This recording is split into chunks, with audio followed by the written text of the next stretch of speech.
to St. Louis, a game with playoff significance and also historical significance, depending on what Mark McGwire may do tonight for the St. Louis Cardinals.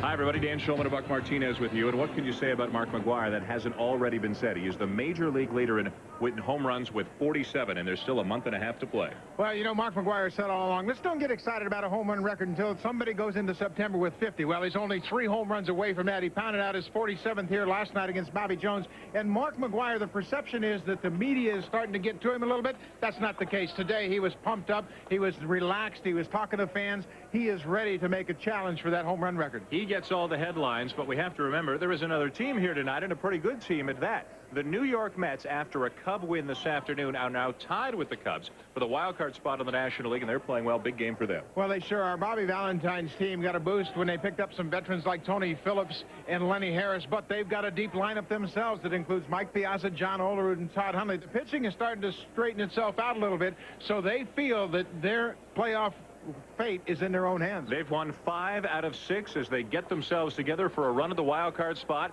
They haven't made the playoffs in 10 years. Will the Mets come out swinging again here in St. Louis, or will Mark McGwire steal the show?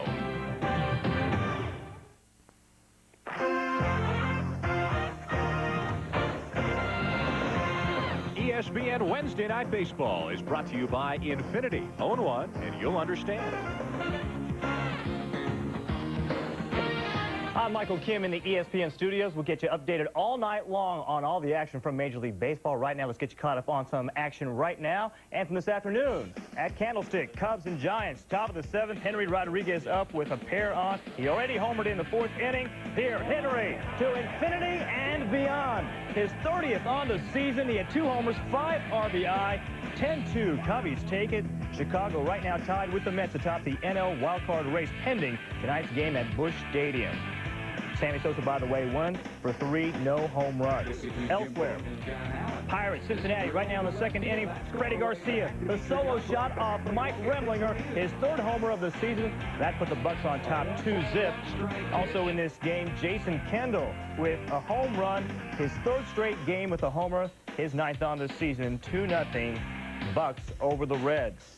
In the American League, Royals, Red Sox, 2nd inning action. Damon Buford with the double.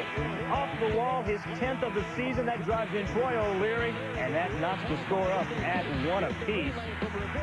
Brett Saberhagen going for the Sox. He's 5-1 so far this season on his home turf. Elsewhere, Angels, Tigers, 2nd inning. Frank Catalinato. Last week he broke up Mike Messina's perfect game bid. Here, a solo shot, his 3rd of the season. That puts the Tigers up 2-0 right now. 3-2 Angels with the lead in this one. The Tigers have dropped 12 of their last 14 games. Rangers, Indians, 1st inning. Travis Fryman, RBI single, his 72nd of the season. That scores David Justice to put the Tribe on top, 2-0. And Tri-pitcher Bartolo Colon going for his 7th home win this season. Helling going for the Rangers. We'll keep you updated on this game. Elsewhere, O's, D-Rays, top of the 3rd. Eric Davis on 2nd after a double. That extends his hitting streak to a team record 27 games. Rafael Palmeiro drives him home. His 36th blast of the season. 3-0 O's at that point. They go on to win a final of 7-0. Scott Harrison with his 2nd shutout and 8th complete game of the season. That leads the American League. In the Bronx, the Yankees hosting the Twins. Bottom of the 7th. Runner on 2nd for Scott Brosius. A 2-run shot to the monument. His 14th homer of the season. He had 5 ribbies on the day. Brosius has homered 4 times in 5 days, and the Yankees win it 11-2. The season just keeps on getting better for the Yanks. David Cone now 17-4. He's the first 17-game winner in the major leagues. The Yanks win their 7th straight Cone, by the way, 11-0 at home this season. M's and J's. Bottom of the 7th, 6-4 Blue Jays. Bases loaded for Carlos Delgado. Dead center home run. His 23rd of the year, his 5th career grand slam, and the Jays go on to win a final score of 11-5. It's his 2nd slam of the season as well. Junior went 0 for 4. He has no home runs in his last 50 at-bats. And the A's and the White Sox, Chicago with the victory, 2-0 in this one. Scott Air making his first start since June 17th. In 5 innings pitched, he allowed no hits, 4 strikeouts, and just 1 walk. He combined with 2 other relievers for a 2-hitter. And coming up later tonight, 10:30 Eastern, 7:30 Pacific, it's the defending world champion Florida Marlins and the Los Angeles Dodgers, only on ESPN. Right now, we take you to Busch Stadium. Dan Schulman and Buck Martinez. And here we are in St. Louis, where the Mets are getting set to take on the Cardinals. The New York Mets are looking to sweep this series and jump a half game back ahead of the Cubs in the wild card standings in the National League. And, of course, Mark McGwire, on an individual note, looking to extend his league in the home run race in the major leagues. McGwire leads everybody right now with 47, 1 ahead of Sammy Sosa of the Cubs. Now, the New York Mets have made some changes this season. They have picked up Tony Phillips to be their leadoff man, and Bobby Valentine, with an off day tomorrow, has also taken the opportunity tonight to rest John Olerud and Mike Piazza, trying to get them a couple of days off in a row. Todd Hundley hits in the cleanup spot. Brian McRae's been very hot. Masato Yoshii is the starter tonight. He's just 2 for 35 as a hitter this year for the New York Mets. And on the mound for the St. Louis Cardinals tonight will be a guy, Buck, who started off the season in the bullpen, but because of all the injuries, he has moved into the rotation. Ken Bottenfield, he's done a pretty good job as a starter. A look at the latest home run statistics. Mark McGwire hit number 47 last night. He is the first player in history, in National League history, to have as many as 47 home runs prior to September the 1st. Well, when you look at this list of the 4 home run hitters, anybody in this group can get red hot. You've got 6.5 weeks left of the season, and anybody can make a charge. Mark McGwire last year hit 15 home runs in September for the Cardinals. He's got a half of August left here. Sammy Sosa, no home runs today. You heard Ken Griffey Jr., no home runs in his last 50 at-bats. And Dan, you and I saw him last night. He is probably trying to elevate the ball a little bit more than he should. He is a great hitter. He's got a beautiful swing, but right now he may be thinking a little bit too much about the home run. Now, the Cardinals take the field before a pretty good-sized crowd. St. Louis is drawing about 38,000 fans a game. The biggest reason most of them show up at this point of the season is, of course, to keep tabs on Mark McGwire, with the Cardinals having traded away a couple of players and basically having conceded that they are not contenders this year. They come into the game tonight 6 games under 500, and so many pitching injuries early in the season really wrecked their rotation, but they have found out a couple of things because of those injuries, and one of them is that Ken Bottenfield might be a starter for them. Well, you can see this is his 13th start of the season, and Bottenfield has done just about everything Tony La Russa has asked of him this year. He's pitched out of the bullpen, he's worked short, he's worked middle, and he's worked long relief, and now he's a starter. Pretty effective numbers as a starter. He's the type of guy that won't impress you with his stuff. He'll throw a lot of strikes. He'll challenge you to put the ball in play. The thing that maybe has hurt this pitching staff more over the course of the season is the fact that the defense hasn't been up to Cardinals standards. They have been pretty porous on defense, and that can cause a pitcher to pitch somewhat tentatively. Behind Bottenfield for Tony La Russa's Cardinals, it'll be Ron Gant, Ray Langford, and Brian Jordan in the outfield. Pretty good speed in the outfield. Newcomer Fernando Tatis just joined the Cardinals after the deal with the Texas Rangers. Placido Polanco is the shortstop. Delino DeShields, fresh off the disabled list, returns to second base. Mark McGwire, of course, is the first baseman, and Eli Marrero, a young catcher, will handle Bottenfield behind the plate today. Now, one can only imagine what it feels like to be Mark McGwire at any point of the season, but especially recently. He is getting closer. The days are becoming fewer, but the constant attention that he's getting, is that the reason that the numbers are a little bit down since the All-Star break? Well, you know what? You hear about preparation and how players love to really concentrate before the game, and there's so many distractions for McGwire. But today before batting practice, he came out, he stretched with his teammates, and there was a group of fans in the dugout. He waved them all out onto the field, said, "Come on out here, let's take a picture."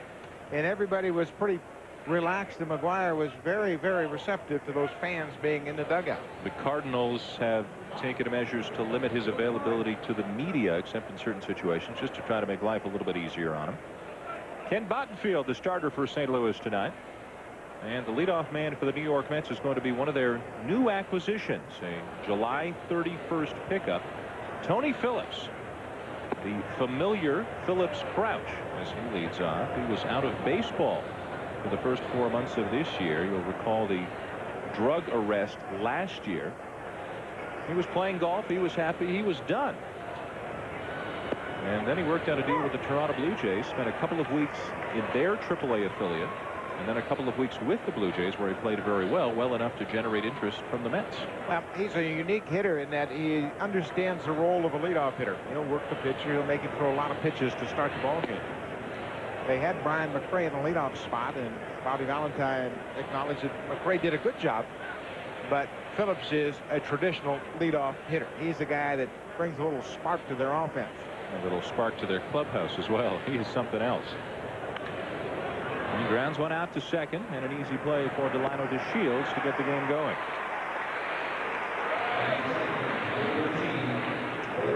Now, that's what you can expect from Kent Bottenfield. He won't blow you away with great stuff, but he'll put the ball in play and probably will get a lot of ground ball outs if his game is on. In the 2 spot tonight for the Mets is their third baseman Edgardo Alfonzo. Alfonzo had a big night last night with 4 hits.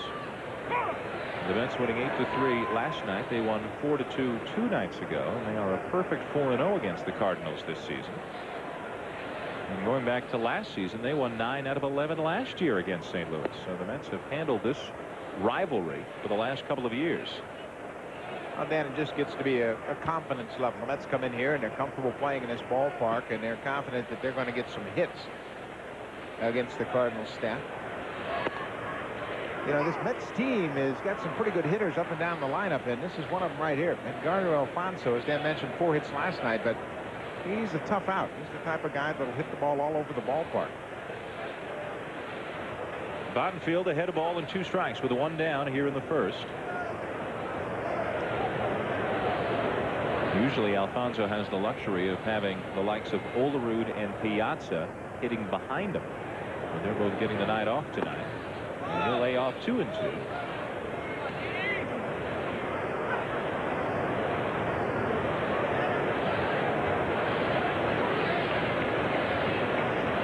A .274 hitter on the season.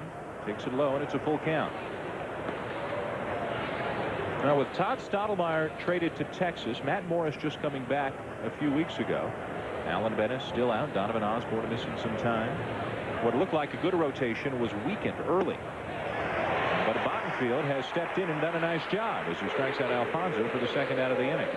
Well, they really had to do a dramatic revamping in the starting rotation. This is a fastball right on the outside corner. Herrera does a good job of setting up on the outside, and Bottenfield delivers. That's the first strikeout of the ballgame. 2 up and 2 down so far for Bottenfield here in the top of the first. And playing in place of John Olerud will be a guy who is used to coming off the bench as a pinch hitter. Primarily, Matt Franco gets a start at first base tonight and slides right into the number 3 spot.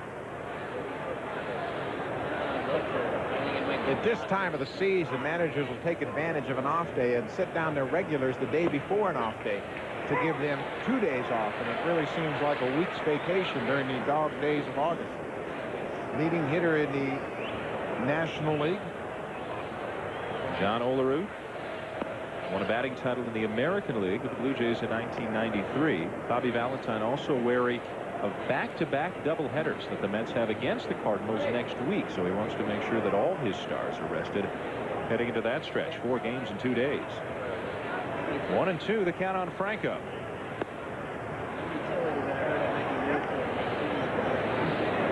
well, Valentine knows that all the attention centers around the pitching staff and making sure you have them set for 2 doubleheaders, but the regular players at this point of the season need some rest as well. That's why the addition of those role players, Jermaine Allensworth, Lenny Harris, even Tony Phillips to a degree, has really expanded and stretched out their team a little bit. So Valentine has more options and more moves that he can make during the course of the ballgame. He's had a pretty good run with the Mets. They haven't made the playoffs in 10 years, but they've got a good shot here this season. Full count. Deep counts here in the first inning from Bottenfield, but so far he's gotten Phillips and he's gotten Alfonzo. Now 3 and 2 on Franco, with Todd Hundley, the left fielder, waiting on deck.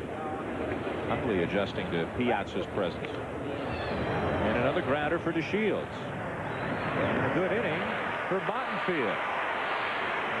Cardinals are coming up in the bottom of the first, and you know what that means. Mark McGwire is due on third when we return to Busch Stadium. The first, welcome back to Busch Stadium. The Mets went in order in their half of the first inning. St. Louis coming up here in the first. Leadoff man Delino DeShields just back off the DL yesterday after knee surgery. Brian Jordan, who was the leading hitter in the NL a month ago, hit second. Mark McGwire, 47 home runs, hits third. Langford's the cleanup hitter. Ron Gant not having a good season. Fernando Tatis picked up in the deal with Texas. Eli Marrero is the catcher. And yes, Tony La Russa is still hitting his pitcher eighth in an effort to get more guys on base in front of McGwire, but they haven't been getting any production out of the 9 spot, so it hasn't really worked. Not so far, but he'll continue to do it, trying to set the table for the meat of that Cardinal batting order. On the mound for the Mets tonight is Masato Yoshii, who has pitched pretty well. In the eyes of Bobby Valentine, he just doesn't have many W's to show for it. Now, this will be his 23rd start. His last 4 starts have been pretty decent, but he hasn't won since the 27th of May. He has had his club in a position to win several times, but he is left with the lead. The bullpen has coughed up that lead. They like his savvy on the mound. They like his presence, and he is able to pitch pretty effectively for them down the stretch. Leading it off, Delino DeShields slams one into left center field. This will get by Hundley and roll to the wall. DeShields is going to stop at second, but first pitch swinging, he's got a double. Well, Yoshi with that old get-ahead fastball, and DeShields jumped all over it and ripped it by Todd Hundley in left.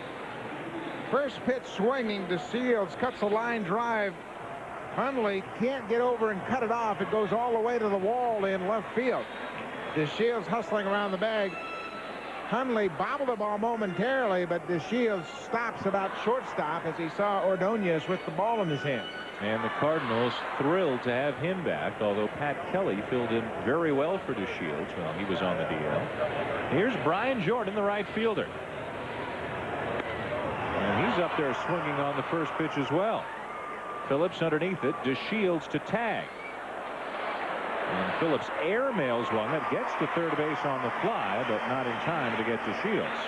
Well, Tony Phillips doesn't have a great arm. He had to launch it all the way on the fly if he had any shot at all at DeShields, and Delino's speed was just too much for Phillips's arm.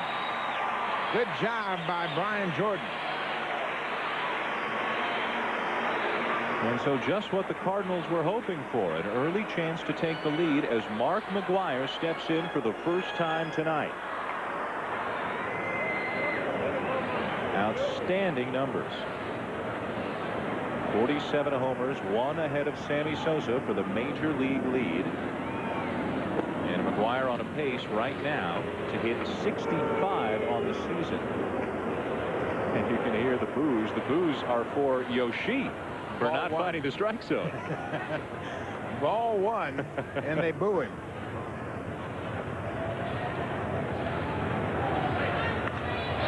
Base hit into left field. It's not a home run, but it is an RBI single. And McGwire gives the Cardinals a 1-0 lead here in the first. RBI number 105. Well, the Cardinals didn't waste any time of taking advantage of that leadoff double by DeShields. Mark McGwire hits the ball outside part of the plate, and he rips it into left field through the left side. And the Cardinals jump out early as DeShields scores. You know, maybe McGwire's biggest frustration of the season, even more so than having to deal with the media on a daily basis, has been a lack of pitches to hit. A lot of teams are pitching around him just about all the time. Yeah, and you can't blame him. I mean, when he gets a ball in the zone, chances are he's going to put it in play and put it in play hard. A solid single to left to give the Cardinals a 1-0 lead. Here's Ray Langford to take it low, ball 1. With McGwire cooling off a little bit in the second half, Ray Langford has actually been the hottest St. Louis hitter since the break. He's got 10 homers, 34 RBIs, and he's hitting .347 since the All-Star break, getting his average up to .288 overall. Yeah, we're talking just about 5 weeks of baseball, too, so he's been red hot. See the difference in the numbers before the break. 263, almost 350 since the All-Star break, and he's mirrored his home runs and RBIs. 1-1 the count of McGwire, a conservative lead at first. Langford has had some moments in this ballpark. He hit a couple of monster home runs. He hit some huge home runs in Cincinnati. Hit a couple up into the 5th deck, but he's also had some down moments. He struck out in 5 consecutive at-bats in a game against the Cubs just a few days ago, but then he tied the game with a homer in extra innings and then drove in the game-winning run in the 13th. You start off 0 for 5 with 5 strikeouts. And you might lose interest. Yeah, you want that game to go extra innings. McGuire held by Franco at first. The count 2-2 on Langford.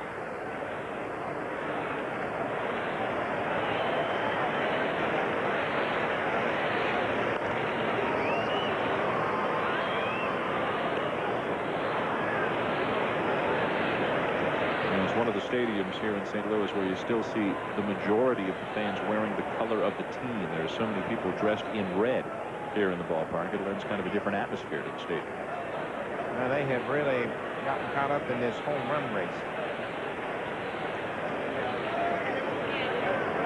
Expected to be contenders in the NL Central. The injuries kept them from doing that. It's a full count now on Langford.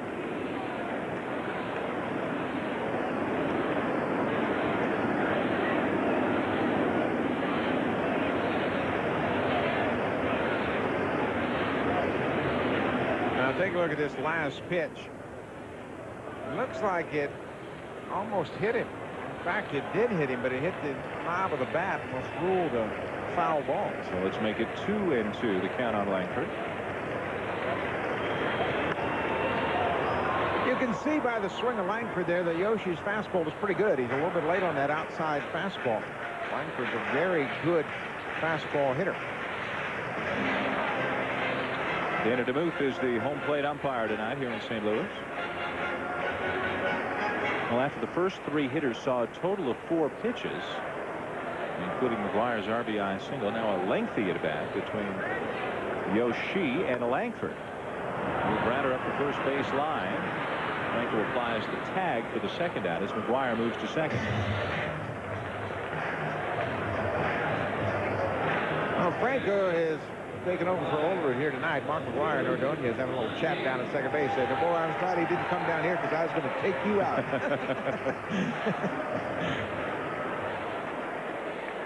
He's one of those guys, McGuire, you see him on television and you marvel at how big he is, and then you see him in person and you marvel even more. Yeah, he's huge. And there's Ron Gant. And what a struggle of a season it has been for Gant, hitting just .215. Well, about 3 years ago, this guy was as well-rounded and dangerous an offensive player as there was in baseball. And he just hasn't been able to stay completely healthy, and he hasn't been nearly as productive the last couple of years. Now, you know what? He missed the entire '94 season, and then he got signed by Cincinnati, came back, hit 29 home runs, but it's been kind of a roller coaster since that time he battled the injuries. Boy, he was always a threat. Put the ball in play, short, quick swing, tremendous power. Hit 36 home runs for the Braves in '93, drove in 117. And when healthy, he can run, too. Well, the feeling in St. Louis is that the Cardinals were destined and may still be destined to move one of their outfielders because they've got J.D. Drew in the system. And how long will it be until he's in the majors? But because of Gant's lack of production and his huge contract, they may just wind up losing Brian Jordan as a free agent if they're unable to move Gant. And there was a lot of talk that Jordan might move before the trade deadline. The 1-2 from Yoshi is down and away. It appears as though anything is possible nowadays with the trades that have been made the last few weeks, before and after the deadline. Tony La Russa's Cardinals trading away Royce Clayton, their shortstop, Todd Stottlemyre, their ace. And the Mets acquiring, among others, Mike Piazza and Hideo Nomo this year as Gant is gone. And the inning is over, but Yoshi surrenders a run, and McGuire drives it in with a base hit. St. Louis leads 1-0. Mitsubishi takes us to Motown. Angels Tigers 3-2 in the 4th. And when you think defense in the Angels outfield, you think Jim Edmonds. But Garrett Anderson, look at this play to rob Luis Gonzalez Right now in the 5th, 3-2 Angels with the lead. Well, that is the second time in 4 days that Luis Gonzalez has had one brought back at Tiger Stadium. Ken Griffey Jr. robbed him over the weekend. A look at the standings in the American League West. The Angels a game and a half back of Texas, but with Erstad and Hollins on the DL and Cecil Fielder released, they're a little bit thin right now. Yeah, they sure are. They lost 2 of their first basemen in Hollins and Erstad. They had moved Erstad to first after Todd Green was activated. Ken Bottenfield got the Mets in order in the first. He faces Todd Hundley here to lead off the second inning in the cleanup spot tonight with Piazza and Olerud sitting out. Hundley lifts a high fly ball to left field. Ron Gant's got plenty of room.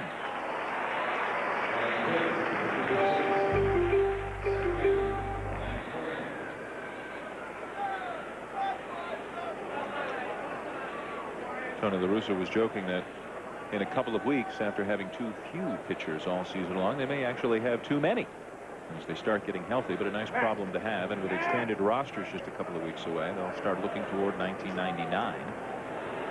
Here's Brian McRae.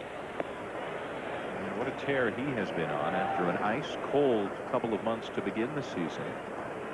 He, along with Olerud and Alfonso, they've all been hot the last couple of months. Very much more comfortable hitting down in the lineup, enjoying the addition of Tony Phillips into the leadoff spot. Brian is a pretty powerful hitter. He tied his career mark of home runs with 17 earlier in the month against the Giants. He'll get a lot of extra base hits. He plays a lot like his father in that regard. When he hits it, he's always thinking extra bases. Al McRae with so many great years in Kansas City. Well, in addition to the 17 homers, he's got 29 doubles and 5 triples. He'll take the walk, and the Mets have their first base runner of the night.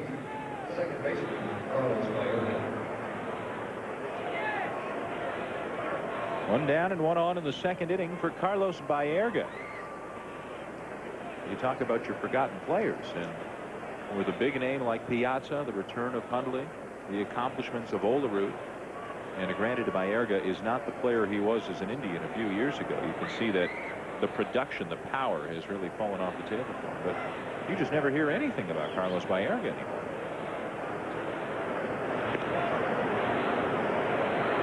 McRae with a pretty good lead at first base. And you're right about Baerga. When he was with the Indians, he was as tough an out as there was in the American League. Switch hitter, hit the ball all fields, drove in 100 runs, hit 300. And then he just lost it.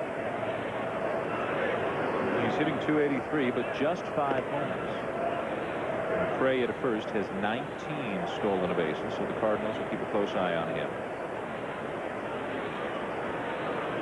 And it's funny how some guys go to New York, whether it's the Mets or the Yankees, and it seems that their profile increases, whether positively or negatively, and other guys go there and kind of get swallowed up by the Big Apple. Well, Baerga's profile had begun to diminish with the Indians. He had started to slack off in 96 in 100 games with the Indians. He had just 267 with 10 homers and 55. So it was maybe a little bit of a preview of what might happen to him in New York. But he's starting to turn it around a little bit. He's dropped a little weight. He's in a little better shape. He is aware that maybe at this point of his career he's got to work a little harder, a little more on preparation. 0-1 the count on Baerga. McRae the lead at first. Not going, and Baerga grounds it out to second. Cardinals will try to turn 2, and they will. Nicely done by the middle infield. As the Mets go quietly again. 1-0 St. Louis heading to the bottom of the second. Has given the Cardinals a 1-0 lead. This game moving to the bottom of the second. St. Louis just trying to avoid getting swept by the Mets here on their own home field. Well, let's take a look at the Mets defensively behind Yoshi. They've got Todd Hundley playing in left field. Obviously, he's a catcher, the guy that has made an adjustment trying to handle the job defensively in left. Valentine will use a defensive replacement for him. Brian McRae is in center. Tony Phillips is in right field. Carlos Edgardo Alfonso, Ray Ordonez, Carlos Baerga, and Matt Franco starts in place of John Olerud, and George Fabregas behind the plate, and he's handling Masato Yoshi tonight. And one of the new Cardinals is going to lead it off here in the second. Third baseman Fernando Tatis, picked up from Texas. The deal sent Todd Stottlemyre and Royce Clayton to the Rangers. Tatis, a young third baseman, and Darren Oliver came back the other way. And Tatis is a guy, he's got a lot of upside, but he's also got some holes in his game. He'll make the spectacular play at third and boot the routine ground ball. And he doesn't have much power, but he hits for a good average. So how much will he improve on his weaknesses? Well, he's very quick defensively, but like so many young players, has a tendency to make errors on routine ground balls. And we have seen him at the plate. Doesn't have the discipline that he will have after he gets a few more bats under his belt. But the big question is his power. Is he going to develop any more power? Third base obviously is a power position. You look to have some punch over there. In the past year, they've had Gary Gaetti, Todd Zeile before that. Guys that could hit you 20, 25 home runs. So far, Tatis doesn't appear to have that type of power. He has one as a Cardinal. He had only 3 all season as the everyday third baseman with the Rangers. 2-1 the count from Yoshi, who misses low. Personally, I think the Rangers did the best job of shoring up their team at that July 31st deadline, picking up Clayton and Todd Zeile to shore up the left side of the defense, plus 2 starting pitchers in Stottlemyre and Loaiza. Full count. Loaiza picking up a win yesterday. Stottlemyre has struggled in his first 2 starts. Yeah, he wasn't throwing great for the Cardinals right at the end. He had injured himself sliding into second base and banged up his back, missed 10 days, and he's having a little tough time getting his feet on the ground over in the American League. 3-2 the count on Tatis, with Eli Marrero, the catcher, waiting on deck. And this one is popped up on the infield. The play for Matt Franco. 1 down.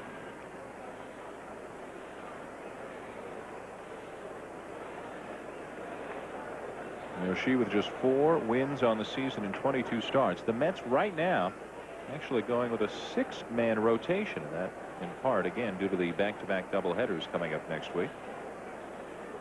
Here is Eli Marrero. Cardinals are carrying 3 catchers. This is the future.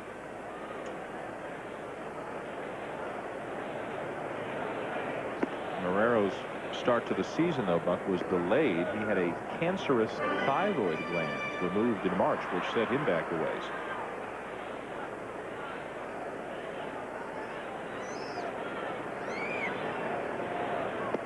She misses away 2-0. He came back probably a lot quicker than everybody expected when he made his debut on the 13th of April. That was Mike Jorgensen, the farm director, that has been awfully involved in the development of Marrero.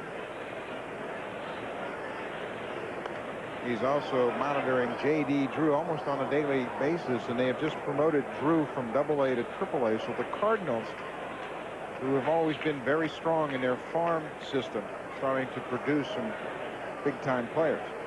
What kind of a reaction do you think Drew's going to get when he gets to the majors, from his teammates and from the opposition? That'll be interesting, because we heard what the Phillies thought of him when they heard his demands as a drafted player last year. Curt Schilling was very outspoken in J.D. Drew's demands. I guess he can play. Be better. I guess he can play. He didn't play long down in AA. He played in 19 games, hit .328, 5 homers, and 11 RBIs. And he's up to AAA already. The 2-2 to Marrero.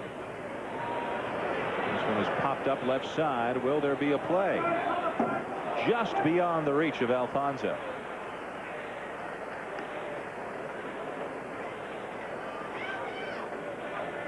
The left side of this Mets infield is pretty good, with Edgardo Alfonso at third and the spectacular Ray Ordonez at short.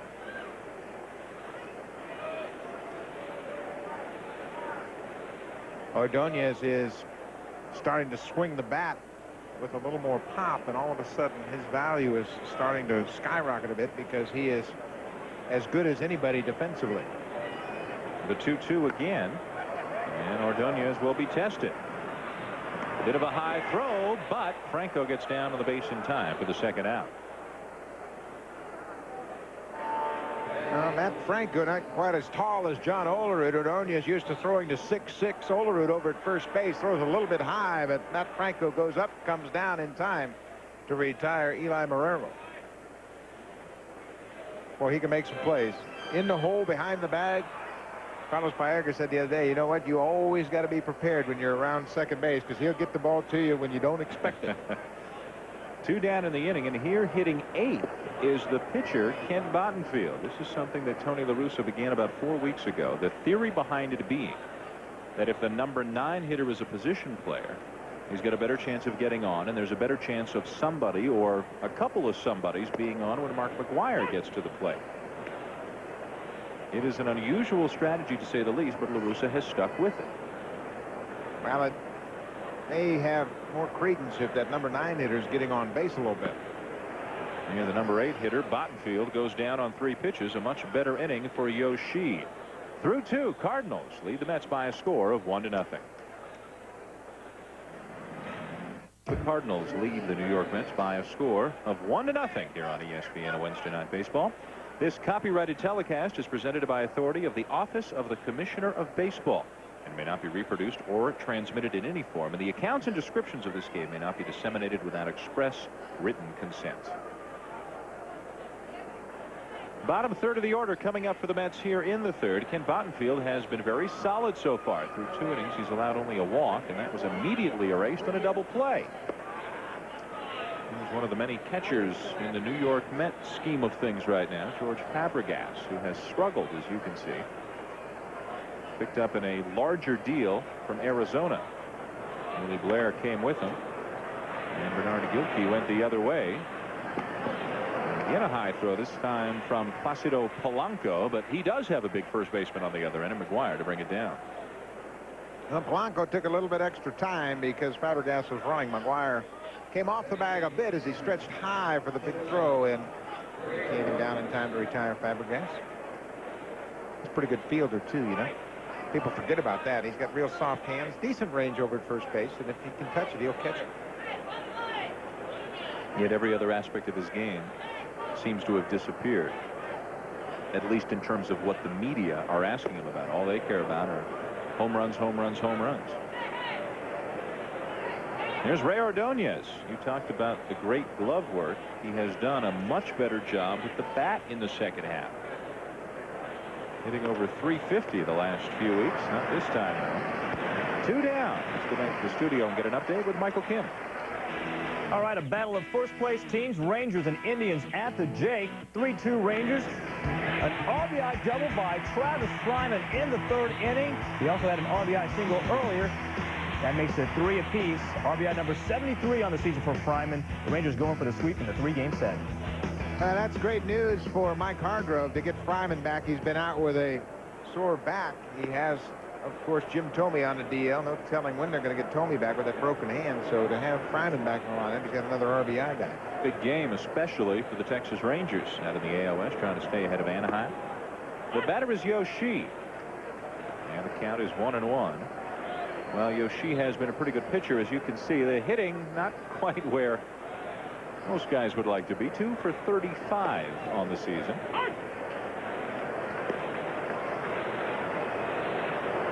It is a pretty nice night here in St. Louis, about as cool as a summer night can be in this part of the country, and a big crowd on hand. Well, it was interesting when we walked to the park tonight how early the fans were gathered around the stadium, obviously to come in and watch batting practice. It's kind of like a playoff atmosphere. They've got the batting cage roped off to keep the media away from the players, and that's not usual because that's only something reserved for all-star games and postseason play. But because of all the interest in Mark McGwire, they put the barriers up. Hideo Nomo and Masato Yoshi, teammates here with the New York Mets after having been teammates over in Japan as well. Bobby Valentine managed in Japan. Although he did not know Yoshi, there are 2 professional leagues in Japan. Nomo and Valentine were in one. Yoshi recently was in the other. Yoshi was a true Japanese free agent. He had played 10 years in Japan, and that's what you have to do to become a free agent and cut your own deal. And he decided he wanted to take a shot at the big leagues.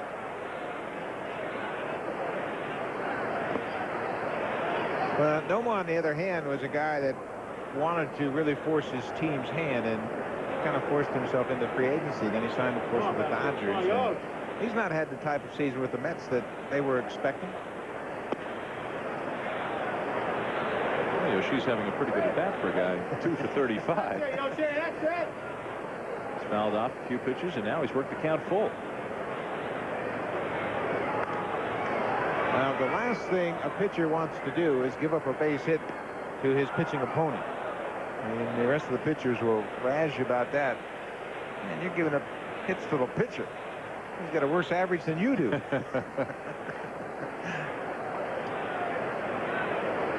Again, the 3-2. Again, it's popped up. This one, though, is playable in foul territory from McGuire. Makes a friend. As a fan, gets a souvenir, and the inning is over. Still 1-0 St. Louis. I'm Michael Kim with a scoring update at the Astrodome. Third inning, Craig Biggio with his 13th home run of the season. This one off Brad Woodall. 1-0 Stros over the Brew Crew. Randy Johnson 9-0 all-time versus Milwaukee. And Michael, the Astros try to win their 6th in a row. It looks like they have pretty much rid themselves of the Cubs in the National League Central. And Chicago trying to fend off the Mets and the Giants and the Dodgers and maybe a couple of others for the wild card spot. Oh, Randy Johnson looking to go 3-0 with the Astros since being traded from Seattle. What an impact he has had on that Houston team. Bobby Valentine could use a Randy Johnson about now. Well, I guess all the big fella needed was a little happiness, and he's back to his form. Valentine's Mets trailing 1-0. It's the bottom of the 3rd inning. It'll be the number 9 hitter, Placido Polanco, to lead it off. So Mark McGuire is due up 4th this inning. His RBI single has accounted for the only run of the game. And the first pitch swinging. Granter in the hole for Ordonez. Whistles it over, 1 down. Well, Sunday night here on ESPN, John, Joe, and the gang are going to bring you a game of big-time significance in the American League. Do the Baltimore Orioles have what it takes to get back into the wild card race? Cleveland in control right now in the American League Central. A couple of teams with a lot of playoff success the last couple of years, but neither one has yet managed to win the ultimate prize. Baltimore won again today. They beat Tampa Bay 7-0, and they have been red hot since the All-Star break. They have now on a 62 ball game. It looked like they were just going to play out the string the second half, but Eric Davis has really led the charge. There's Delino to Shields, 0-1 the count. The Shields doubled on the first pitch he saw from Yoshi back in the first, and eventually came around to score on McGuire's base hit. And again, maybe it's a little bit too simple to say McGuire has struggled recently and the pressure's getting to him. Maybe a lot had to do with that this 400 on base percentage was on the DL for 3 or 4 weeks, and that without the Shields there weren't as many men on base for McGuire, and pitchers could work around him a little bit more. Yeah, if you have a place to put McGuire, obviously you'd rather see him at first than jogging around the bases. Another hit for DeShields. He's 2 for 2. And a big turn at first base, but Hundley gets it back in. Now, Delino DeShields just takes that inside-out swing and slashes it through the left side this time. First time up, he lined the ball into left field, went all the way to the wall. He'll be a free agent at year's end. There's another guy who will be, and Brian Jordan. This St. Louis team is definitely in transition right now.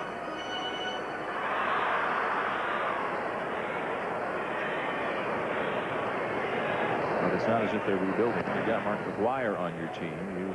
You try to win. You try to capitalize on one of the greatest power hitters in the history of the game. Whether they can re-sign Jordan to Shields or go out and get some other guys to complement McGuire, you know St. Louis is not going to be rebuilding anytime soon. Well, obviously, you have to have hitters around McGuire to take advantage of his great skills.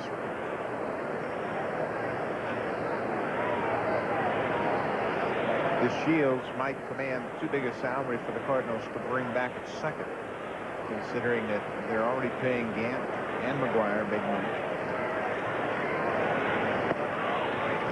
Brian Jordan's a tough guy to give up. He can do a lot of things for you. Very good outfielder, plays very hard day in and day out. He's rededicated himself to his physical conditioning with his coach, Bob Kersey, and he worked hard, got himself into great shape again, and he's put up big numbers this year. 0-1 the count. He hinted earlier this season that he was kind of itchy to think about going back to the NFL. He's 31 years old. He hasn't played in the NFL in 6 or 7 years, but he's got that itch. He played with the Atlanta Falcons, and he was an alternate to the Pro Bowl one year. 31. Boy, that's tough to get back into that, I would think. Says he just misses the contact. Misses that physical play that you just don't get enough of in baseball. Some guys just like to hit. And as a safety, he did his share of that. The Shields not going again. Cardinals running less in front of McGuire because of what he's done? Possibly. They were always the type of team that would force the hand and try to manufacture runs, but now they've got this guy on the heart of their lineup, and he can hit one out anytime, anywhere. So you might not run as much to vacate that first base bag. Give the pitcher an opportunity to pitch around McGuire. Tony La Russa has been quite vocal in the way that he perceives pitchers pitching around McGuire. He said, you know what, just challenge him. Let's go after him. I don't know if that's the right approach. Well, if he was in the other dugout, I mean, he would do the same thing probably. Sure, pitch around the guy who's going to hurt you. I mean, in a game situation, La Russa wouldn't let McGuire beat him, I don't think. And Mark McGuire's a proven game winner. Yoshi falls behind Jordan. 3-1 to Shields at first with 1 out and McGuire on deck. 1-0 Cardinals here in the third. There goes the runner. Jordan lets a fly ball to right. Phillips a long run over toward the line, still coming and won't get there, but it will be fouled. Tony Phillips was way over in right center against Jordan. He had a long run. He wasn't really that familiar with that wall over here at Busch Stadium. Phillips has played most of his career in left field and has not played much in the National League at all. Crashed into the wall, had no play. And he didn't make any bones about where he played. Just put me out there, I'll figure something out. Left field's probably his best position on the field at this point in his career. He also plays second or third. Hasn't done any of that yet, either as a Met or in his couple of weeks with the Blue Jays. Full count. The Shields was running on the 3-1, and Yoshi trying to keep him close.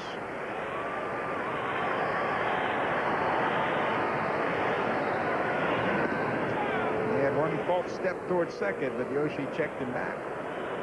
Now again, if he steals here and Jordan strikes out for the second out of the inning, chances are they'll walk McGuire. Yeah, but you're hoping he gets a base hit and they end up first and third for McGuire.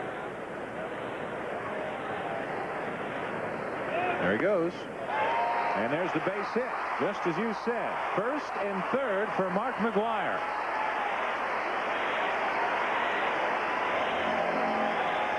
Brian Jordan will bump his average up to 320 with his team leading 131st hit. That's a fastball outside corner, and he rips it by a diving Carlos Baerga at second. The Shields on the move on the pitch, goes easily around second. There's Baerga's dive, and DeShields makes a quick turn around the bag at second, and this is just what the Cardinals wanted. First and third for Mark McGuire.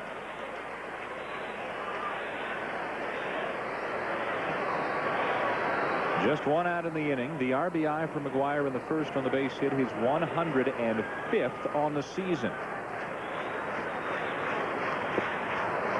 Coming into last night, McGuire had gone 13 consecutive at-bats without putting the ball in play. 7 strikeouts and 6 walks. And Tony La Russa feeling that because so few pitchers are actually throwing him strikes, that McGuire is starting to chase some pitches out of the strike zone.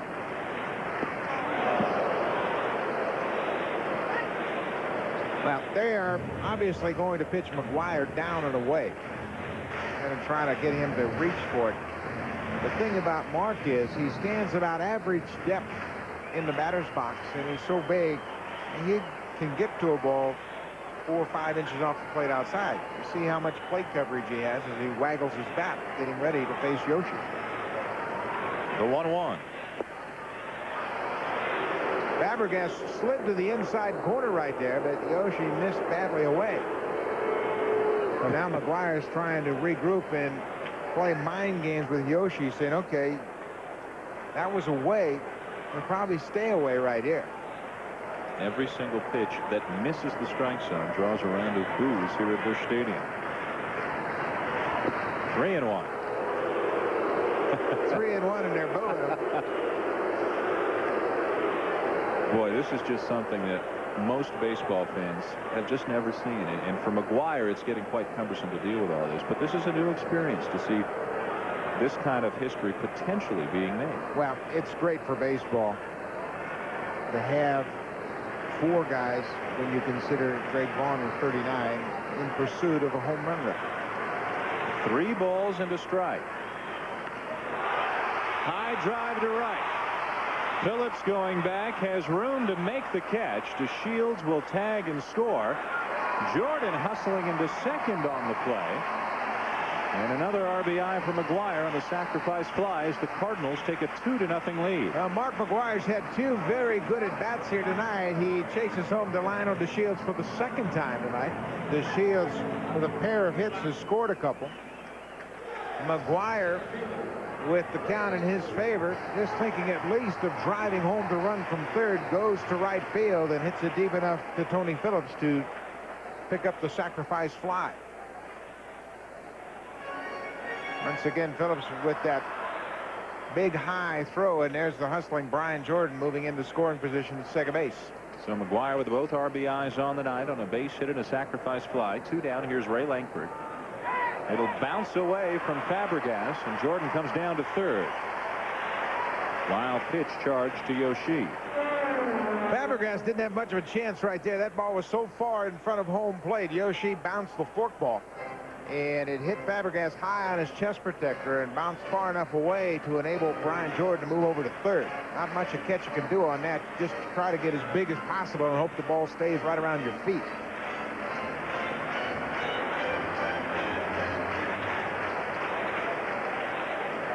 Mets try to minimize the damage and keep Jordan from scoring. It's 2-0 St. Louis in the 3rd inning. Langford grounded out in the 1st. Sends this one down into the left field corner for extra bases. A ground rule double for Langford. Will drive in the 3rd run of the night.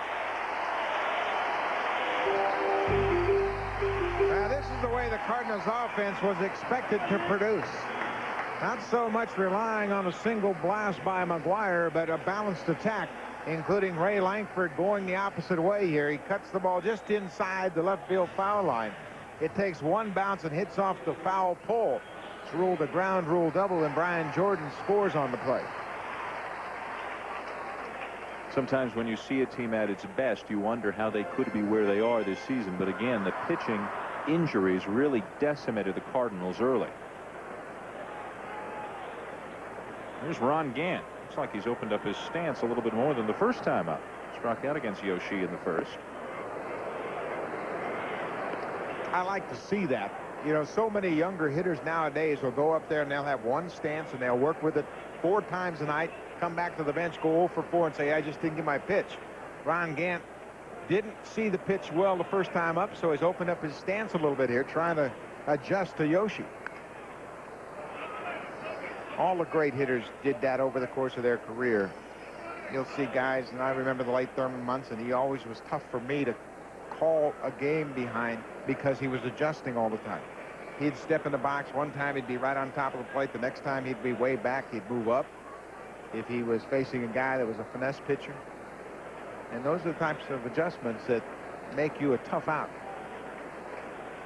And second Langford, 0-2 the count on Gant.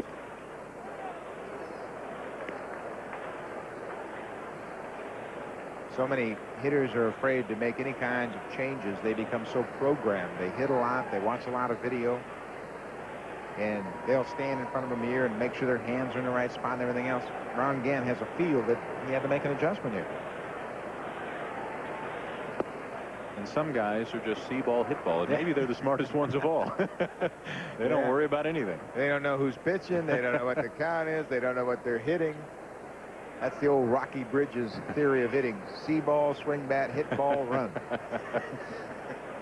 2-2 to Gant. Whatever works, I guess. Well, I am amazed just in broadcasting games how often on the day of the game a ball player will come to a member of the media and say, who's pitching for the other guys tonight? Yeah, and you know what? A lot of the better hitters will know who's pitching 2 or 3 days ahead of time, and will think about that guy all day long. They'll recall at-bats they've had against him in the past. Even today, walking into both the clubhouses, they had games of previous matchups against Yoshi, where they would watch Yoshi in the Cardinal locker room just to remind themselves of the different pitches he throws, what he looks like on the mound. Runner at second, full count pitch. Yeah, if you're a hitter nowadays and you don't know who's pitching against you or what he throws or what he has done against you in the past, you're not paying attention, because there is so much information available. Mike Piazza with the night off tonight. The team has a day off tomorrow, so when he plays again on Friday, he'll probably have a little extra jump in his step. He's been big news since the day he got to New York. A terrific arrival, and everybody was so thrilled to have him. All four to Gant. But now, even though Piazza has started producing a little bit better, with Piazza being a free agent in the offseason, the question comes up every day, is he happy and will he be back with the Mets next season? Well, initially they had hoped to negotiate a contract, work something out where they could get Piazza signed before the All-Star break, but now the club has said they're not going to negotiate with Piazza until after the season. Bob Apodaca, the pitching coach, is out to talk to Yoshi. Starting pitching really has been the strength of the New York Mets this year. Rick Reed went to the All-Star game. Al Leiter has had a terrific season. Well, Bob Apodaca with a few extra words for his catcher, George Fabregas, trying to get Yoshi back on the right track. Yoshi's actually made a couple of good pitches in that last at bat to Ron Gant. Got a little bit squeezed by the home plate umpire. So the Cardinals, having already scored 2 here in the third, lead 3-0. Runners at first and second, 2 down for Fernando Tatis, who popped up his first time.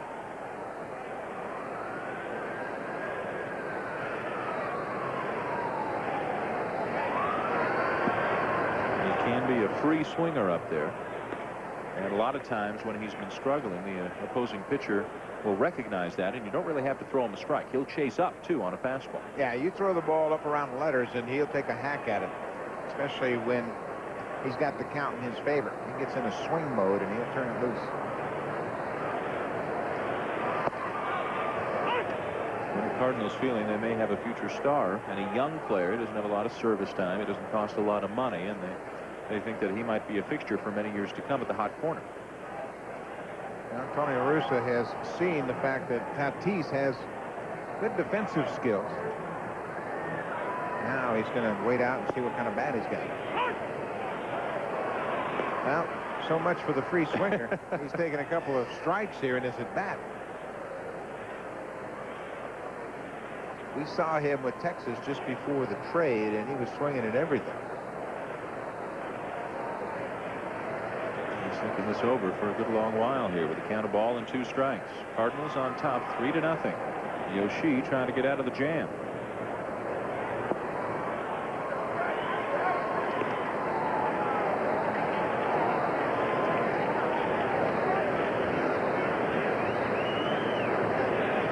Yoshi hasn't had very good command of his forkball. He's bounced a couple of them and cost himself a wild pitch in this inning, so he's probably reluctant to throw it right here to Tatis.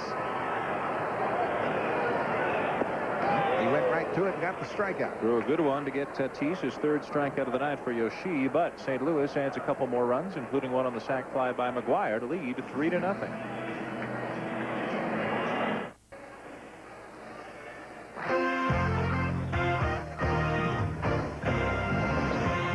ESPN Wednesday Night of Baseball is brought to you by Rogaine Extra Strength for Men.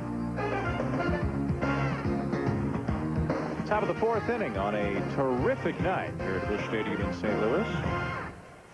It can get pretty steamy here in the Midwest, but not tonight. A nice breeze. And the high only in the mid-80s today. It's been a good night for the Cardinals as well so far with a 3-0 lead. Mark McGwire with a couple of RBIs on a base hit and a sac fly. And Kent Bottenfield, the starter for St. Louis, has not allowed a base hit so far through 3 innings. He has walked a batter, but that batter erased on a double play. So he's faced the minimum as leadoff man Tony Phillips starts off the 4th. Well, second time through the lineup, the Mets have a little bit better read on Bottenfield tonight and just how much his fastball is moving. So this will be a test for him as he works to Tony Phillips. You know, either Phillips is shrinking in his old age or that crouch is getting more exaggerated. He is bent over, and when you think about it, as he faces Bottenfield, Phillips really got his start in Oakland. And Tony La Russa is the guy that made Phillips realize that his value to a team was as a utility player. Played all over the place and got into the postseason with the Athletics, learned what it meant to play winning baseball. When you think about his stance, just think about Rickey Henderson and the fact that he crouched like that. Mark McGwire was part of that team, along with Jose Canseco and Carney Lansford, a coach for the Cardinals.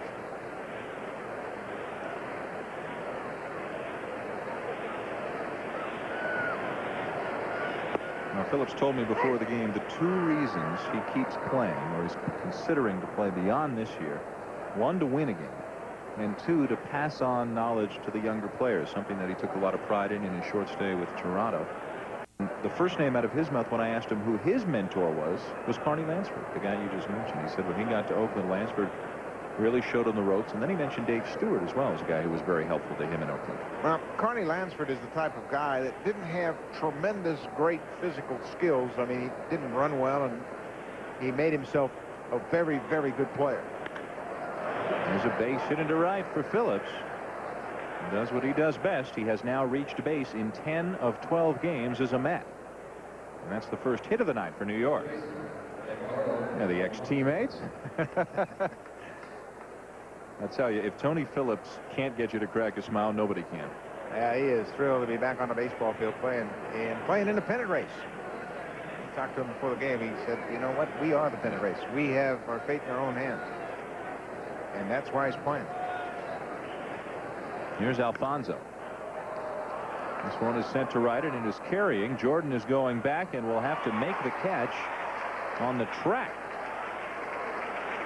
Phillips read it pretty well. Brian Jordan with that great arm. It went all the way to the wall in right field. Phillips was halfway initially.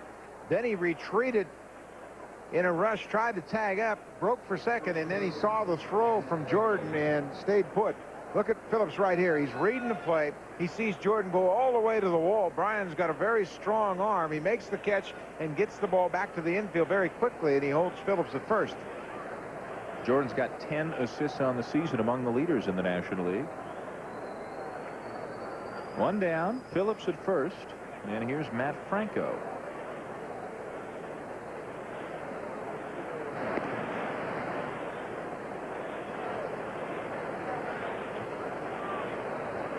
Again, Franco filling in for John Olerud, getting the night off. Olerud is the leading hitter in the National League right now, hitting .350 on the season, and trying to become only the 2nd player in baseball history to win a batting title in each league. Olerud won one with the Blue Jays in '93.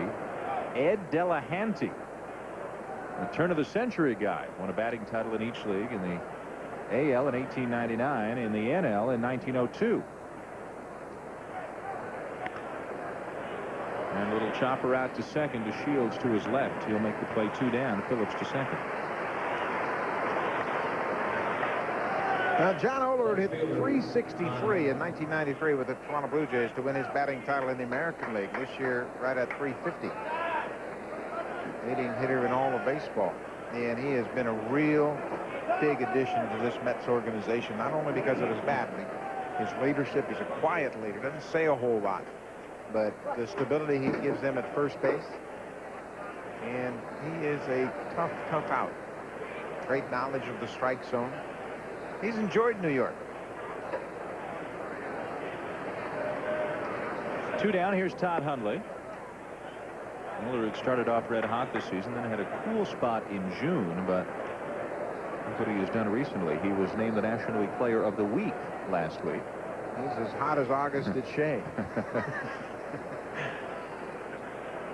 When he is going well, he will use the entire field, and if you asked him where his power alley is, he'd probably say left center field. And the Blue Jays, after the 363 season, trying to get him to pull the ball more and hit for more power, and that's when things started unraveling for him. It just wasn't the kind of hitting he felt most comfortable with.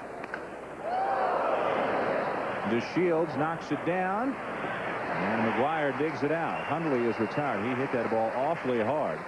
Phillips is stranded, and Bottenfield gets the job done. The Cardinals continue to lead 3-0.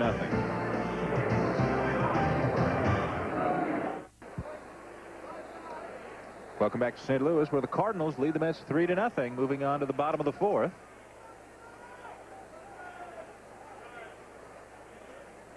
Tomorrow night here on ESPN, some preseason NFL action. It's the Battle of Florida. The Tampa Bay Bucks, coming off their pre-playoff run for 15 years, take on Dan Marino and the Dolphins. 8:15 Eastern time tomorrow night here on ESPN. Catcher Eli Marrero is going to lead off the 4th for the Cardinals.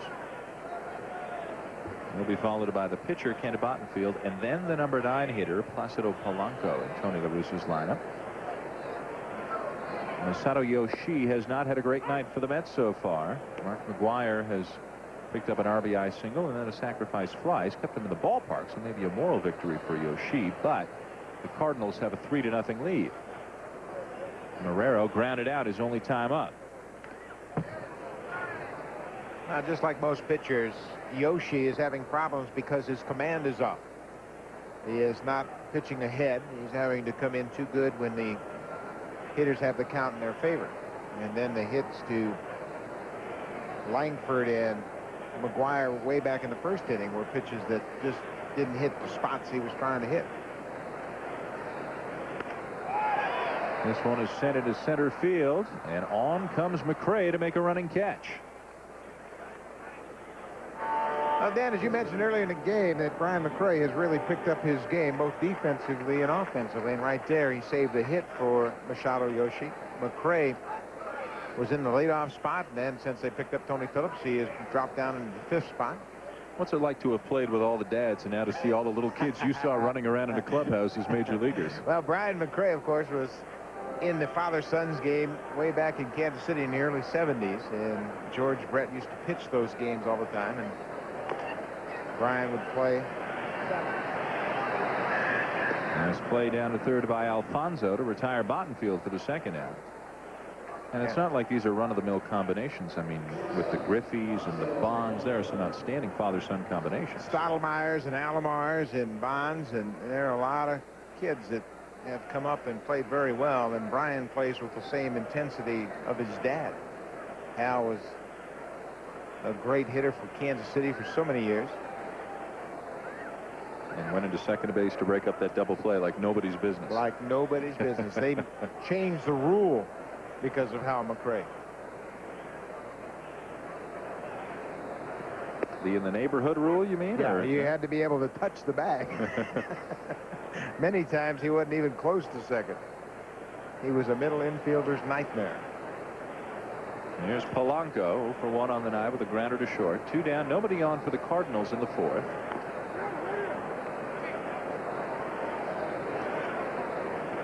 Well, it's even gotten to the point where there are 3rd-generation families going. The Boones and the Bells. Yeah, there are 2 Boones in Cincinnati right now, Aaron and Brett. Aaron, the 3rd baseman, of course, Brett, the 2nd baseman, the all-star from Cincinnati. 0-2, the count on Polanco.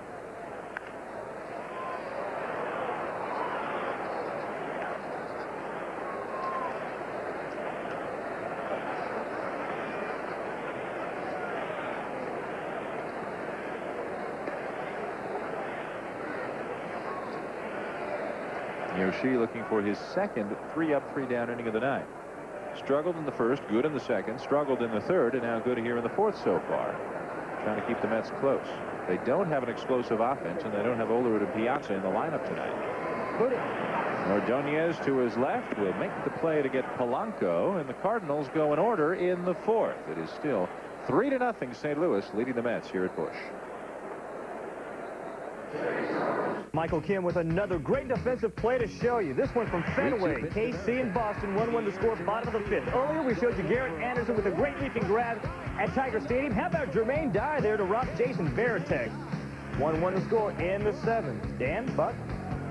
Michael, thank you. Johnny Damon attempted to make one of those in right center field for the Royals last night and had the same kind of injury but couldn't make the catch. Right now the Red Sox with a pretty healthy 7-game lead over Anaheim in the American League wild card race, and do the Orioles have the legs to get back into it?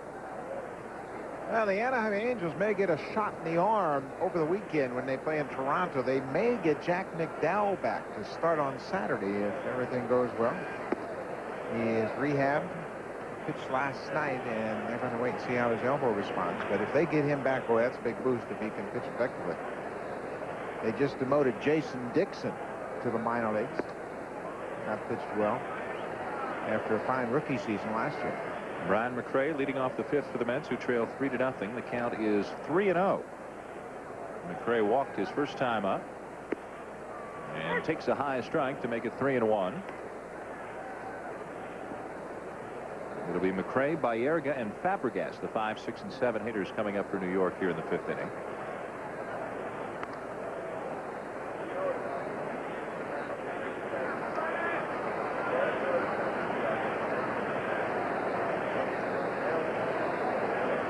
Ken Bonfield has quietly been outstanding here tonight. Through 4 innings, he's given up only 1 hit. Boy, he's thrown a lot of strikes. He's pitched ahead in the count. He has stretched the strike zone, that's for sure. By that, I mean he's thrown so many strikes that the Met hitters have to swing at those borderline pitches, and he's getting a lot of ground ball, a lot of easy outs. He likes this starting stuff. Just 50 pitches here into the fifth inning. Only the 1 hit, 1 walk, and a single strikeout. And again, the 3-2 to McRae. He lost him, and McRae walks for the second time tonight. Now for Bonfield, this is his 40th appearance of the season. 27 in the league, 13 starts. His numbers better as a starter.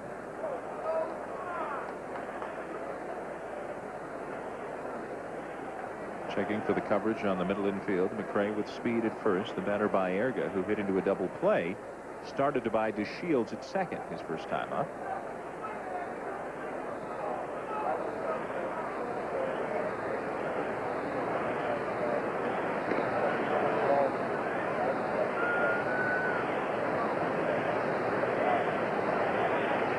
Probably the most relaxed Mark McGwire is just in the ball game, maybe talking with a base runner from the other team or an ump or a first base coach. Ripped down the right field line, fair ball. McRae will turn and head to third. Baerga content with a long single, and here come the Mets really for the first time tonight. Baerga with a no-doubter into right field. Brian McRae, after the leadoff walk, easily goes first to third, and the Mets have something going here.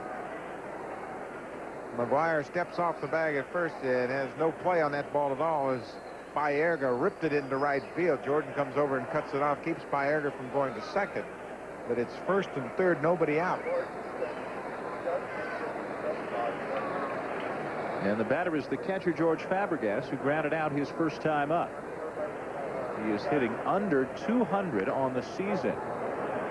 Fly ball, shallow center. On comes Langford to make the catch, and McRae's not going to risk it. Well, Ray Langford has good wheels out there in center. Looks like that ball had a chance to fall in there. Fabregas didn't hit it very hard. He was a little bit out in front of it, hit off the end of the bat. It wasn't deep enough for the sacrifice fly, and now there's 1 out here. There's the catch by Langford. Gets the ball back to the infield quickly, and Brian McRae had to hold his ground. Well, when you've got athletes in the outfield, you can make everybody look good. Langford looks like maybe he strained something.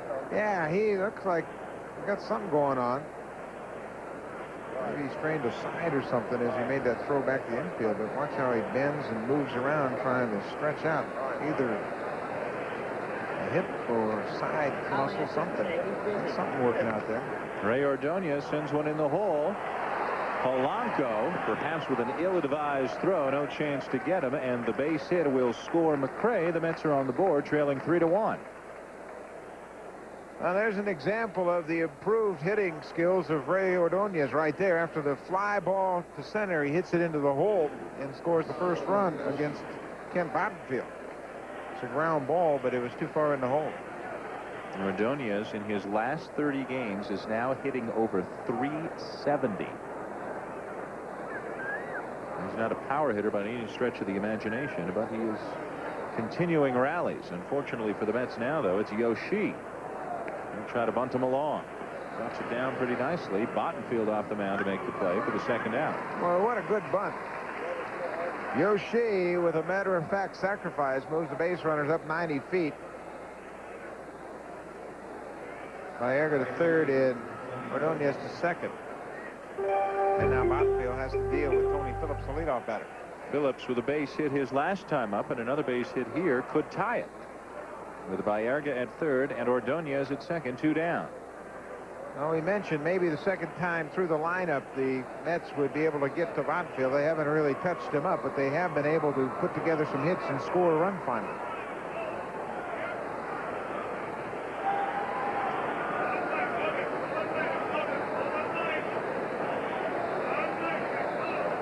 Phillips 1 for 2 on the night. 3-1 the Cardinals now lead here in the 5th. You know, Buck, it's kind of ironic that Phillips winds up with the New York Mets because prior to the season, he says he had offers from 4 teams, and one of them was New York, but he declined to play with any of them. Montreal was interested as well, and Oakland, and 1 or 2 other teams, and he wound up with Toronto, and then the Mets decided to go get him.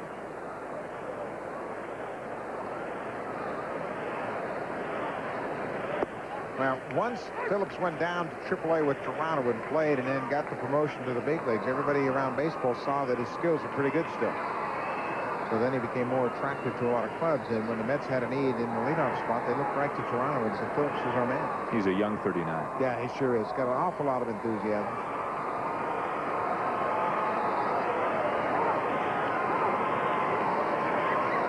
He presents an interesting combination of skills for a team next year, because would a team be comfortable with him in the field on an everyday basis, or would he have to play for an American League team, and would that team be comfortable with him as a DH because he doesn't hit for power? A lot of teams, when they think DH, think about the Harold Baines, the Jose Canseco, the run producers, as opposed to the table setters like Phillips. Well, Tony Phillips probably is more attractive to an American League club because he can play in the field, but then he can DH from time to time, and you can get him into the lineup by moving him around all over the place, including the DH spot. 1 ball, 2 strikes the count. And Bottenfield made a pretty good pitch.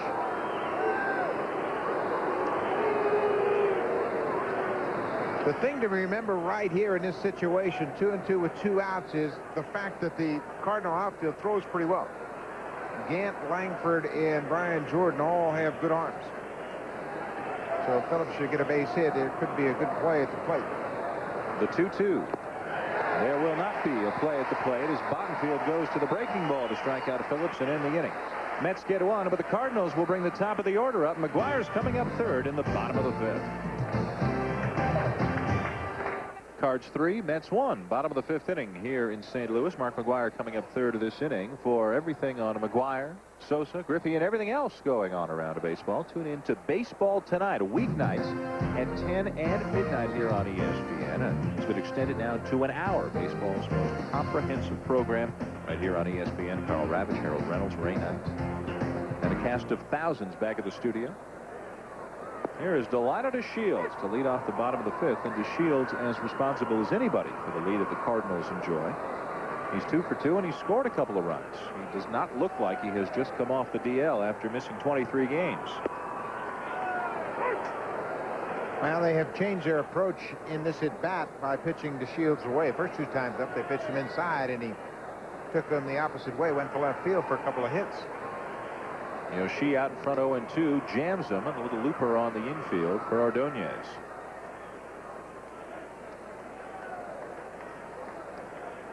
Well, what do you think about this young man?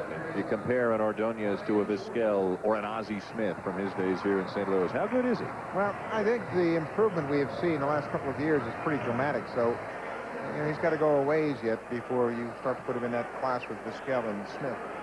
McGuire waiting on deck. Brian Jordan, the batter.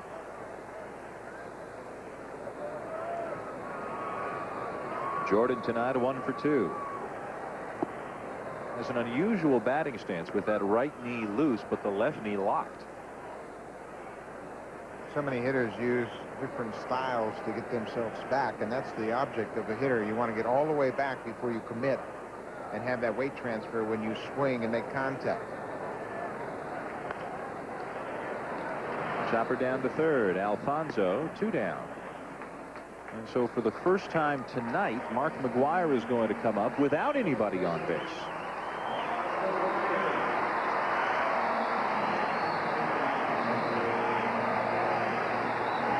A good night for him. A couple of RBIs, and the Cardinals lead by 2.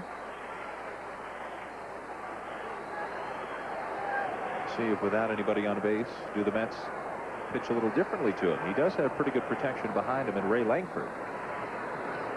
But if you're comparing McGuire to Maris, as we seem destined to do over the next few weeks, Maris had Mickey Mantle hitting behind him. Roger Maris was not intentionally walked once. Not a single time the entire 1961 season, whereas McGuire has been intentionally walked 26 times and walked overall 122 times. Those are the at-bats Tony La Russa would like to have back on behalf of McGuire. 1 and 2. He had a decent pitch to hit right there, all inside, but when you think about protection, I guess the ideal guy to have hitting behind you would be a guy like Mantle, a switch hitter with so much power. You see the walk leaders in the National League. McGuire well ahead of Barry Bonds. Yoshi out in front of ball and 2 strikes. And he gets him. Yoshi has now retired 7 in a row. McGuire strikes out, and we're through 5 at a Busch with a 3-1 St. Louis lead. A score of 3-1. Edgardo Alfonso is the leadoff batter for New York. Matt Franco, then Todd Hundley coming up. And the count now, a ball and a strike on Alfonso, who thought that might have been outside. If you are late joining us so far tonight, Mark McGuire, an RBI single, a sacrifice fly, and a strikeout. Fouled off 1 and 2. That'll sting. Batfield's had a real good sinking fastball that's been down all night long, and that one was on the inside part of the plate. Alfonso made contact, but then hit it off his left foot. You know, we take these for granted. It happens 3 or 4 times a night, but every now and again somebody breaks a bone. Danny Tartable missed just about an entire season doing that kind of a thing, and you kind of just slough it off, but it can be serious. Matt Williams a couple of years ago broke a bone in his foot. He was having a great season, and then fouled the ball off his foot and suffered a broken bone. Next trainer out now to give Alfonso a little more time, give him an opportunity to regroup a little bit.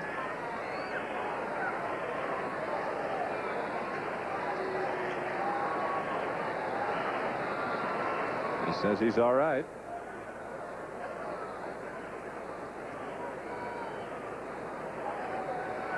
Last thing that any of these guys on the Mets side wants to do is come out of a game when you're in a pennant race, when you're tied with the Cubs right now for the wild card spot in the National League, and with San Francisco and Los Angeles right on their tails. 1 and 2 the count. He's got a piece as he tops it down to third, and Tatis will make the play for the first down.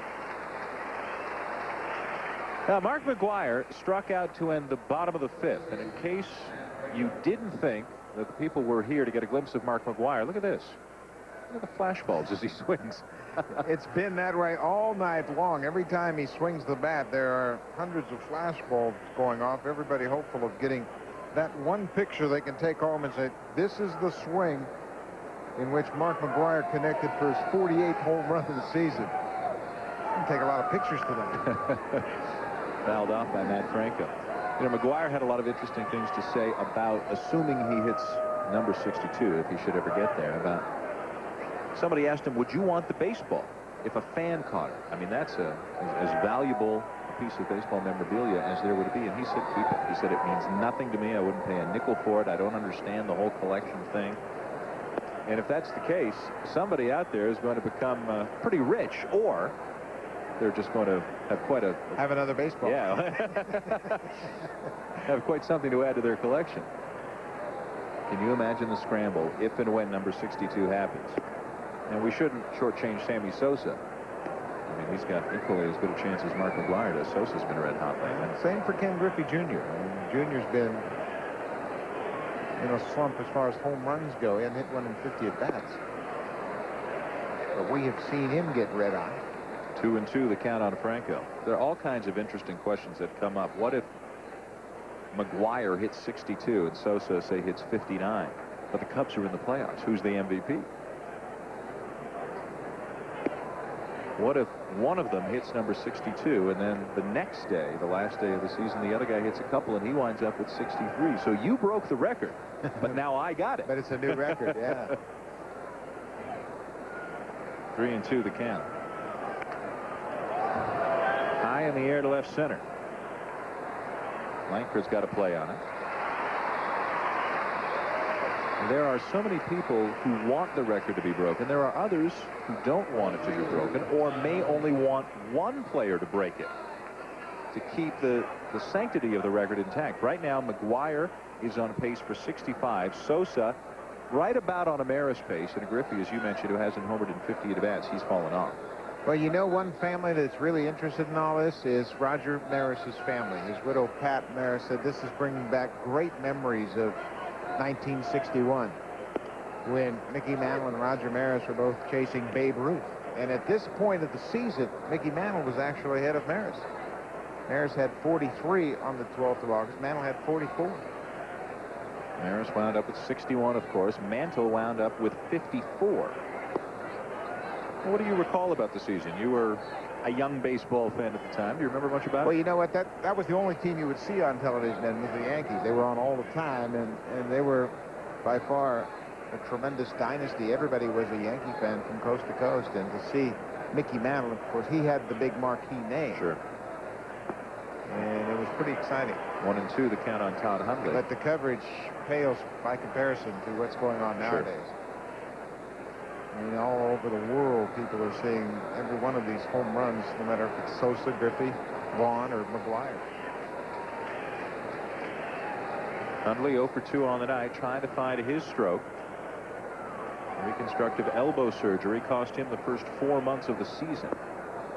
Well, I was in Cincinnati on the first game of the series, which is when McGwire will speak on the road, and it really is quite a scene to see 50 people rushing into a room in anticipation of McGwire arriving. Big struggle for Hundley this year, as you can see. And then he walks in, and I mean, everybody is pushing and shoving to get a spot, and only the sheer size of McGwire, when he says, hey, back off, you back off. I mean, that's not Joey Cora telling you to back off there. But he's had a lot to deal with, and some of the strain appears to have been showing the last few weeks. Grounded down to McGwire. He'll make the play unassisted. Hundley, and the Mets are gone. 3-1 St. Louis, heading to the bottom of the 6th. Welcome back to St. Louis. Dan Shulman and Buck Martinez with you. Bottom of the 6th. The St. Louis Cardinals leading the New York Mets by a score of 3-1. It'll be the middle of the order when Langford again and Tatis coming up for the Cards here in the 6th inning against a settled Masato Yoshii, who has now retired 7 in a row, including a strikeout of Mark McGwire to end the last inning. Robbie Valentine talked about this kind of an outing for Yoshii before the game. Langford tonight 1 for 2. Many, many times this season, Yoshii has pitched well enough to win, but gets stuck with a no decision or a tough luck loss.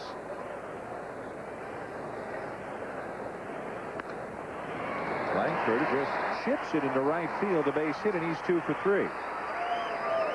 Let's go back to the studio and get an update with Michael Kim. All right, Dan, a final score from Tiger Stadium. Troy Percival in to close it for Anaheim, and he gets his 32nd save, striking out Gabe Alvarez. The Tigers have dropped 9 straight. Angels 3-2. Back to you, Dan. Well, Michael, a very disappointing year for the Tigers, but for Anaheim, a big win that brings them within a game of Texas in the American League West. Texas and Cleveland still going at the Jake. Well, that's what you call a save right there. 1 inning, 3 strikeouts. Here's Ron Gant. Runners going. Throw by Fabregas. Off the runner and into left field. And now Langford is going ahead to third. And with nobody out, he'll stop there. The third base coach was way down the line at third, and he threw up the stop sign. Ordonez has a strong arm, but he was way out in left field. There's the break. Langford slides into second. The throw hits him and goes into left field. He sees the ball out in left, keeps his eye on Ordonez, and right here he picks up Latchman, and he sees the big stop sign. No time to gamble. He's at third base with nobody out.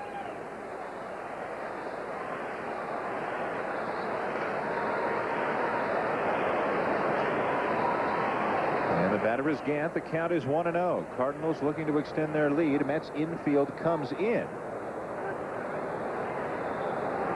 And they only really started charging in as Yoshi began his windup to the plate. Now, this is something Bobby Valentine does all the time with his infield. He'll give them a signal, and they'll start back. And then if he wants them to come in, they will come in. And it maybe play with the hitter's mind a little bit, but they've all seen it enough to know that you're still looking for a ball up that you can drive to the outfield. Especially with a count in Gant's favor.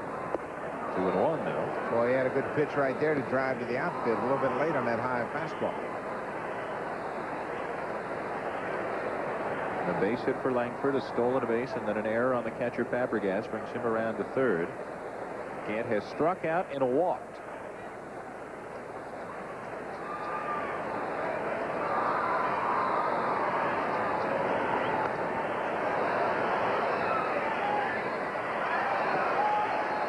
We talked about some of the tough luck that Yoshi has been in this season. In his last 4 starts, he's got an ERA under 3, but he doesn't have any wins. He's got a loss and 3 no decisions.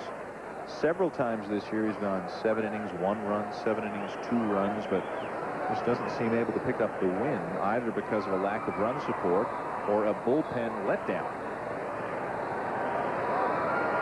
Full count. Well, it's been a real strength of the Mets all year long was the depth of their starting pitching. And I got Yoshi to give them consistent innings. They even lost Al Leiter, but Leiter came back a lot quicker than they expected after he injured his knee covering first base. Full count to Ron Gant. And he chased one out of the strike zone and strikes out for the 2nd time tonight.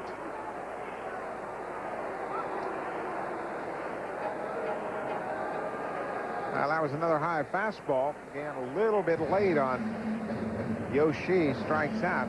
Bob Apodaca, the pitching coach, bounced out of the dugout immediately after the strikeout, talking to Fabregas initially. Then he turns his attention to Yoshi, and they're talking about this situation here with Tatis at the plate. We mentioned Tatis is a very free swinger. Apodaca going over Tatis for Fabregas and Yoshi. Tatis fresh into the National League, so Apodaca will go back to the scouting report and bring that information out to the battery so they have a good idea on how to approach Fernando Tatis. Not a good night at the plate so far for Tatis, who has popped up and struck out. Yoshi's got 5 strikeouts on the night. He's given up 3 runs, and there's Ray Langford at third base, hoping to make it 4. And now they have decided just to put Tatis on. So there will be runners on the corners with 1 out. On deck is Eli Marrero, and then behind him, remember, is the pitcher in the 8th spot. With Tony La Russa's lineup put together differently than any other lineup in baseball. The manager's playing a little chess game here. They'll put Tatis on, and that'll bring the catcher Marrero to the plate. Sets up a potential double play.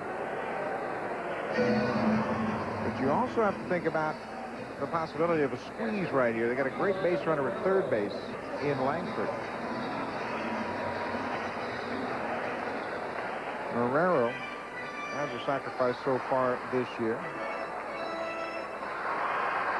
Rick Croushore is now up and throwing in the St. Louis pen, so perhaps if and when it gets to Bottenfield, he'll be lifted for a pinch hitter. They're on the corners. Langford at third, Tatis at first, only one out, and here's Marrero with a chance to increase the Cardinal lead. That old fake to third, just in case Marrero would tip his hand. There's the relief pitcher, Croushore, who has pitched in several different roles. He's been a closer down there for a while. Pitched very effectively. A hard thrower with a big screwball. Big cut by Marrero, 0-1. Yoshi is a rookie in the major leagues, but with 10 years experience in Japan, how much does that come into play in terms of getting out of situations, pitching around hitters, knowing who to go after? Well, he doesn't feel the pressure as a natural rookie would feel because he's pitched in big games in his homeland in Japan. So they like his composure on the mound, especially in situations like this. In looking at his numbers from Japan, he would have been considered an above-average pitcher. He started as a reliever, and in his last few years became a starter and was a consistent above 500 pitcher. But we have seen in Irabu, Yoshi, Chan-Ho Park coming from Korea that there is a lot of pitching talent in the Far East. This one is skied in foul ground, and it will be playable for Ordonez. So Yoshi gets Marrero for the second out, and Langford is still stuck at third. Well, that'll kill you when you got that base runner down at third base with nobody out, and you can't get a ball to the outfield deep enough to score. McGuire delivered a sacrifice fly back in the third inning. And now Ron Gant and Marrero have failed to get Langford home. And because of the way Tony La Russa has put his lineup together, Yoshi will face the pitcher here in the 8th spot. Ken Bottenfield will stay. He's 0 for 2 on the night and 2 for 24 on the season.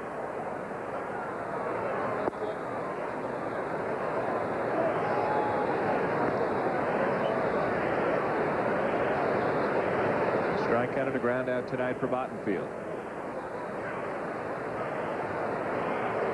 Last night for the Mets, Bobby Jones came up with a huge 2-run double that really altered the course of the game. There goes the runner from first. Bottenfield pops it up and back out of play.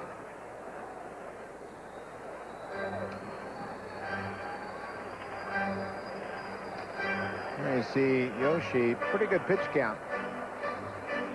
He battled his control early, but here in the middle innings, he's been able to throw many more strikes, and he's still well under 100 pitches.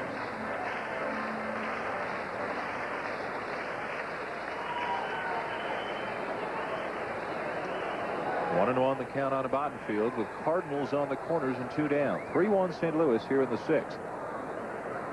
Chased it 1-2.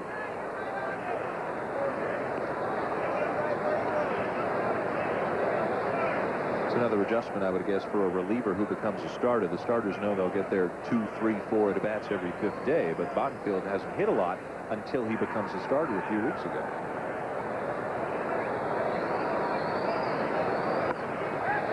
Grounded to short. Ordonez with ease to end the inning, and the Cardinals with a great chance to get away from them. They leave a couple and still lead by just 3-1, moving to the 7th.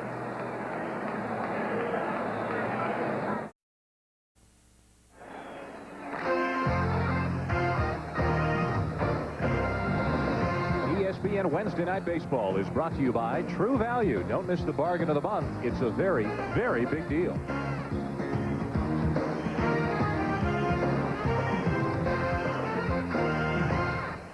Seventh inning in St. Louis, and the Cardinals try to salvage the final game of this 3-game set with the Mets. New York winning 4-2 on a Monday night. Todd Hundley with a homer. Winning 8-3 last night. Edgardo Alfonso with 4 hits and a couple of RBIs. But tonight, Kent Bottenfield has shut them down, allowing just a run on 3 hits through 6.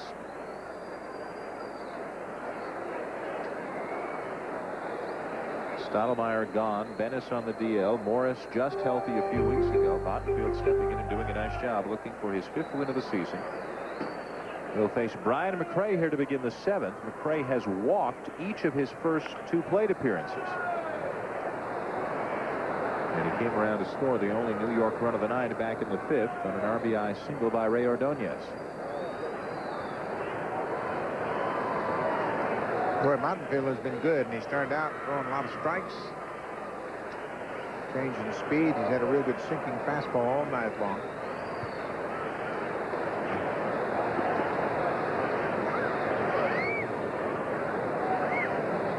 Croushore was up warming in the pen last inning, just watching now, ready and looking on from the bullpen.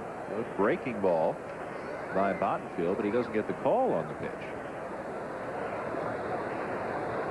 1-1 to McRae. Left that one up, and it's hit high in the air to shallow left, and no play.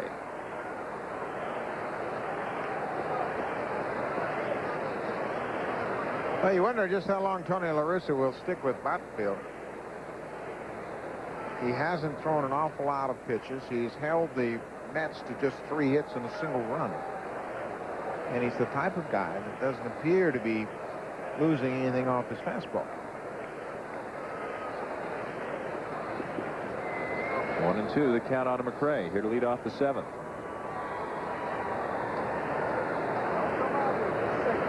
Up and in. Well, there's been activity in the St. Louis pen. Now down in the Met pen, Mel Rojas is up. Well, the struggle it has been for him at times this season. Another breaking ball, but again missing, and it's a full count. For Mark McGwire tonight, a couple of RBIs, but no home runs.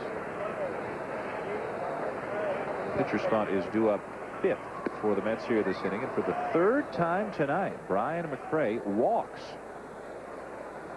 Let's go to Michael. All right, Dan, big night for the big unit down at the Astrodome. 6th inning here, facing Eric Plunk, and this is Randy Johnson's first Major League RBI. Richard Hidalgo scores. Astros up 3-0 in the 7th. Dan? And Nolan Ryan looking on there. What a pickup so far for the Houston Astros. Randy Johnson apparently on his way to another win, another double-digit strikeout game, and the folks in Atlanta and San Diego have to be getting a little bit nervous right now about the Houston Astros. Well, he changes that whole ball club. When you think about a dominant starter like Randy Johnson, he really boosts the morale of the team. They're enjoying an 8-game cushion over the Cubs. They got some good hitters. They got 4 big-time hitters in their lineup. Bagwell, Biggio, Alou, and who am I forgetting? Derek Bell. Derek Bell, of course. And if Billy Wagner can come back, and it looks like he can from getting hit in the head a few weeks ago, they've got a closer as well. There's Baerga with McRae at first. Nobody out for the Mets here in the 7th. Base hit left center. This combination clicking again as it did in the 5th. A walk to McRae, a base hit by Baerga. Well, you have to remember that the Mets have a very potent bench tonight, given the fact that Piazza's on the bench, same for John Olerud. Rick Proschauer is loose down in the pen, 2nd hit in a row for Baerga. Brian McRae, the base runner at first, has to make sure that ball goes into center, so he can only move up to 2nd base. But the Mets have a couple of real good pinch hitters on the bench. Should Bobby Valentine decide to make a change right here, they'll probably have Fabregas bunting. And Marrero to the mound for a conference with Bottenfield. Is that why we don't see a pinch hitter for the Mets here? Because it is a bunt situation? Yeah.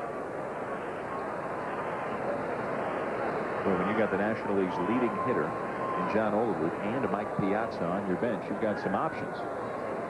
Not to mention Lenny Harris, who's a great pinch hitter in his own right. And now, after yet another delay, Tony La Russa comes to the mound, and that's going to be it for Bottenfield. Rick Croushore is going to come into this game for Kent Bottenfield, who leaves with a couple of runners on a base. And should both of them come around to score here this inning, there would go the possibility of a win for Bottenfield.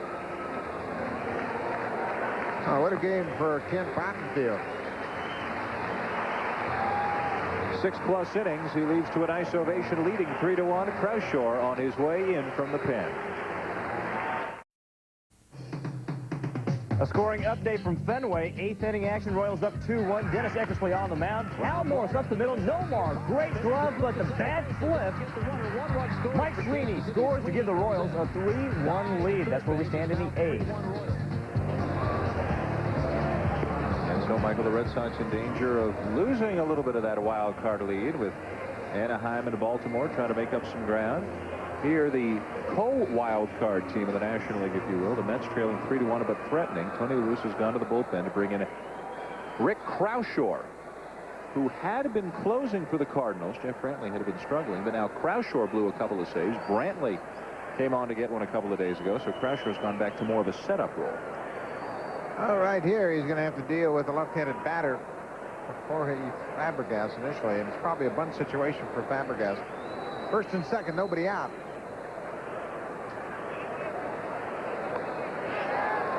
Croushore throws hard. You're going to make sure you get that bat out in front and get the bat angled up so you can hit the ball down into the ground. A long look down to Cookie Rojas at third for the side to see if the bunt is on again. McRae walked to begin the inning and moved to second on the base hit by Baerga. Nobody out. Tatis in at third, and McGuire likewise at first as Fabregas squares very early again. And this time he will get it down. No play at third, and out at first is Fabregas, but the sacrifice moves the runners along. Well, Croushore had the luxury of looking to third base because it was the catcher running. Fabregas gets down a perfect bunt. Watch Croushore break off the mound here. He breaks toward the third base line. Fabregas puts it down the line. He takes a look at third base, sees he doesn't have a play, but he still has plenty of time to go to first base and retire Fabregas. So one down, runners at second and third. And Croushore is going to face Ray Ordonez, who has driven in the only net run tonight with an infield single back in the 5th. He has also grounded out back to the pitcher. Very hot, over 370 in his last 30 games. This little number out in front of the plate. The runners cannot go anywhere. And Ordonez is retired for the second out of the inning. This is potentially a great opportunity for the Mets to get back into it. And because of that, they are going to send up the leading hitter of the National League in John Olerud to pinch hit in the pitcher spot. There you see Olerud's numbers. 350 with a 444 on base percentage, 15 homers and 71 ribbies. Base hit right now ties the game. 2 for 3 as a pinch hitter this season, just getting a night off, as is Mike Piazza, with an off day for the Mets tomorrow.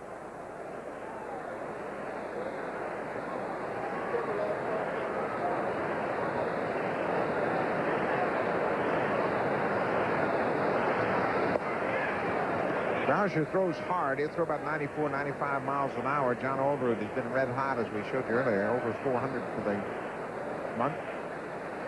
Marrero with some last-minute instructions for his pitcher. Well, the New York Mets have never had a batting champion. John Olerud trying to do that here at 350 right now. He doesn't have Mo Vaughn, Raphael, Mark McGuire power at first base, but he puts the ball in play. He uses the entire field. That's that screwball that Croushore throws that's so effective against left-handed hitters. This is the same pitch that the former great reliever Mike Marshall used very effectively. You don't see an awful lot of pitchers throw that screwball. The screwball is a breaking ball. It's actually thrown with the opposite spin of a curveball. They'll break down and away from left-handed hitters. A lot of left-handers will throw it. Mike Cuellar, the former great left-handed pitcher with Houston and Baltimore, had a great screwball.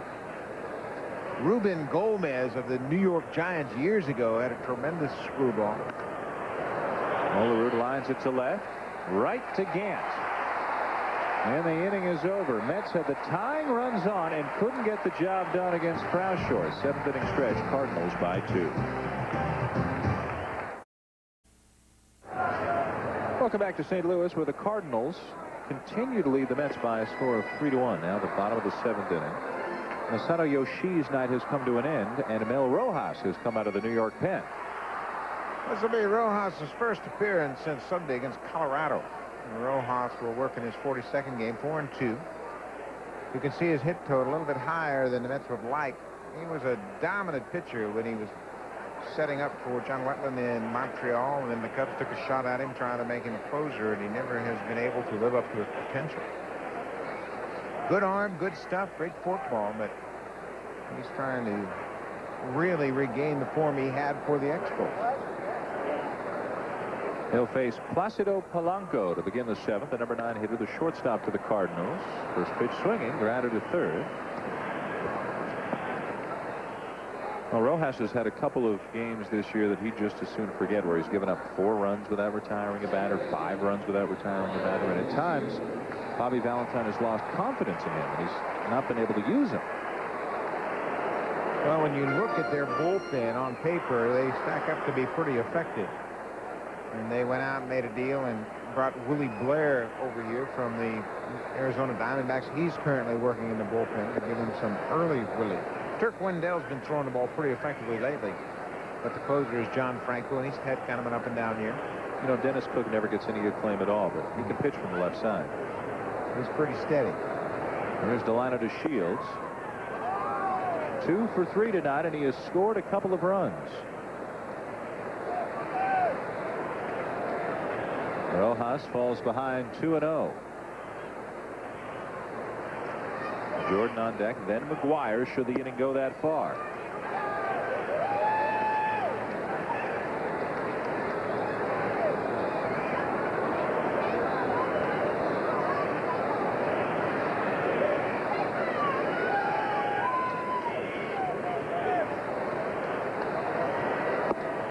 Anthony's, and it's 3-1 to DeShields. You're right about him in Montreal. That Rojas Wetland was about as effective as Rivera Wetland with the Yankees a couple of years ago. It really shortened the game for the Expos. But he's been struggling to find that same form. He loses to Shields.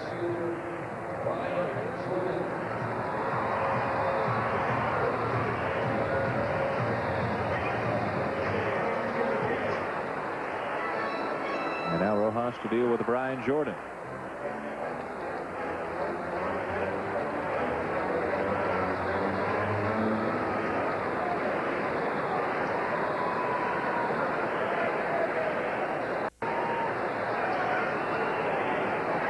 You wonder how much it takes away from the kind of year that a Jordan has had, or for that matter, the kind of year that McGuire is having, to have the career season in a season when the team is not doing well. Yeah, it takes away a lot. I talked to Brian about that before the game. I said, you know, you can have a great year, but once you've been in the postseason, that's the only thing that really matters. There goes to Shields. And in there, in a head-first slide, his 19th stolen base of the season. Decent throw by Fabregas right on the money, but DeShields got a great jump off of Mel Rojas, and with the head-first slide, sticks his hand in on the bag before they can put the tag on him. Bang, bang at second. The umpire right on top of the play. Geiger comes over to take the throw, and there you see the hand on the bag before the tag. He actually tagged the dirt. Would have been even closer had he brought the glove down on the arm of the back of DeShields. Time is called at the last moment. Brian Jordan just waited and then finally asked the umpire for time, and as Mel Rojas began his delivery, the umpire at home plate raised his hand. No pitch. 1-0 the count. 3-1 Cards. DeShields at second, 1 down. There goes DeShields for third, and because of that, it's a base hit into left field. Alfonso had started vacating his position to cover the bag at third, and that was the difference as the ball snuck through. DeShields gets a base hit from Brian Jordan. That would have been right at the third baseman, but Alfonso started to break toward third. You could see Fabregas saw the runner break. He was getting in position to throw, but just that extra step toward the bag took Alfonso out of position. And that's what the running game will do for you. It'll open up a hole on the infield. That was a ground ball right at the third baseman. Instead, it's an RBI single for Jordan to make it 4-1 St. Louis. And here's McGuire. A good night at the plate, driving in the first 2 runs of the night for St. Louis.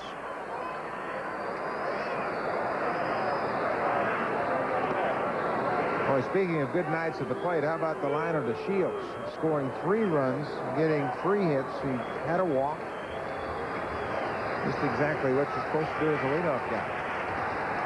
Well, the top 4 guys in the St. Louis lineup have all 7 of the Cardinal hits. The bottom 5 guys are 0 for 13.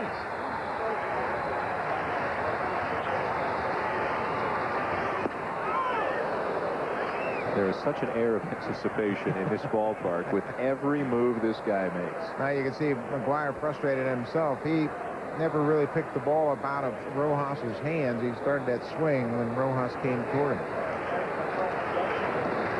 Generally, Mark McGuire, a very patient hitter. He's got a good knowledge of the strike zone. He'll make a pitcher work. Just look at the number of walks he has, over 120.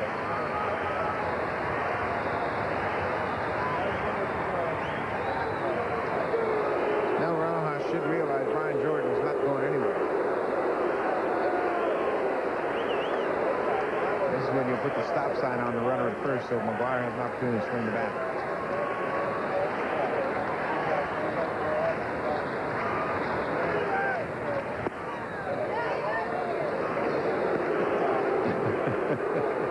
The booing is funny. Just a game over what would be a full season, and Mark McGuire has 71 homers in a Cardinal uniform. He's got 40, and this is his 82nd game at Busch Stadium. Almost 1 every 2 games here at Busch.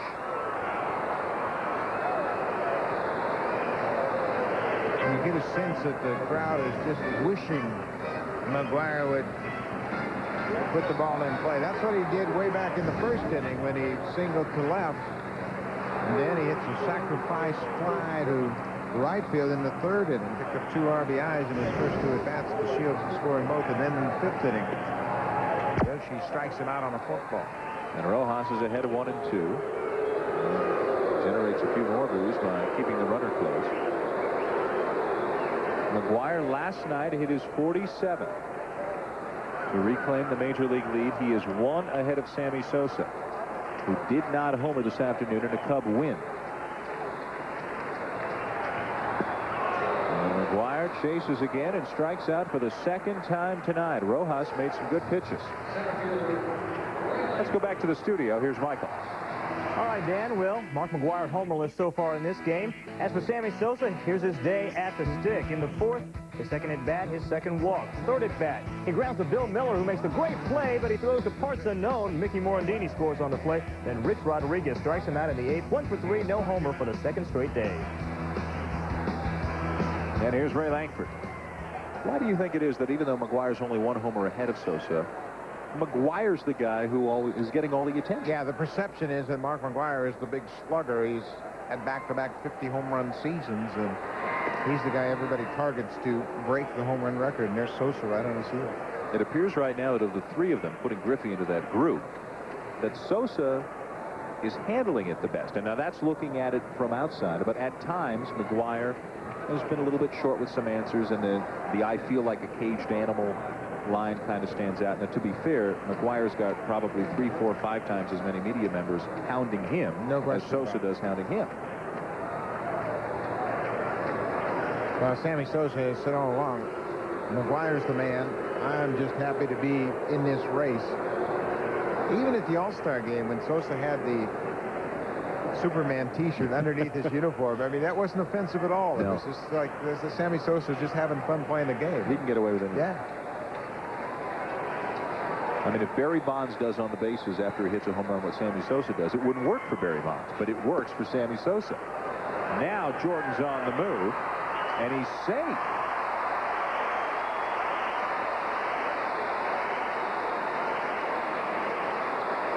Brian Jordan can do an awful lot of things to beat you. Fabregas made a decent throw. It was on the first base side of the bag. When Ordonez comes in front of the bag to tag, look at the slide. Boy, it looked like he got him on the leg.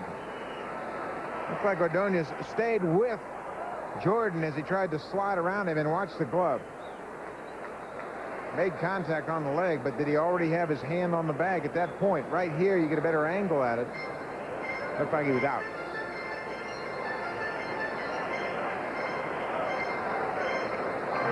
Very aggressive slide by Jordan, though, to give the umpire at second, a C.B. Buckner, something to think about. And Jordan is ruled safe, his 13th steal of the season.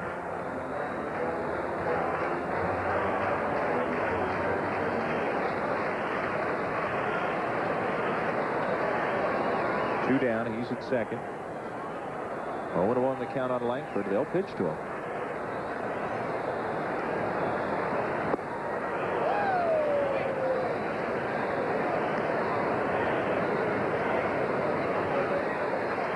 Langford's had a good night at the plate with an RBI double and then a base hit and a stolen base his last time up. He continues to be the hottest Cardinal since the break, with an equal number of home runs as McGuire and more RBIs since the All-Star break than McGuire.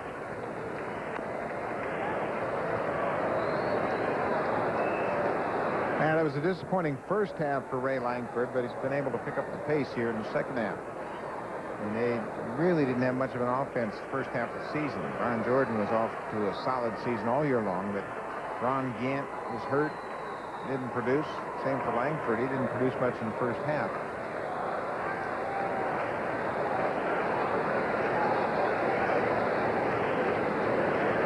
The 0-2. You look at Rojas's stuff, and it still appears to be there. Yeah. Still got good velocity on his fastball. He's got that biting forkball. Throws a decent breaking pitch, but he gets back to the quality of pitches that he makes. He'll get a guy in a hole, and then he'll make a mistake out over the plate, and he'll get burnt. And more often than not, he is now pitching in these types of situations where his team is down. With an in.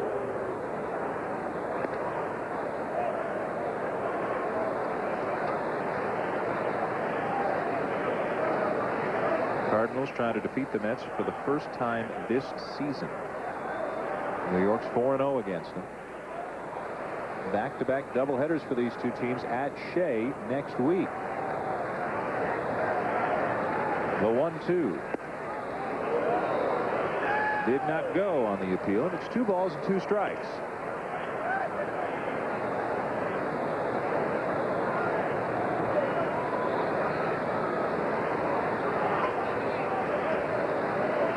Now at second, Brian Jordan. His base hit scored Delano to Shields here in the 7th to give the Cardinals a 4-1 lead. The top of the order continues to do all the damage for the Cardinals.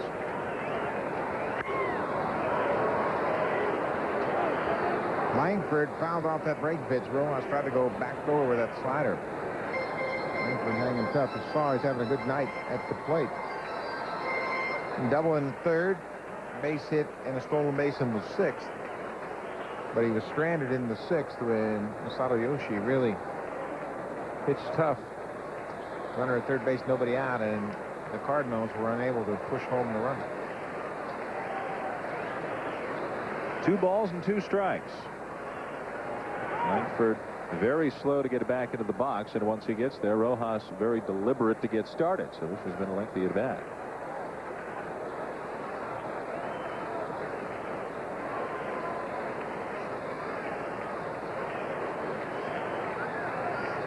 The 2-2 upstairs, and it's full.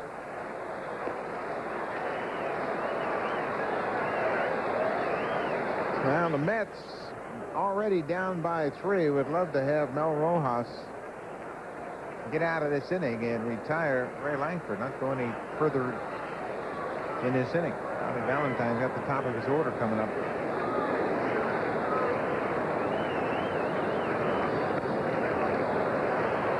And the significance of this game to the Mets is that with the Cubs having won earlier today, New York and Chicago are now tied for the wild card spot in the National League. San Francisco and L.A. close. St. Louis, just for interest's sake, is 8.5 games behind the Mets and the Cubs right now, but a whole lot of teams in between.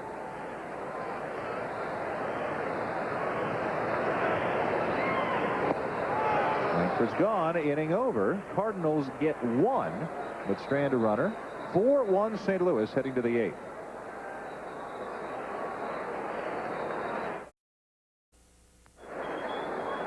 It's the top of the order coming up for the Mets. They trail St. Louis 4-1. Croushore is on the mound for the Cardinals. He came on and did a very good job in relief of Ken Bottenfield in the 7th. He'll strand a couple. Tony Phillips coming up here, then Edgardo Alfonso, and then Matt Franco. John Olerud has already been used as a pinch hitter by Bobby Valentine, and Mike Piazza remains available on the New York bench. Phillips tonight is 1 for 3. A little bit late there. Joshua has that great fastball, and Phillips was looking for it, but he was behind it.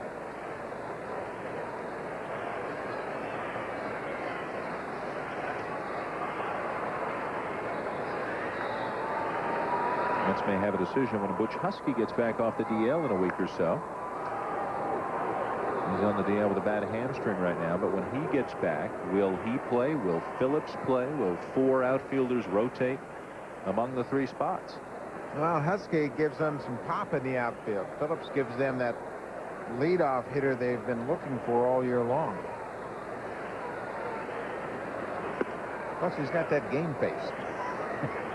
You got that intensity that Bobby Valentine likes at the top of the order. So it's been a juggling situation for Valentine all year long. Beginning with really the acquisition of Mike Piazza.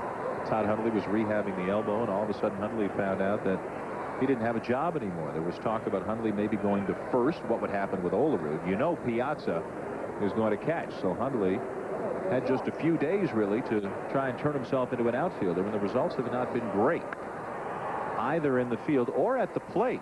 The Mets could probably live with inconsistent play in the outfield if Hundley was the Hundley of a couple of years ago at the plate. Well, it's difficult to ask a player to sit out the first half of the season and then come right in the midst of a pennant race and put up numbers that he put up the last couple of years, and Hundley is just trying to find his way. Mike Piazza has gotten in the midst of this pennant race and started to hit a little bit better lately, more consistently. I mean, it's hard to say. Piazza's been over 300 all year long.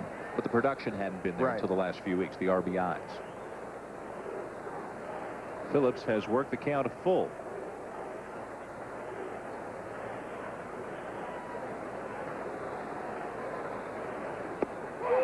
And he's gone on the outside corner. Croushore rings him up. Well, that's a good fastball. Not wanting to walk Phillips, he makes a quality pitch with the fastball right on the outside corner. Picks up his first strikeout of the night. And with 1 down, that'll bring up the third baseman, Edgardo Alfonso. 4 hits last night, about 0 for 3 so far tonight. The Mets with only 4 hits in the game. You know, getting back to Piazza, obviously he's going to generate a ton of interest in the offseason. The Mets have decided to put off any negotiations until the offseason. And when you start to think about the teams that could afford him, there aren't that many. The Colorado Rockies would love to have him. He's got incredible numbers at Coors Field. Would the Boston Red Sox take a run at him, especially if they lose Mo Vaughn? Cubs, Yankees. You don't get much beyond 5 or 6 teams. This one is driven to right center. Langford on the move. 2 down.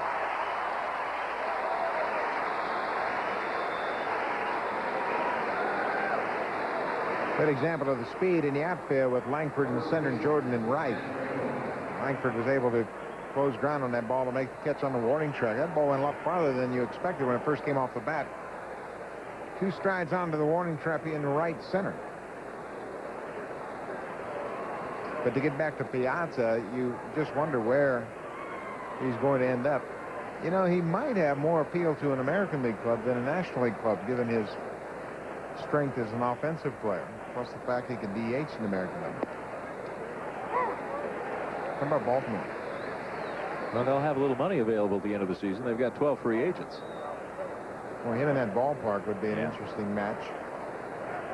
That's as close to home as he could get without being home in Philadelphia. 1-0 the count on Matt Franco.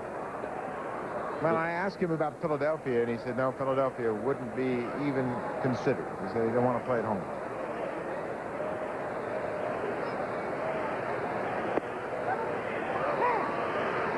Will he make as much money? Well, I tell you, it's so hard to read. And does that really matter? I mean, he turned down a huge contract offer from the Dodgers. Ground ball on the right side. Another good inning for Croucho. What a job he has done. 2 innings, 6 up and 6 down. Cards lead by 3.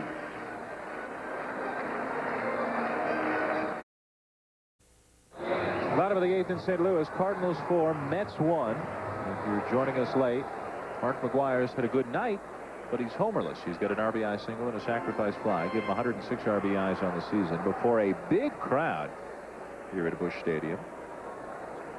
We haven't heard an announcement, but it looks to be about 45,000, which would be considerably above the season average, which is good at about 38,000. Right now, it really appears that Mark McGwire is doing more for attendance in the visiting parks than he is at home. He'll bring an extra 10,000 to 15,000 into a visiting stadium. Yeah, this place has been pretty consistent all year long. Where the fans come out. Ron Gann, Fernando Tatis, Eli Marrero, the 5, 6, and 7 hitters for the Cardinals, due up here against Mel Rojas in his second inning of work. Willie Blair now throwing for the Mets down in their pen. The former Tiger and Diamondback and former starter relegated to bullpen duty with the Mets. He's had a rough season. And really, Blair coming to New York and Gilkey going to Arizona, it was, well, let's trade each other our problems and see if we can fix them. And Blair got a nice free agent contract when he signed with Arizona, but was never able to get untracked out there as a starter. Gilkey, one of the mysteries, really, in baseball. Check swing foul. Gilkey's in the midst of a 4-year, $20 million deal. It took him 17 at-bats with the Diamondbacks before he hit the ball out of the infield.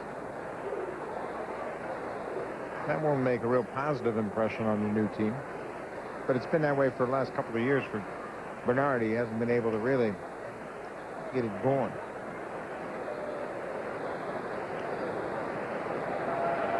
You know, the way the money's getting thrown around, you get one of those guys in the midst of a long-term deal who's not producing, almost impossible to trade him. And it can bury your team for a while, because then you don't have the money freed up to spend somewhere else.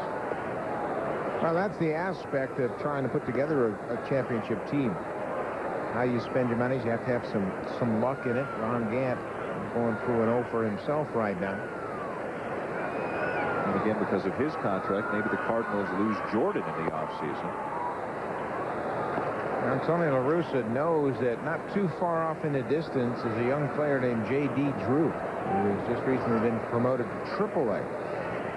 And Drew was their #1 pick, signed a big contract. They're not going to wait an awful long time before they test him here in the big leagues. He might be up in September.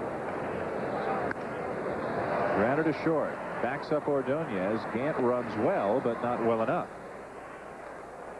Now, coming up Sunday night here on ESPN, American League action between the Baltimore Orioles and the Cleveland Indians. The Indians leading the AL Central, led by Kenny Lofton and company, Cal Ripken, Roberto Alomar, Rafael Palmeiro, who today hit his 36th home run. Trying to get the Orioles back into the race. And if you can't see it, you can hear it on ESPN Radio.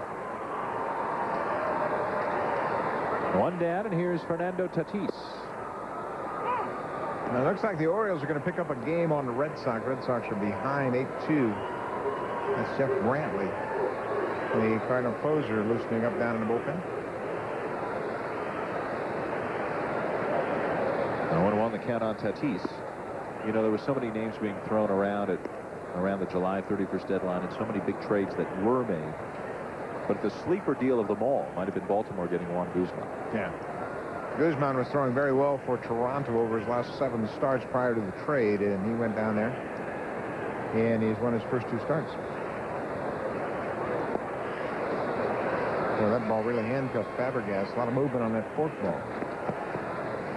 Rojas has thrown okay here.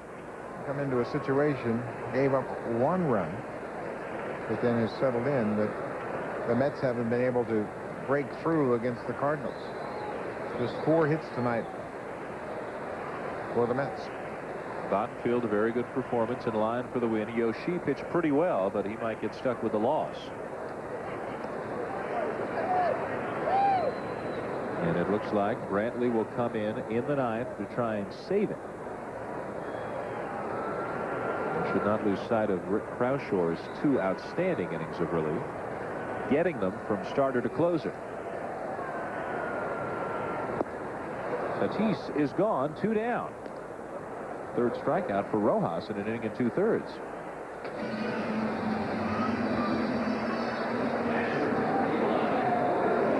For Jeff Brantley, he is coming off some arm surgery last year, which cost him a lot of time. He had a very slow start to this season. Rick Croushore, as we mentioned, was the closer for a while, and Brantley went several weeks between save opportunities as Croushore pitched well. But with Croushore blowing a couple of save opportunities recently, now Brantley gets another shot. Brantley is 14 of 20 in save opportunities.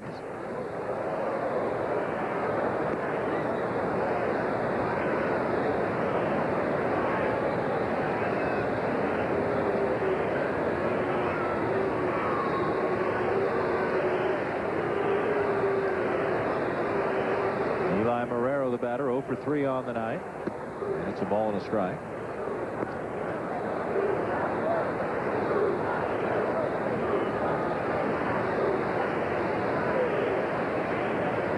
Due up for the Mets in the 9th, it'll be Todd Hundley, Brian McRae, and Carlos Baerga. There's some of their better hitters coming up, and they are down 3. And it's 1 and 2 here on Marrero. Veteran Willie McGay is listening up in the on-deck circle. He'll come on to pinch hit for Croushore if the inning continues. Well, he has been some Cardinal player, hasn't he? Won the MVP 13 years ago in the Cardinal uniform at 353 that year. Marrero, little drive to center. McRae still going back, will run it down on the track. He can go get him out there as the Cardinals go in order against Mel Rojas. The Mets will come up in the 9th, down 3.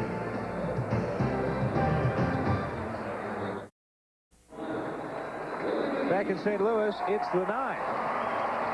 And as you can hear from the enthusiasm of the St. Louis crowd, the Cardinals are leading. It is 4-1 St. Louis.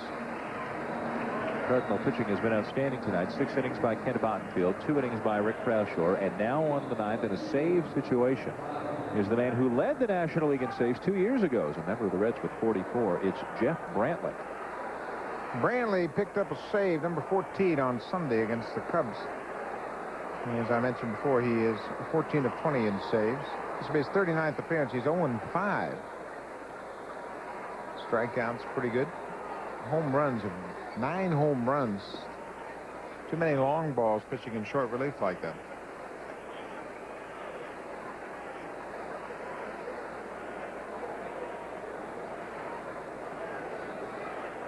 Well, the Cardinals took the lead early with a run in the 1st, and they have held the lead ever since. Mark McGwire with a couple of RBIs, but no home runs. Delino to Shields and Brian Jordan have been huge parts of the offense as well for St. Louis. A defensive change as well for St. Louis with Willie McGee coming in for Ron Gant in left field.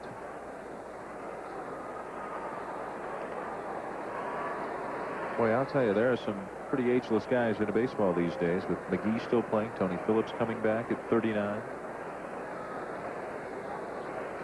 And then you have Paul Molitor over in the American League playing every day. Yeah.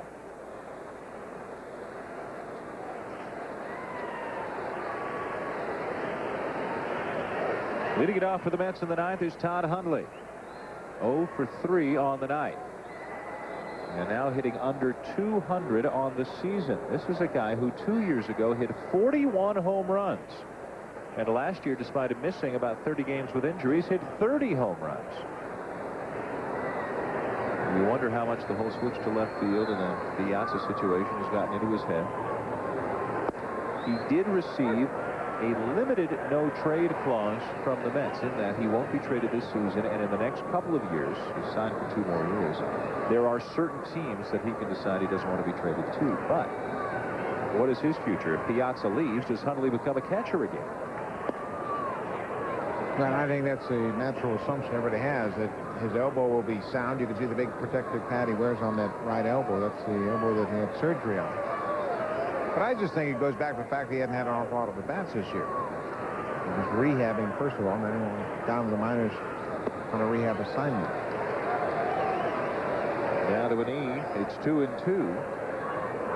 His first home run of the season coming 2 nights ago here in St. Louis.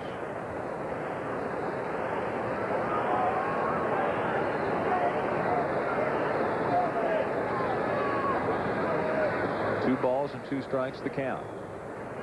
Jeff Brantley on the mound for the Cards. Got it.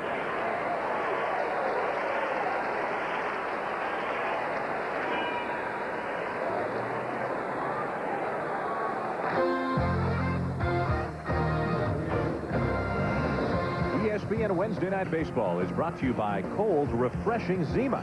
Zima, a few degrees cooler.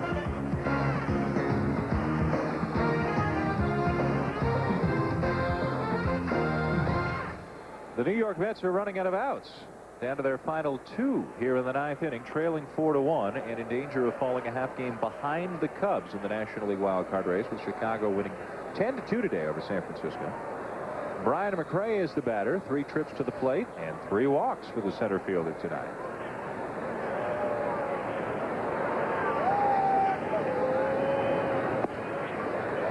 Cardinals hang on, they would move within 8 games of the Cubs, who would be the new wild card team. But again, 5 teams would be between the Cardinals and the Cubs, and that's the biggest problem. And with the trade of Todd Stottlemyre and Royce Clayton a couple of weeks ago, obvious that really the Cards have shifted their sights a little bit. Well, they were decimated by injuries to their starting staff early in the season, and they were never able to make up that ground.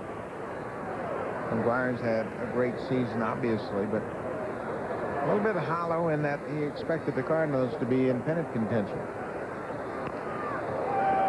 Is it easier to go for this kind of a record when you're out of the race, like McGuire apparently is, or when you're in the race, like Sosa is? I think it's easier when you're in the race because you are geared up every single night to win a game. You have a lot more enthusiasm and intensity because you're playing for a pennant. That's everybody's goal. McGuire has been to the World Series before. He knows what it's all about. You want to play in the postseason. So I think in that regard, Sammy Sosa every day is trying to lead his team into the postseason. You know, there are a lot of people who think it's better for baseball if the record isn't broken, because then all this excitement starts again next year. Whereas if it is broken, well, it's not such a big deal next year for somebody to break a 1-year-old record. But there's no question it has energized baseball fans this year. McRae pops it up into shallow left field. Back is Polanco for the second out. Let's send it back to the studio and rejoin Michael Tim. All right, Dan. At the Astrodome, Randy Johnson struck out 13 Brewers, marking the 97th time in his career that he has struck out 10 or more batters. That ties him with Sandy Koufax for second on the all-time list, behind Nolan Ryan, who has 215. 3-0 Astros win it. Back to you, Dan. That was a little short down at the Astrodome, but what an amazing performance again by Randy Johnson. 3 for 3 now. 3 outstanding starts as an Astro. And obviously he was so upset in Seattle because he didn't get a contract. He wasn't able to pitch the same. A strike taken by Carlos Baerga. 2 down in the 9th. Cardinals an out away from salvaging the final game of the series and beating the Mets for the first time this season. Bottenfield stands to go to 5-5, and it looks like Yoshi, who pitched pretty well, will drop to 4-7. And Brantley in line for his 15th save of the season.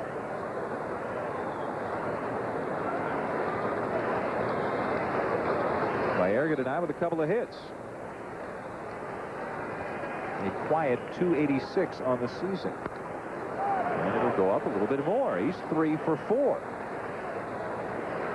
And remember, if the Mets can get one more batter on base, they can bring the tying run to the plate, and Mike Piazza is still available in that New York dugout. Not that there's any pressure on you, Mr. Fabregas, but that's what you got to do. A 2-out base hit will set the table for Piazza. Ordonez is the next scheduled hitter. There's nobody in the on-deck circle right now. Fabregas 0 for 2 with a sacrifice, hitting under 200. Now, are you surprised Lenny Harris isn't out now to try and get them to Piazza? Well, it probably depends on what the situation is, but Fabregas has been in the game the whole time. But yeah, I guess you could argue that Lenny Harris, a pinch hitter, would be more appropriate here, but it's very difficult to pinch hit. Fabregas drives it to deep right. Jordan going back, jumps, and it's gone. Fabregas did more than single. He homered. The end result is the same. As presumably Piazza will come up with a chance to tie it. It is now 4-3 here in the ninth.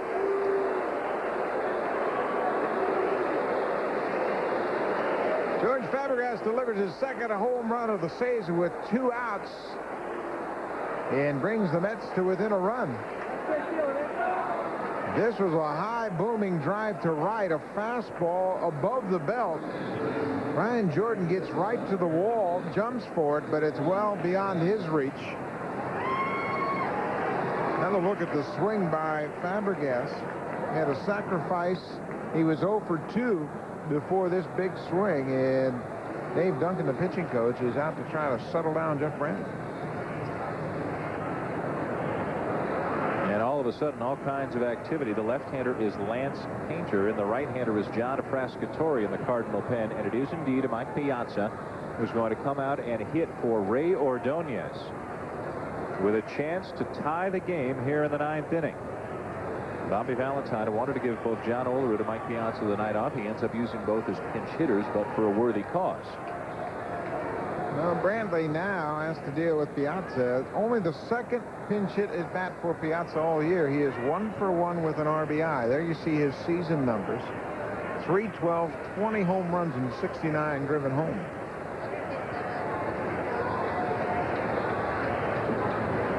A one-run game here in the ninth. And a swing and a miss by Piazza.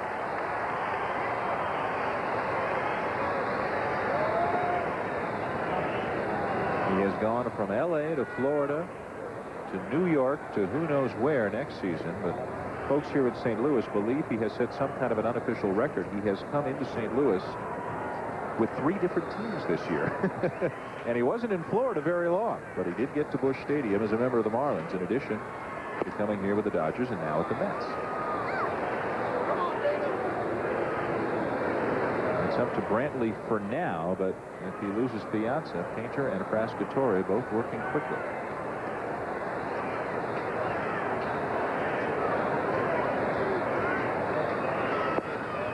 Got the corner. Now you can see Marrero sitting off the plate outside. You're going to work Piazza there. Brantley stays outside with the fastball. Lenny Harris now in the on-deck circle in the pitcher spot should Piazza keep the game going. 1 ball, 2 strikes.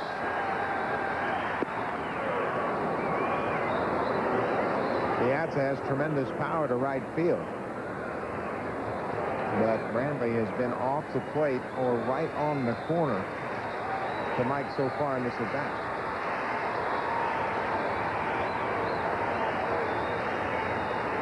A nervous ninth here for Tony La Russa.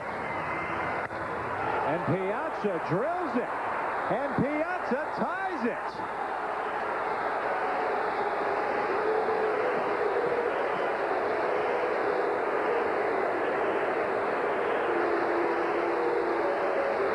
What a comeback for the Mets here in the ninth inning.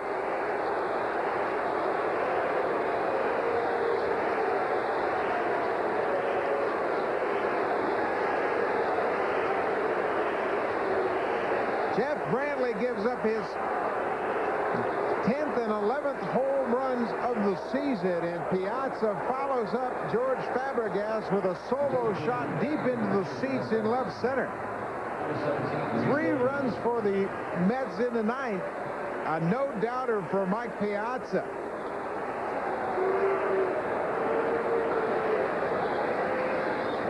And a frustrating inning for Jeff Brantley. Tony La Russa now pops out of the St. Louis dugout. An unhappy bunch of Cardinal fans here have seen a 3-run lead evaporate in the 9th inning, all after 2 were out and nobody on. A base hit by Baerga, a home run by Fabregas, and then Mike Piazza ties it with his 21st home run of the season. And Jeff Brantley, a dejected Jeff Brantley, leaves the game tied at 4. New pitcher, pinch hitter, Piazza ties it up. We'll be back after this. What a turn of events here in the 9th inning. The Cardinals took a 4-1 lead to the 9th. Jeff Brantley got the first 2 batters, and then Baerga singled, Fabregas homered, and Mike Piazza came off the bench as a pinch hitter and a homer to tie it. Tony La Russa's gone back to the pen for the left-hander Lance Painter. Now, Jeff Brantley had another disappointing outing as he tried to wrap up this ball game. Got 2 easy outs, and then the roof fell in. Left-hander Lance Painter will make his 50th appearance of the season. He's 3-0. He has a save. All he's trying to do right now is keep this game tied and turn it over to the Cardinals in the bottom of the 9th.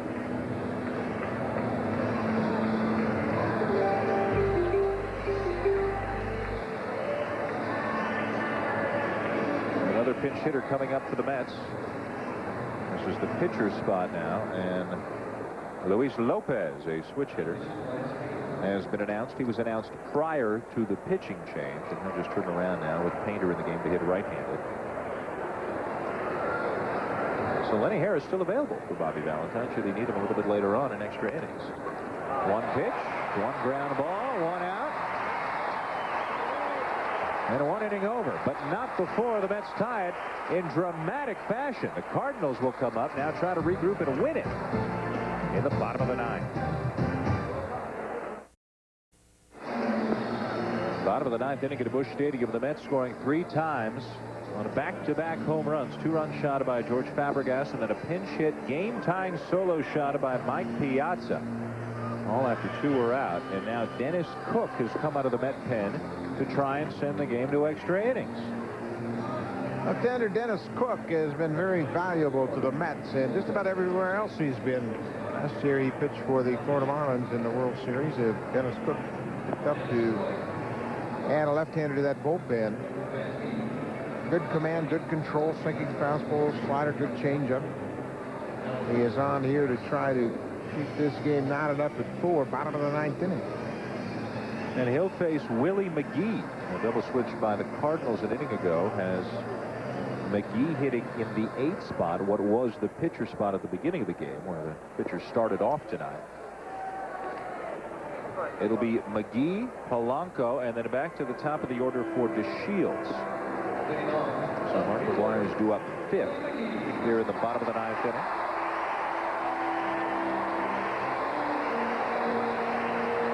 As dramatic a comeback as you can see, really.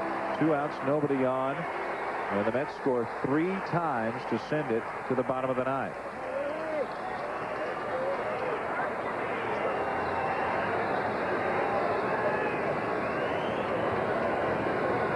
McGee's first at bat of the 9th.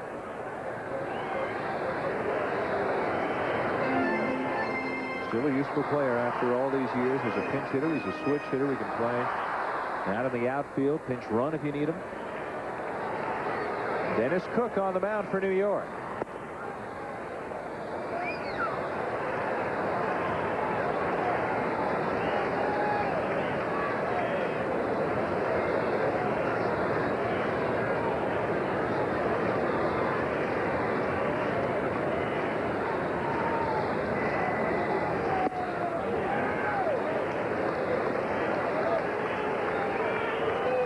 Couple more changes in addition to Cook. Luis Lopez, who pinch hit, stays in the game at shortstop in place of the departed Ray Ordonez, and Jermaine Allensworth, a very recent pickup by the Mets, has gone into left field in Todd Hundley's spot.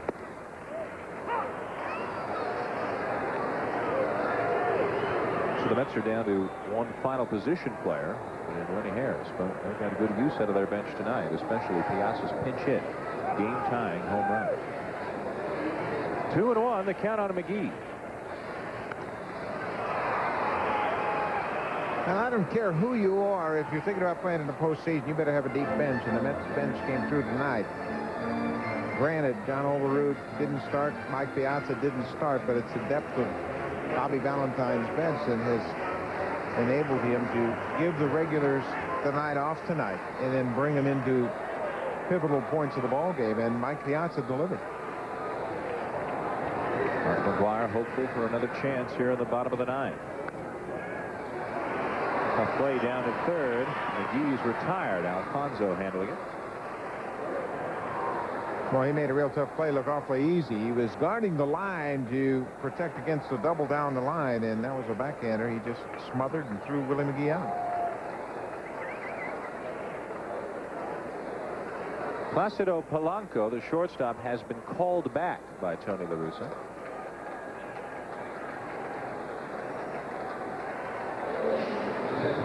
And in his spot, Pat Kelly has come out to pinch hit.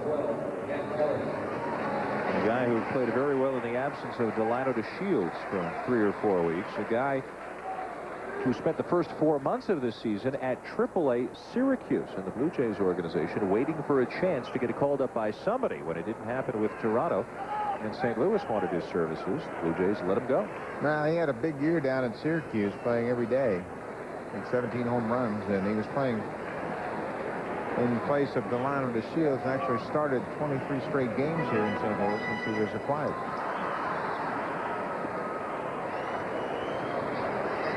A longtime Yankee player who had all kinds of potential, all kinds of ability, had a lot of injuries, and never really grabbed that everyday second base job for New York. He's up there swinging. Fly ball into right center, 2 down.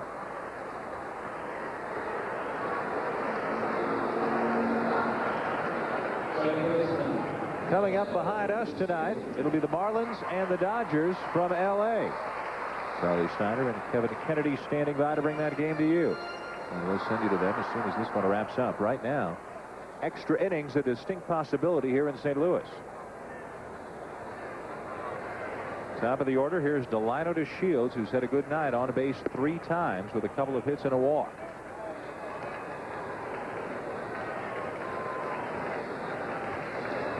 Boy, if the Mets can come back and win this one and sweep the series and stay ahead of the Cubs in the wild card race after it looked like it was all done. Well, they've had a couple of pretty good comebacks recently. A couple of times against the Giants at Shea last week. DeShields can't get it over the head of Baerga, and we are indeed headed to extra innings as Cook gets the Cardinals in order, all tied at 4 heading to the 10th.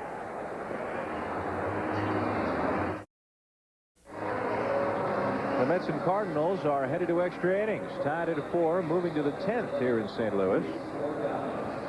Big night of baseball here on ESPN. If you're looking for Sports Center, it has shifted tonight over to ESPN2 and is in progress. Take your pick. Tied at 4 here in the 10th inning with Mark McGwire due up second in the bottom of the 10th. For the Cardinals, McGwire has not a homer, but does have a hit and a couple of RBIs tonight, so his at-bat is not far away. But first, it'll be up to the Mets to try and take the lead here in the bottom of the 10th after they scored 3 runs to dramatically tie it in the top of the 9th. Tony Phillips to turn around and hit right-handed against Lance Painter. Well, I mentioned briefly about the Mets and their comeback last week. They had a game against San Francisco, they had a comfortable lead, and then 2 3-run home runs in the 8th inning. Found themselves behind. But they battled back in the 9th to beat the Giants. Jose Mesa walked in the winning run twice in that series, and the Mets have had a little bit of magic going lately. Well, even though the game is tied now, do the Mets have the upper hand because they made the comeback? I think so. Psychologically, it's a big boost for them. They were 1 out away from losing the ball game. Defensive change for the Cardinals. Luis Ordaz comes on to play shortstop after Pat Kelly pinch hit for Placido Polanco. Both managers using their benches and now their bullpens extensively out of necessity here in the late innings. Phillips was waiting and finally got the strike call, so he'll hang around. It's 3-1.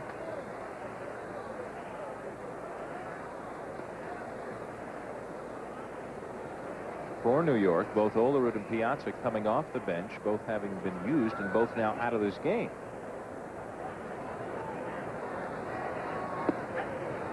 There's the walk, and there's the leadoff man on base, exactly what Lance Painter didn't want to do here in extra innings.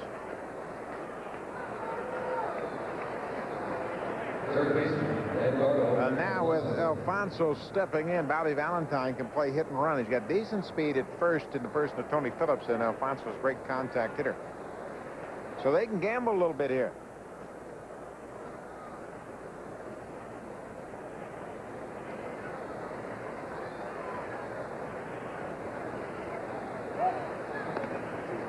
And courtesy toss to first base just in case Alfonso should tip his hand.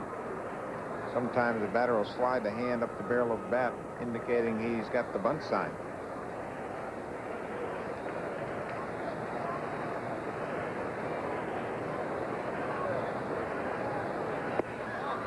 Took a strike.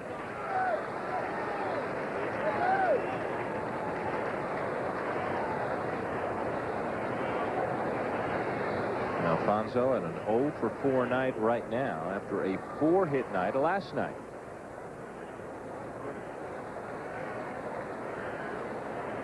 Phillips with average speed at first base, held by McGuire. Ground ball to short, could be 2, or does, onto the Shields, and just in time to get Alfonso at first.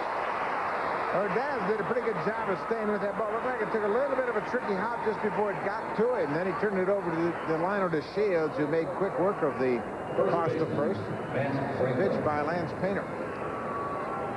Watch how the ball kind of came up a little bit on Ordaz. He stayed with it.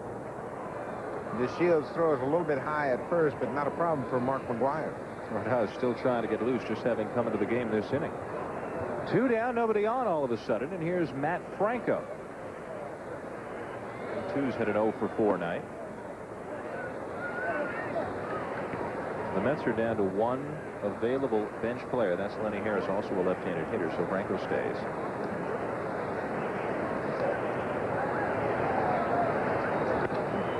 And Franco delivers. Base hit.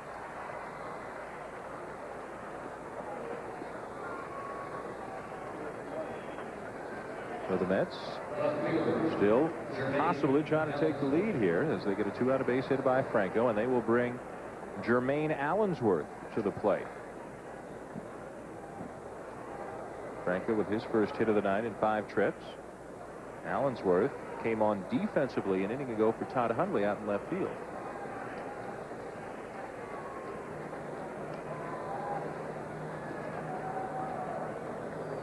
Just picked up a couple of days ago in a deal with Kansas City.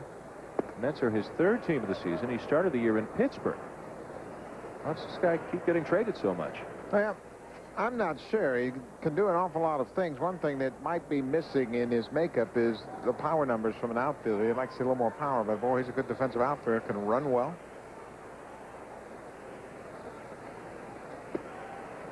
When you think about this spot in the lineup, and Todd Hundley is a switch hitter, Bobby Valentine's aware of the fact that Hundley is 1 for 12 from the right side recently with 11 strikeouts. So not only does he get better defense in left by taking Hundley out of the game, he gets a more potent right-handed bat to face Painter. Now Willie McGee out of the left, moving a few steps toward the line with the count 2-0. But if the Mets are going to win it, at this point they're going to do it without Olerud, Piazza, or Hundley. Their 3 main power threats. Well, of the 3, only Piazza had an impact so far in this game. What an impact with a pinch hit home run to tie it in the 9th. This is popped up. Tatis waiting, inning over. Cardinals will come up So trying to win it in the bottom of the 10th, and Mark McGwire is due up second. Come on back to St. Louis.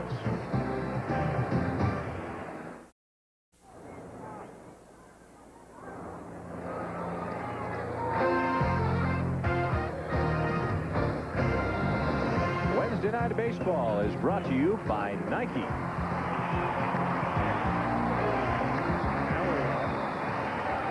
What a ball game it has turned into here in St. Louis tonight. Tied at 4 in the bottom of the 10th. The Mets scoring 3 runs to tie it in the 9th and send it to extra innings. No time like the present for Cardinal fans to see their team win it, because it's Jordan, McGwire, and Langford coming up here in the 10th inning. Dennis Cook on the mound for New York starts Jordan with a strike. Brian Jordan tonight has a couple of hits. He has scored a run. He has driven in a run. He has raised his batting average a couple of points up to .321 as he fouls it off 0-2. And waiting on deck is Mark McGwire, who drove in the first 2 runs of the night for St. Louis tonight without a home run, and then struck out a couple of times.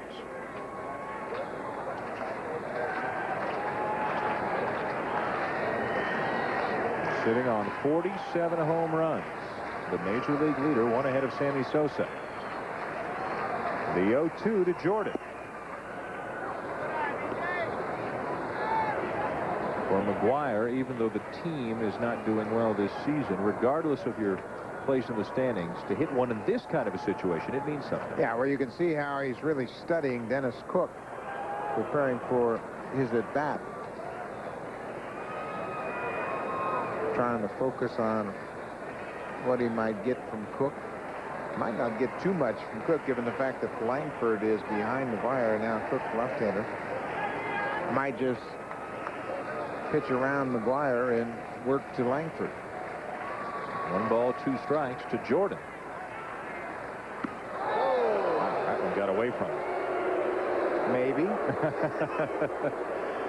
Cardinal fans didn't think so. This ball up and in. Jordan has to duck out of the way as it sails right over his helmet. The 2-2. Popped up into very shallow right. Back goes Baerga, and he is called off by Allensworth, who makes the play. As this inning, just to keep it interesting, Allensworth and Tony Phillips have flip-flopped corners in the outfield. But that's all incidental, because here's McGwire.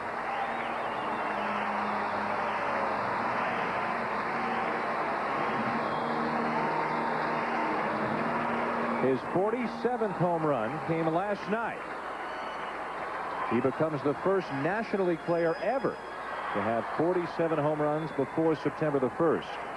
He hit it off Bobby Jones last night. He's got only 2 home runs here in the month of August. His pace has slowed. And you can see Fabregas is set up well off the plate again against McGwire. And Cook making sure that he didn't make a mistake over the plate. Watch where the catcher slides here as Cook begins his delivery. Right on the corner. Well, they boo strikes, too. How do you boo that pitch? Fabregas conscious of making sure Cook stays away from McGwire here. Not trying to get fancy. Just make a good pitch on the outside.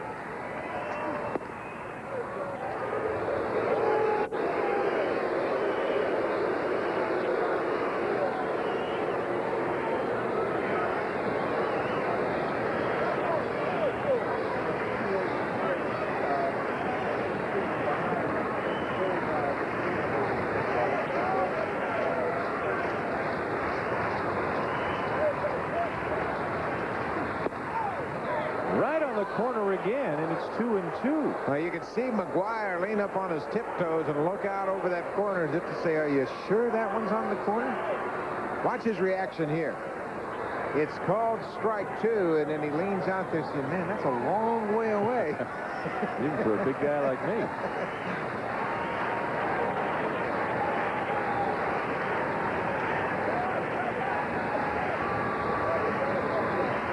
Waiting and waiting, even though Fabregas appeared to be set up. Fabregas thought They had the sign, but Cook wasn't happy.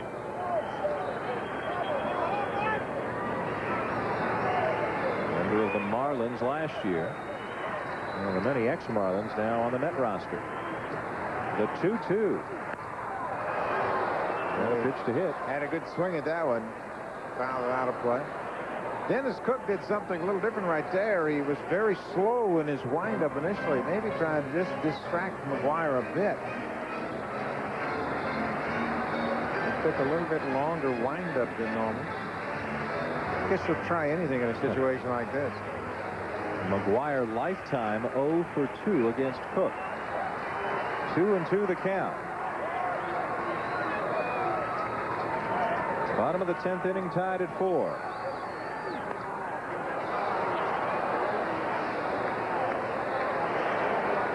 Cook's making some pretty good pitches to McGuire right here. Not even messing with the inside part of the plate. He stayed outside, and Fabregas was nodding his approval of that last pitch. That's a pretty good spot. Sound strategy? Yeah. Stay outside. Oh, yeah. I mean, if you're going to miss, you got to miss off the plate. You don't want to miss over the plate. Either right on the corner or down and away. The 7th pitch of the at-bat coming up. Outside, and it's full.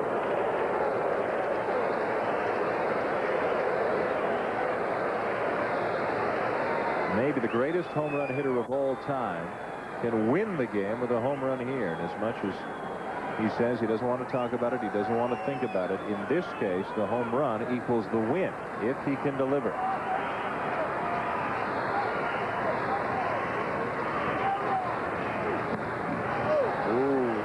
Breaking ball over the plate. Had a good hack at it. You know what this is like? You know, weekday games where there's all kids in the stands, and every time anybody makes contact, the whole crowd oohs and ahs. That's what it's like whenever he swings the bat. Everybody in this ballpark knows exactly what he can do if he squares up on them, including Dennis Cook. Cook's pitched him tough in this at bat. Give him credit. Here comes the 9th pitch of this at-bat. Sliding inside. Got him. It was actually away, but McGuire strikes out for the 3rd time tonight, and there are 2 down. Looks like a changeup. And McGuire had a big swing, but swings right through it. You see Fabregas is on the inside part of the plate. Cook threw it away. It was a changeup with a little bit of movement down and away.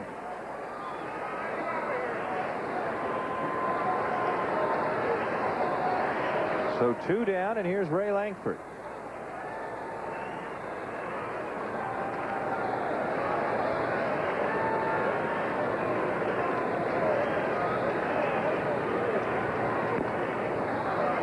This guy's no slouch himself when it comes to hitting one out of here to win the game. Well, that's what I was thinking about. Ray Langford steps to the plate after you strike out Mark McGuire, and you have a chance to say, wow, got by that guy. And then you forget that Langford can also end the game on one swing.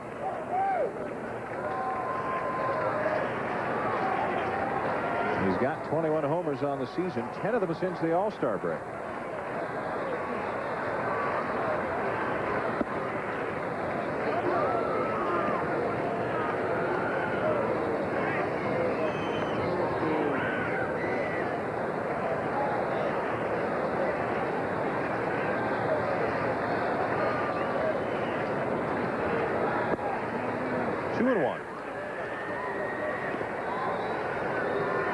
Cardinals appeared to be in control right into the 9th inning, even with 2 outs in the 9th inning and nobody on. And then Tony La Russa watched Jeff Brantley let it all slip away as the Mets went single, homer to tie it. Now Langford pops it up. Should be playable for Alfonso. And on to the 11th in St. Louis. Cardinals go in order. We are still tied at 4.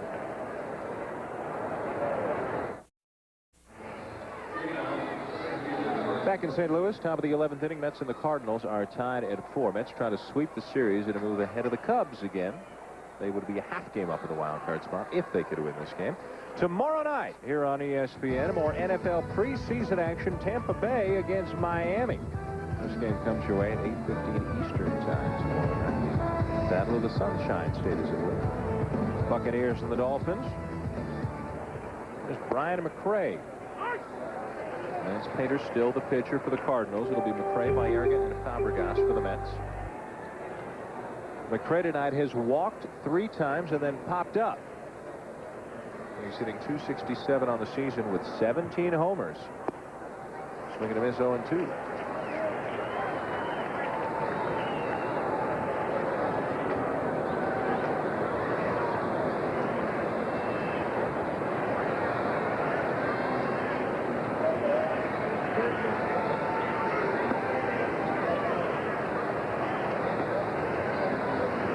Crowd started tonight at 41,403, and it looks like about half of them have left.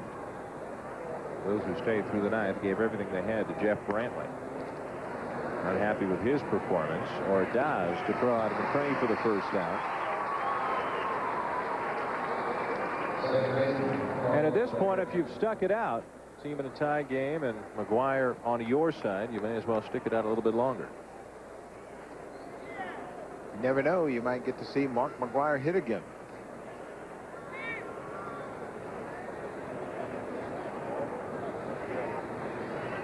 The batter is Baerga, who has had a terrific night.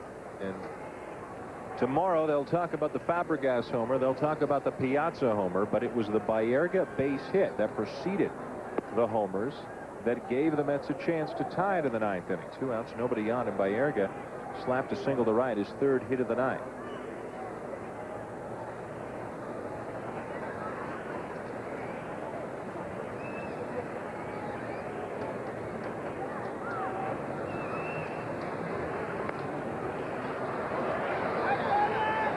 The Mets have a little more flexibility than a lot of teams because Baerga is one of 5 switch hitters on their roster. And, you know, you can do a lot of things, and you can really create a lot of problems for the opposing manager. And it happened earlier in the game when Luis Lopez was announced into the ball game. They made a pitching change. He just changed his batting helmet.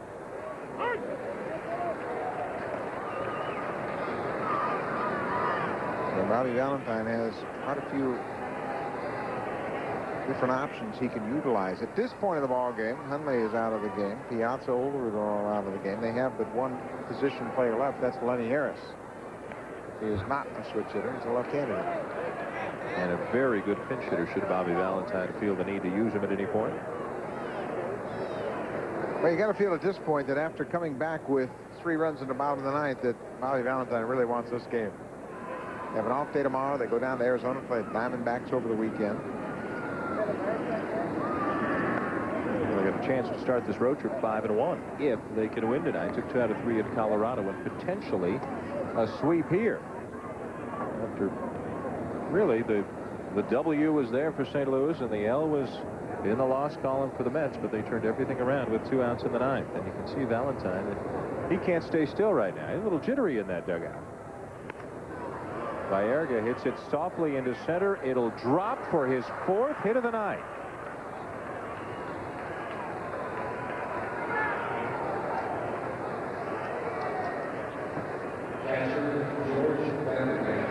What a night for Baerga.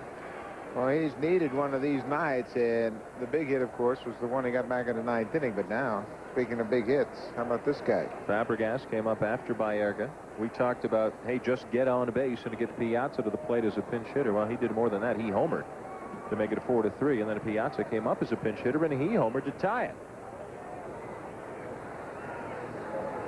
Lefty-lefty matchup here for Fabregas as Painter misses badly.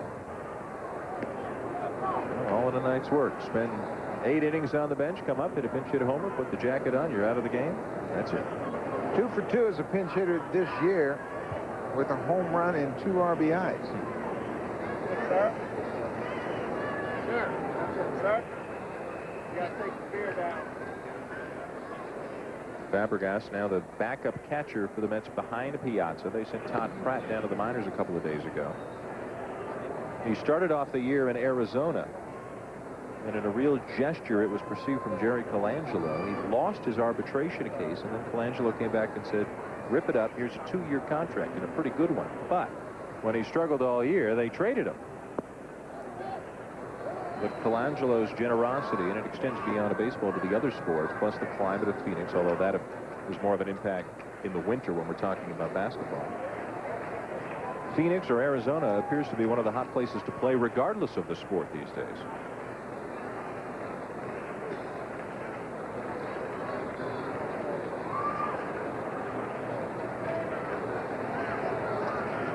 A lot of speculation that Bernie Williams is all but signed, sealed, and delivered to be there next year. He's a free agent at the end of the season. Well, there's also speculation that maybe the Diamondbacks would be interested in Mike Piazza when he becomes a free agent at the end of the season, but it's difficult to imagine them being able to sign a Bernie Williams and a Mike Piazza. You play with only two guys out there defensively. Just have the pitcher try to get him to hit it to the big part of the ballpark. Well, they talk about strength up the middle. Out in the on-deck circle now, Lenny Harris.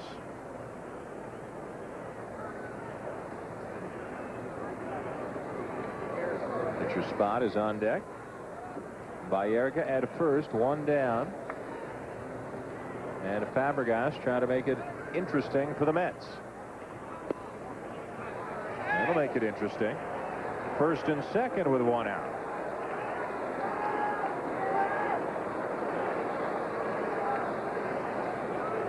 And La Russa puts Lenny Harris into the ball game. George Fabregas had a couple real good at-bats his last two times up.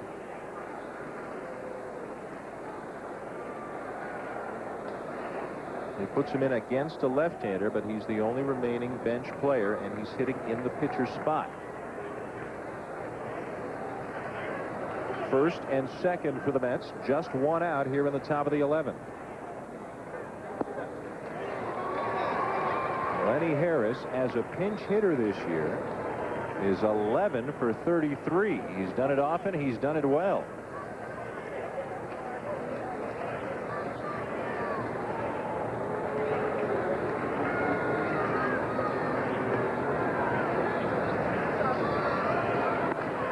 Check swing by the mound. 1, 2. That'll go the Cardinals' way as they turn the double play to win the inning, and again they'll come up with a chance to win it in the bottom of the 11th.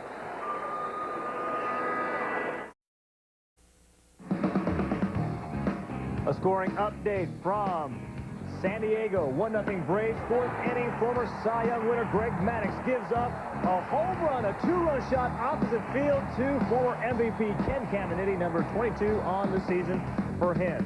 And don't forget, coming up right after the Cardinals game, the Marlins and the Dodgers, Carlos Perez making his first start as a Dodger at home.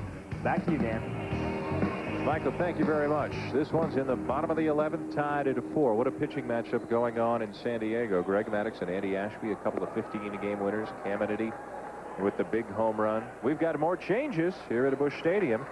Turk Wendell has come on.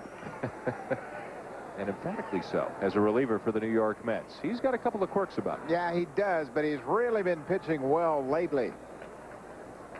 He will fire that rosin bag to the mound as he prepares to start the inning. He lets the first baseman, Matt Franco, know that he'll be there. He has allowed just 2 earned runs in his last 18 2/3 innings. That's a .96 ERA over that span. And with the pitcher spot due up for the Cardinals, Tony La Russa has brought out Tom Lampkin as a pinch hitter.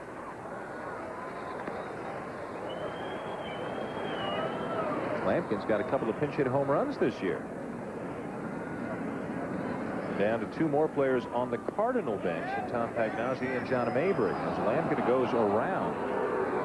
And it's 1-1.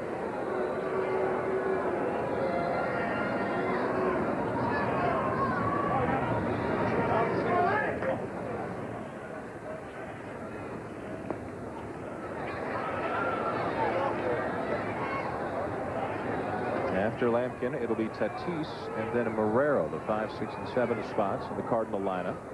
Wendell is the 4th pitcher of the 9th for the Mets. Tatis on deck.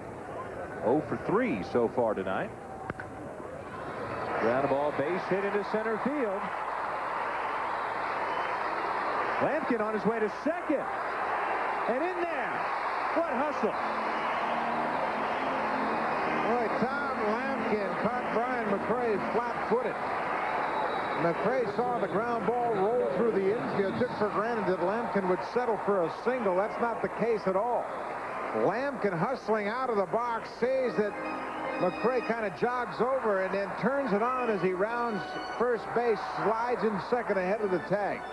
Oh, what an aggressive heads-up play by the pinch hitter, Tom Lampkin. He had a pinch hit home run last night. He gets a pinch hit double here to set the table for the Cardinals in the bottom of the 11th.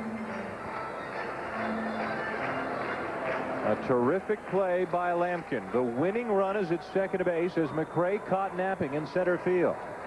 Here is Tatis trying to get him over.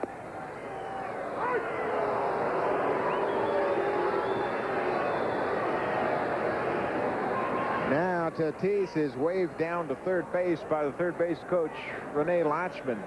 Remember, Tatis has just joined the Cardinals. He may not be real sure about the signs. He probably missed the bunt sign on that first pitch.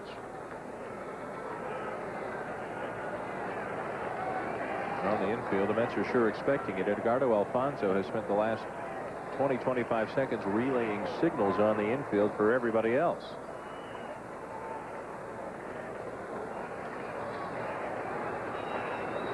Now he squares, but not a great attempt. Now he jabbed at that breaking ball, and boy, missing that sign on the first pitch could prove very costly here because Wendell gave him a good fastball.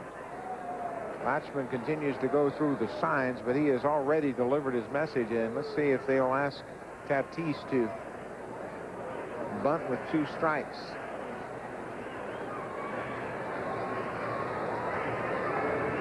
I wouldn't imagine they would have him bunt with 2 strikes. Give him a chance to swing the bat here. Nice bunting again. It looked like he might have taken strike 3, but it was called ball 1.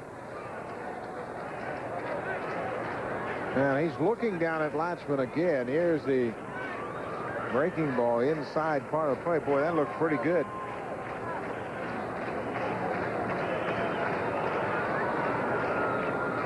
Lampkin, the double. Nobody out of the bottom of the 11th. And now he's gone.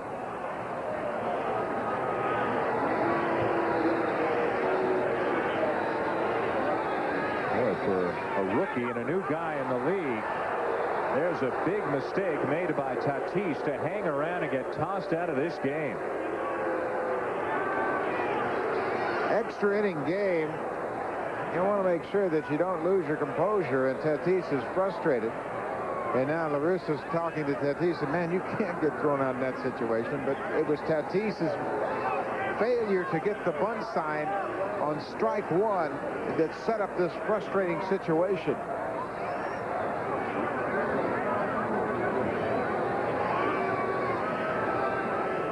They are down to Tom Pagnazzi as the only player, and Tatis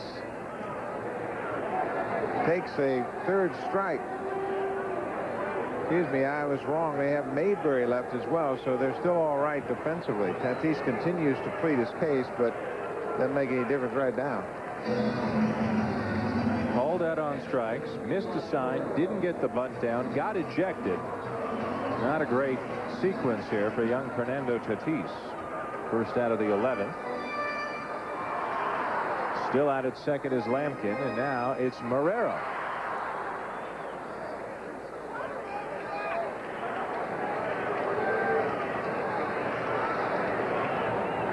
For 4 on the night, hitting .248 on the season. On the inside part of the plate for a strike.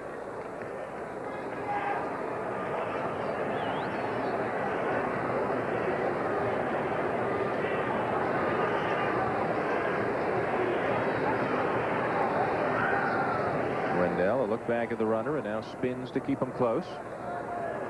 Wendell's a good sinking fastball slider pitcher. He'll pitch down in the zone. And we have seen him actually throw that slider inside.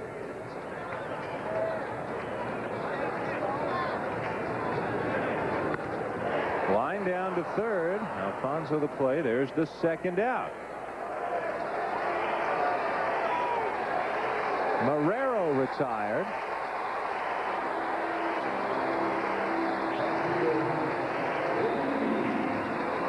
And one of the real favorites for many, many years here at Busch Stadium, Willie McGee, now with a chance to win it.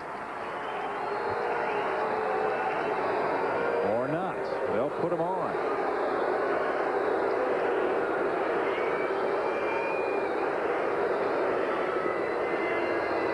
Obviously, you got to put McGee on in this situation. Got a base open, left-handed situation as a switch hitter. So they're going to put him on, and they'll work to Ordaz, the shortstop. Boy, a leadoff double by Lampkin, and then Tatis failed to advance him to third, and the Cardinals are in danger of wasting that leadoff double. And Ordaz is going to hit with nobody able, I guess, to come in and play shortstop should the Cardinals not win it here. Well, remember, if they pinch hit Mabry right now, they'd have to use him at third, and they have nobody to play short. Pagnazzi would be the only regular player. So Ordaz has to stay, and nothing glamorous about the numbers. Just a 171 average and only 4 RBIs in 70 at-bats.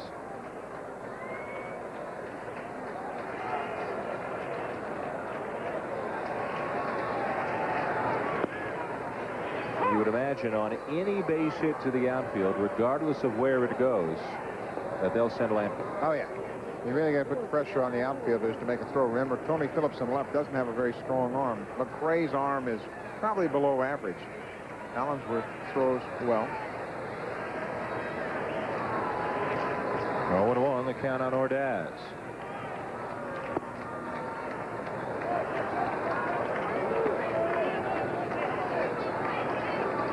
Coming up behind us, it's the Marlins and the Dodgers from Chavez Ravine. Stay tuned for that next on ESPN. If you're looking for them, we're in St. Louis. And the Mets and the Cardinals are tied at 4 in the bottom of the 11th. 2 on, 2 out for St. Louis.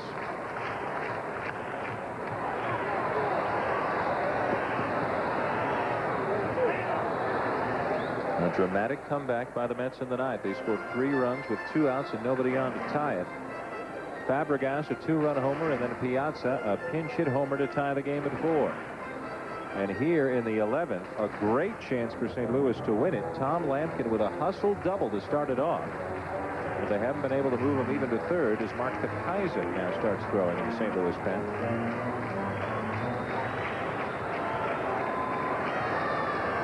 And you know things are getting thin when a rookie shortstop hitting a .171 fends for himself here with the game on the line. But there aren't many options left for either manager at this point. And they'll go to the 12th as Ordaz strikes out of the Cardinals strand a couple. Tied at 4 in St. Louis.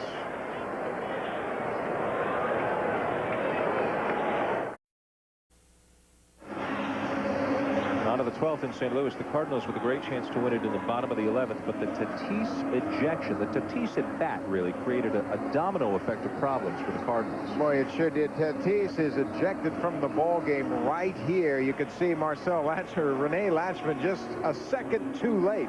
Had Tatis stayed in the game, they would have been able to move him to shortstop. John Mayberry could have pinch hit for Luis Ordaz in that situation with the winning run at second. As it is, Mayberry has to come in and play defense at third without getting an opportunity to go to the plate as a pinch hitter. Nobody else available to play shortstop, so Luis Ordaz forced to hit for himself, and he strikes out to end the 11th. And on to the 12th. With the Mets out of position players, the Cardinals with only Tom Pagnazzi left. Luis Lopez will lead off the 12th for the Mets against a new St. Louis pitcher. Mark Petkazik has come into the game.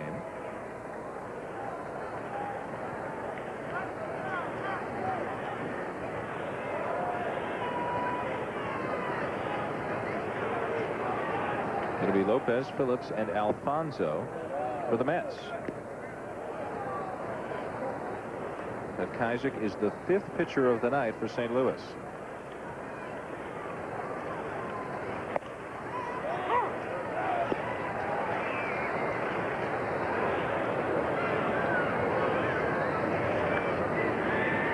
team still with at least a couple of relievers in reserve. Liner to short, caught by Ordaz, one down.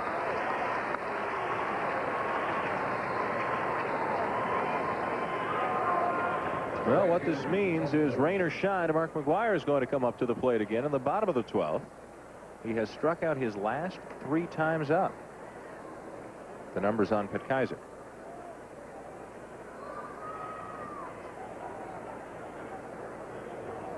Petkizer, like Brantley, giving up a few too many home runs working out of the bullpen.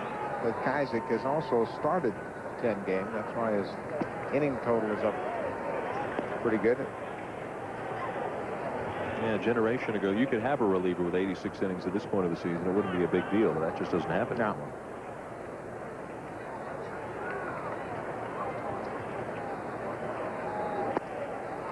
Mike Marshall would have some 140, 150 inning seasons, wouldn't he? Yeah, he had 104 appearances. I think that's the record for appearances. Mark Eichhorn came within 5 innings of winning an ERA title as a reliever. He had 157 innings in 1986.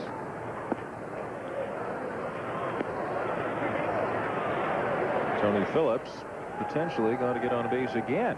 He has singled and walked tonight. Has also grounded out and struck out twice.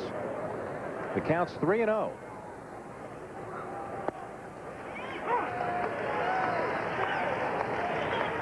So many chances for both teams to win this game.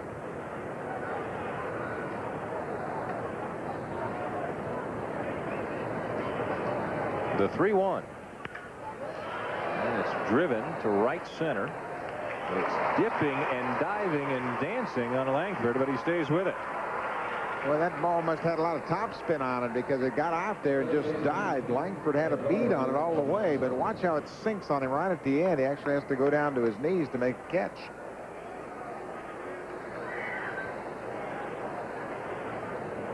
Two down now in the top of the 12th, and here's Edgardo Alfonzo. 0 for 5. These long games can be nasty if you're not having a good night.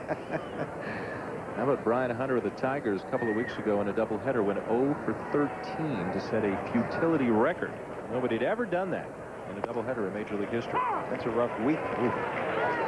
Now, Alfonso has the luxury of getting 4 hits last night. He is 7 for 14 in the series, despite 0 for 5 tonight. 2-1.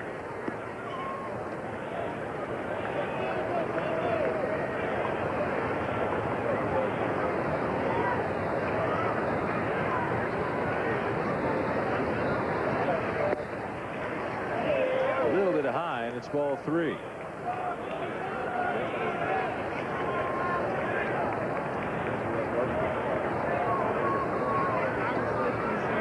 Should the inning continue, it'll be Matt Franco.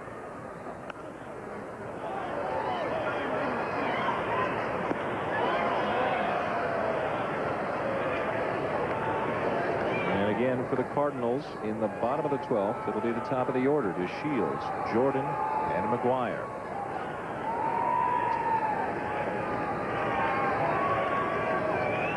Full count pitch.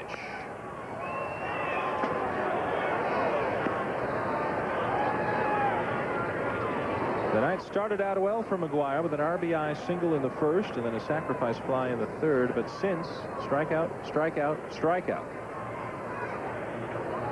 Still a couple more RBIs, 106 on the season. There's a base hit by Alfonzo, so much for the extended offer.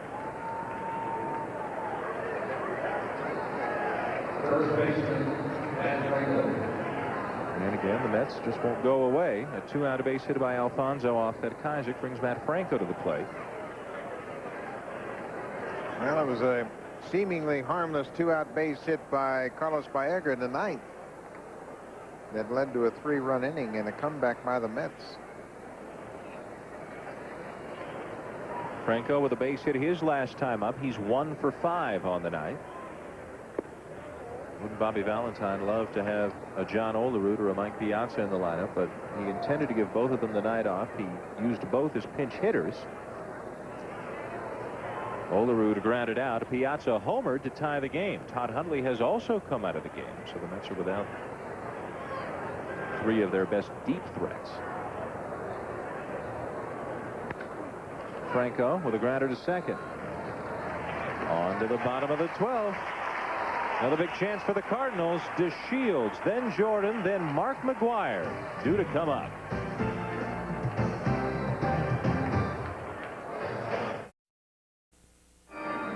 Now they've had to start it all over again on the center field scoreboard here at Busch Stadium. This game is in the bottom of the 12th. But for the purposes of the scoreboard, the bottom of the 2nd. Wendell and Petkaiser, the pitchers. The Mets scored 3 in the 9th to tie it. Bottom of the 12th inning. Wendell to face DeShields, Jordan, and McGwire. Delano tonight 2 for 4 plus a walk. He has scored 3 runs. 3 of the 4 the Cardinals have. Just his 2nd game back after missing a few weeks with knee problems. He underwent arthroscopic surgery and missed 23 games.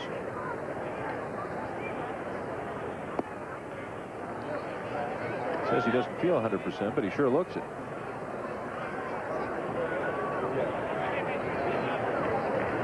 And Wendell has fallen behind 2-0.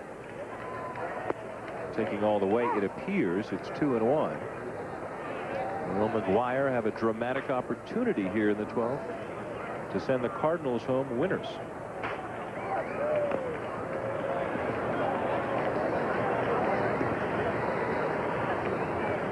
For a guy that doesn't claim to be 100%, DeShields has really run well tonight. There, he was thinking about a bunt. And on base 3 of the 5 plate appearances so far. The 2-2. Tried to bring it around the back door, and he just missed.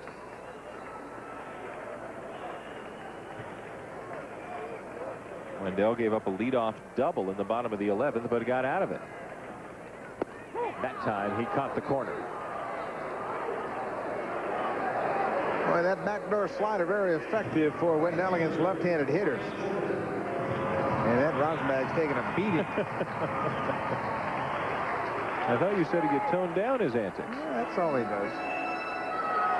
No more hopping over the baseline and no more brushing teeth in between every inning. He still hops over the baseline. So he's just let his dental hygiene fall by the wayside, basically. Piazza with a big homer to tie it in the 9th. Now just a spectator as Brian Jordan looks at a strike. A couple of hits for Jordan tonight.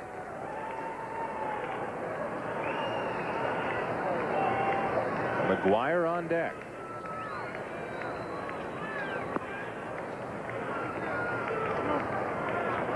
Well, he's been up 5 times tonight, and he hasn't walked, which for him is a rarity. A base hit, a sacrifice fly, and 3 strikeouts.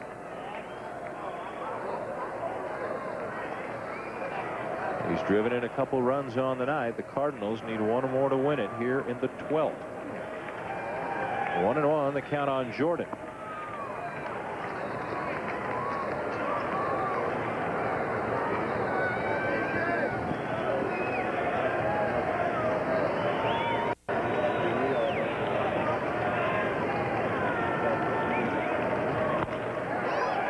Down the left field line. It's in there. Jordan on his way to second.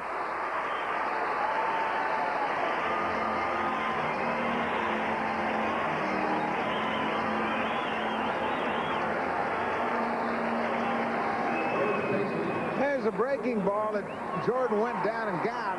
It was low enough, but it had too much of the inside part of the plate, and he hooks it down into the corner. Phillips digs it out, but Brian Jordan has a 1-out double. But with Jordan at second, as Fabregas and Wendell talk it over, will they pitch to McGwire with a base open?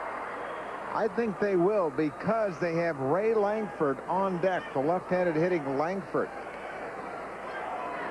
Valentine has had very effective relief pitching tonight. McGwire reflects at the plate. He has struck out in his last 3 at-bats.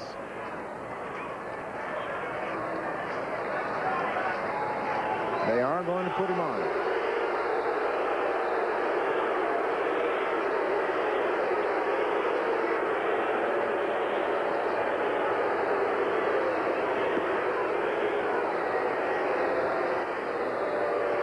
Well, McGwire not showing any frustration, but the fans who have stayed this long in the ballpark are voicing it on his behalf.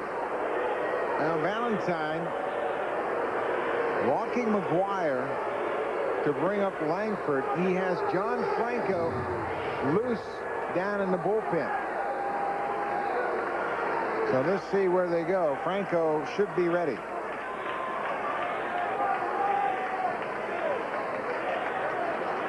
And they're going to give him a couple of more pitches. Yeah, right now Fabregas back out to the mound again as the Mets clearly just stalling to give Franco enough time to warm up and come into the game to face Langford. You know, Wendell has had such good control. I don't know that I would have put McGuire on. He's got that good slider working. Pitch him down and away. Stay off the plate. Maybe McGuire, frustrated by 3 strikeouts, would have chased something. Wendell standing on the mound as Bob Apodaca, the pitching coach, comes out. Well, they're pulling out all the stops here to try and give Franco a little extra time. Well, I think Franco's had plenty of time. I think he's ready. He's just kind of standing down there, taking a lot of time between pitches. So what's the point of all this? Are they considering leaving Wendell in? Yeah, evidently they are. Now they're going to make the move. The umpire is coming out from behind home plate, and they're going to force the hand right here. Apodaca just waiting. There's the call to the bullpen. He made the umpire come all the way out the mound before he made the call. John Franco gets a couple extra pitches down in the pen. So it'll be John Franco pitching to Ray Langford with the winning run at second base. One more chance for the Cardinals to win it. They take the bat out of McGuire's hands. It'll be up to Ray Langford when we return.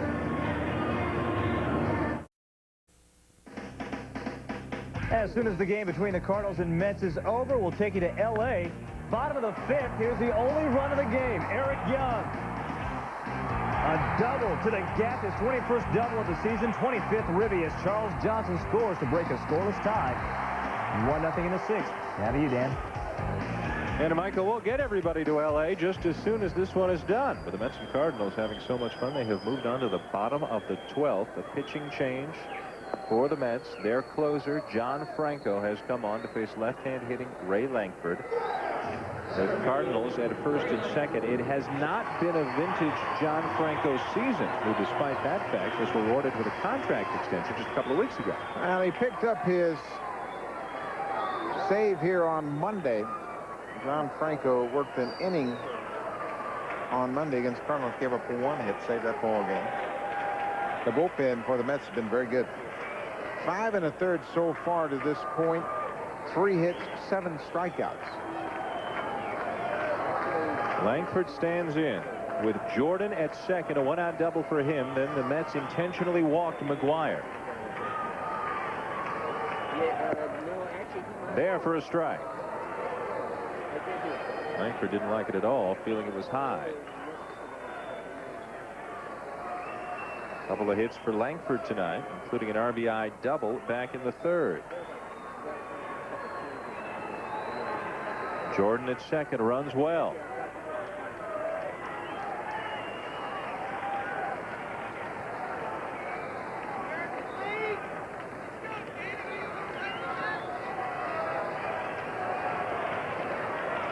This game is now 4 hours old.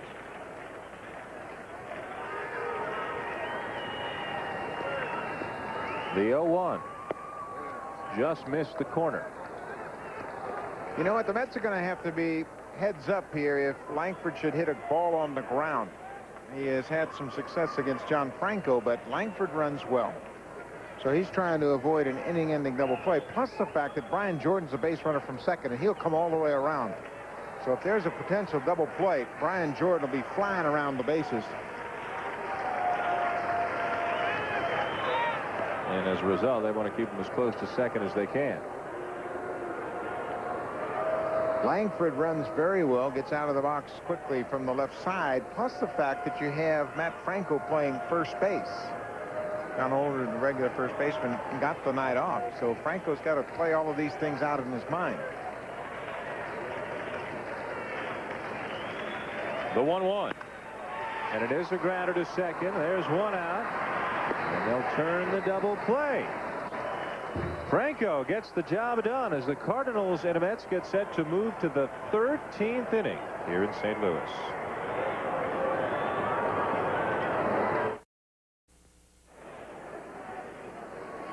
Back in St. Louis, tied at 4, 13th inning, Mets and the Cardinals still going strong. A reminder that we are going to send you to Los Angeles for the Marlins and the Dodgers at the conclusion of this game. You saw the Dodgers getting the only run of the night to take a 1-0 lead into the 6th.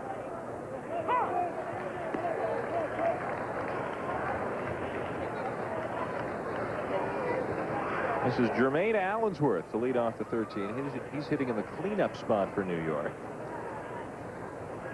Just keeping a scorecard right now is becoming a challenge, eh, Buck? What do you mean? I have run out of space to put any more players in this game. It'll be Allensworth, McRae, and Baerga for the Mets here in the 13th. Petkizik is the pitcher. Second inning of work for him for the Cardinals. 0-2 the count. Did he get him? Just missed.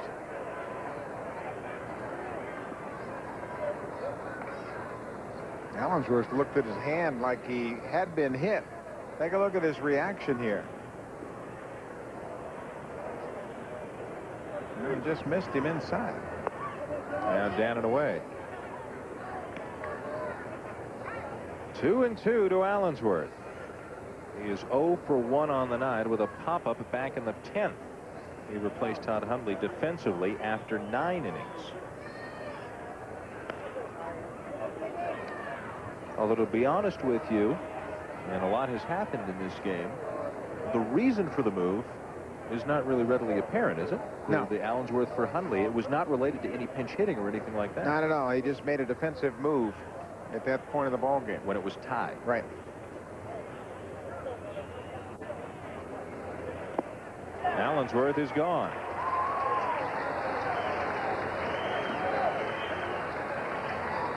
Well, a reminder that the NFL Sunday night package, the entire package all season long, is going to be right here on ESPN. Games beginning at 8:15 Eastern Time. And Monday Night Football on ABC, new time, a little bit earlier, 8 Eastern. But the regular season isn't that far away. Here's Brian McRae. 1 down, nobody on to the New York 13th. 1-0 the count. McRae 0 for 2, and he's walked 3 times.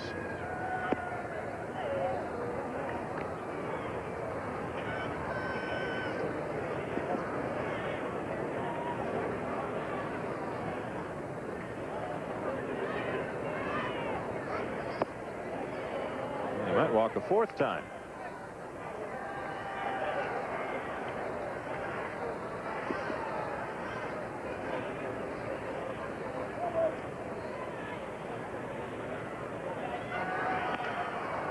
Swinging away at the 3-0. He's got a base hit.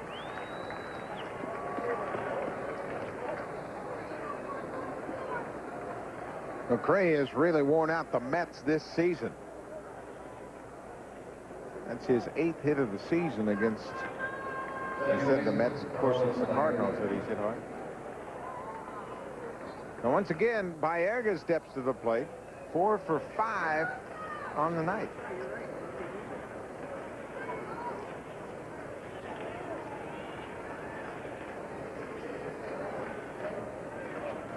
Including the hit that preceded the back-to-back home runs in the 9th inning. McRae's on the move, and he's out. It appeared to be a delayed steal by McRae, and Tom Lampkin throws him out. McRae, with the delayed attempt, took a couple of big jumps off first base, but Lampkin was heads up and throws a strike to Ordaz to put the tag on McRae. Just a delayed break at first base, hoping to get either the infielders or the catcher to sleep. You see, it wasn't initially right off the bat a straight steal. It's a delay steal, and it didn't work. So now 2 down, nobody on, and a 1-1 count on the batter Carlos Baerga. As Buck mentioned, 4 hits on the night. Not even close to the best that he's done. He's got a 6-hit game on his resume. He won't get number 5 here. He's done. Mets are done in the 13th. Here come the Cardinals again. Bottom of the 13th. Still tied at 4.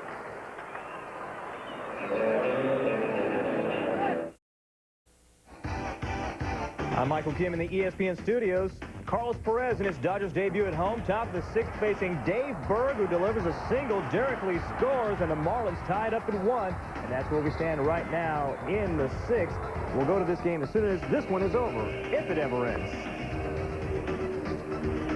It could still have a while here. Buck and I have had the pleasure of working together a 17-inning game this year in Florida, and a dramatic 15-inning game on ESPN a couple of years ago between the Orioles and the Yankees when Tino Martinez won it with a grand slam at Camden Yards.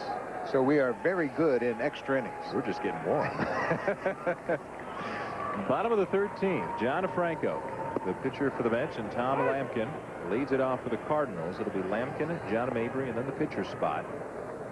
Franco came on to get a big double play off Ray Lankford to end the 12th.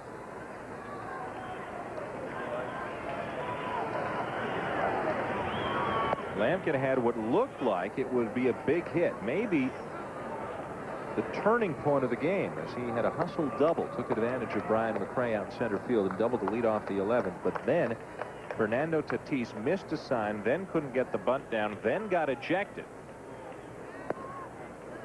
which meant that the Cardinals didn't have anybody to play shortstop. They couldn't use John Mabry as a pinch hitter for Luis Ordaz, and had they been able to use Mabry then, maybe this game would be over. The ejection proved to be maybe more costly than his inability to put the sacrifice bunt down.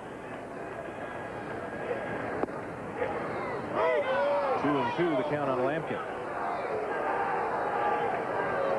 And that shot of Rene Lachemann getting to the plate just a split second too late to save Tatis before Dana DeMuth tossed him out.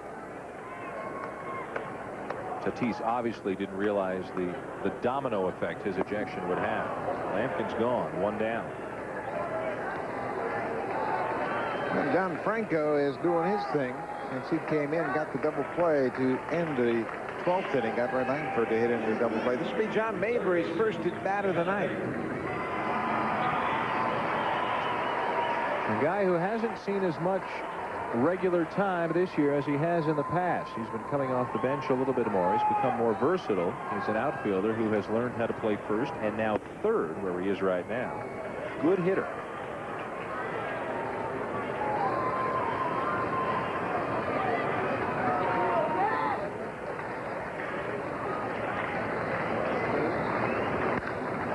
He drills it. Deep left field, over the head of Phillips. Extra bases for Mabry.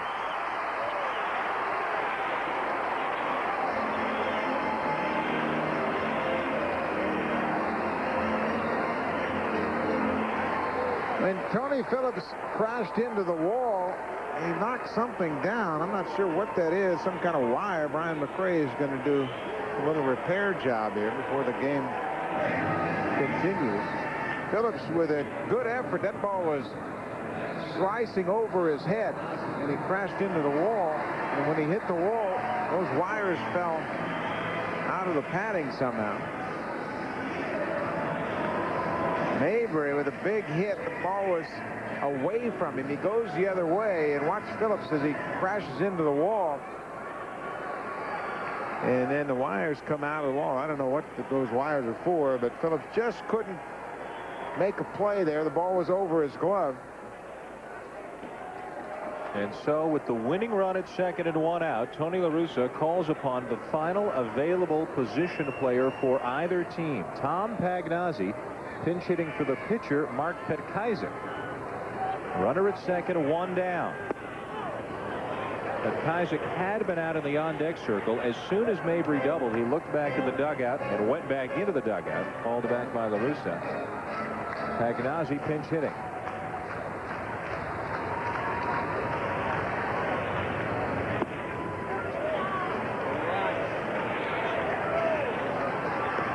Pagnozzi, a veteran that has a lot of at-bats against Franco, but no success whatsoever. 0 for 14 against John Franco. He's due. 1-1 the count. Hitting just .222 on the season. Franco in his second inning of work for the Mets. 1-2. That was a late call by the umpire. Pagnozzi turned around and had a little discussion with it.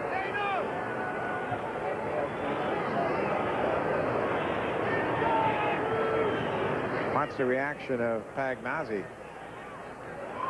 He was surprised by that late strike call.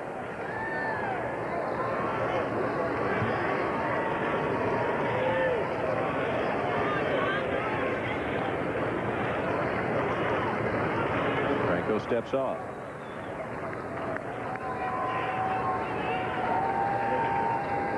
The Cardinals led throughout the game until the Mets tied it with 2 outs in the 9th. It has been 4-4 ever since. The Mets looking for the sweep. The Cardinals just trying to salvage 1 game here in this 3-game set. That one is off the glove of Fabregas, and Mabry comes to third. Wow. Fabregas had that ball just clank off his glove, and it goes far enough away from home plate. You can see it hit on the thumb of his glove instead of in the pocket. And Mabry alertly moved over to third. You know, he kind of did that on the one that Pagnozzi didn't like the strike call on, and maybe that's what confused Pagnozzi a little bit. But Fabregas has had trouble with a couple of Franco's pitches. A little bit of late movement high in the strike zone. Runner at third. The winning run at third with 1 out as the Mets bring the infield in. The outfield has come in about 10 paces as well. And a ground ball foul down the third base side. Mabry with average speed at third base, and again 2 of the arms in the Met outfield, especially that belonging to Phillips in left field, not good arms. Not good numbers in the clutch for Pagnozzi.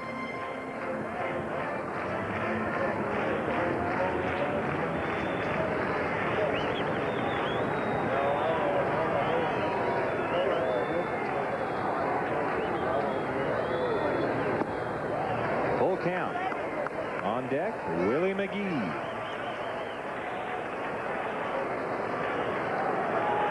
Didn't get a chance last time to win it when the Mets intentionally walked him. The Mets have issued 3 intentional walks tonight, 1 of them to McGuire.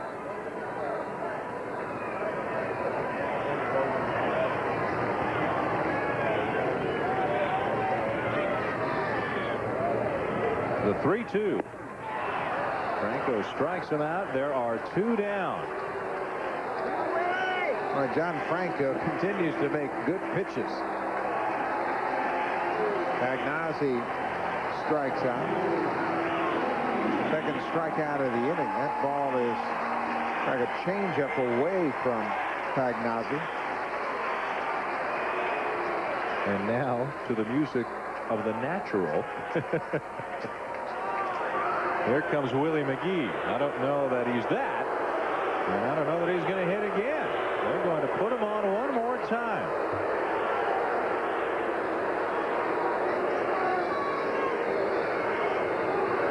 And again, it'll be Luis Ordaz.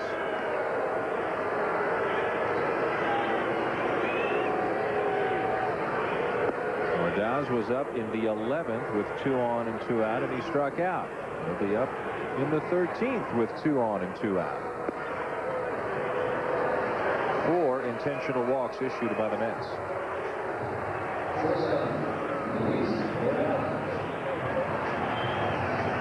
When the Cardinals traded away Royce Clayton, they wanted to get a look, or they needed to get a look, at a couple of young middle infielders, Placido Polanco and Luis Ordaz. Ordaz good with the glove, not much with the bat.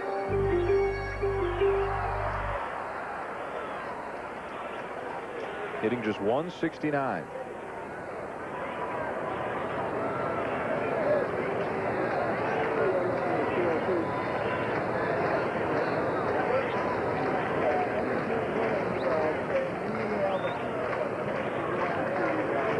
They'll play behind McGee at first.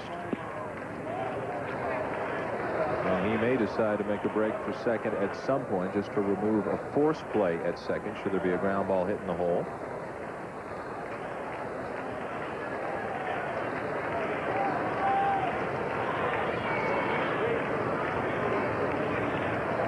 There he goes. Taken for a strike. No throw down. And it won't be a stolen base. It'll be defensive indifference as McGee just moves over to second, as damage, just to remove that force out.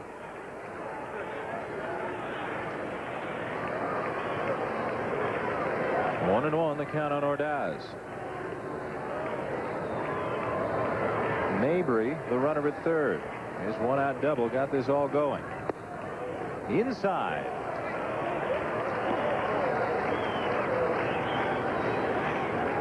Trying to collect himself and compose himself in one of the biggest situations he's encountered in his brief major league career.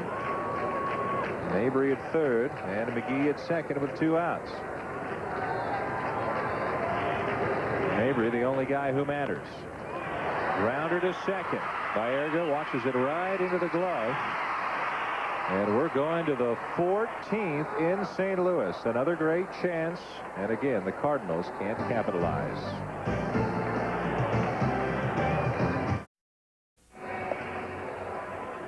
The 14th inning has arrived at Busch Stadium in St. Louis. Most of the people have left. There were better than 41,000 when it started. Who knows how many have stayed this long. Their Cardinals had it in hand, leading 4-1 with 2 outs and nobody on in the ninth. Jeff Brantley blew the save. Fabregas, a 2-run homer. Piazza, a pinch hit game-tying homer. John Frascatore becomes the 6th pitcher of the night for St. Louis. Well, Frascatore is the team leader in appearances. This will be his 55th appearance of the season. He's worked 76 innings. So he has the ability to give Tony La Russa 2, 3, maybe even 4 innings if necessary. There are no position players left on either side. Here's Fabregas, who hit the first of 2 huge home runs for the Mets in the ninth.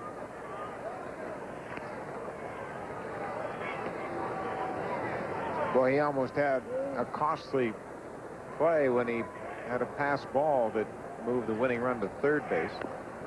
But John Franco was able to pitch around that in the bottom of the 13th. And because of that, John Franco is going to hit here in the top of the 14th. He's out in the on-deck circle.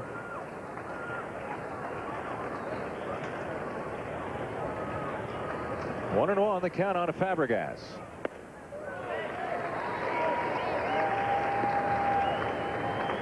Closers don't get to swing the bat very often. Franco this season is 0 for 1. He struck out.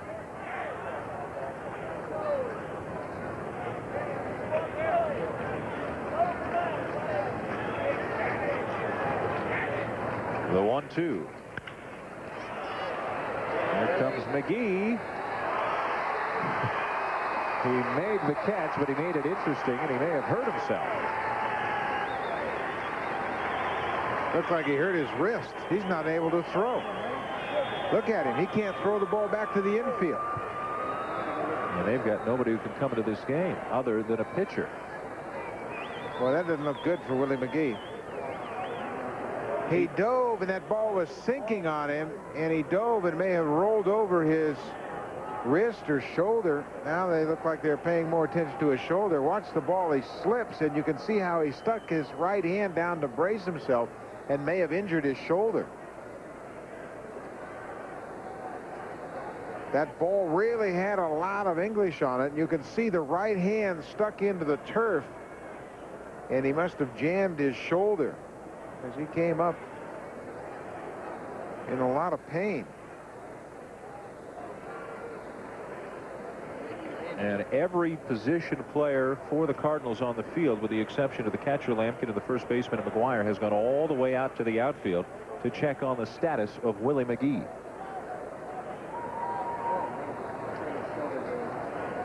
Well, you could see immediately when he put the ball in his throwing hand that he wasn't going to be able to throw it. Tony La Russa right there with a very anxious look on his face. McGee trying to work out that shoulder. And it looks like he will stay.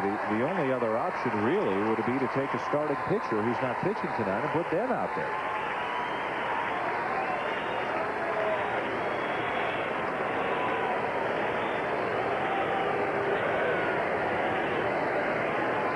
He'll gut it out.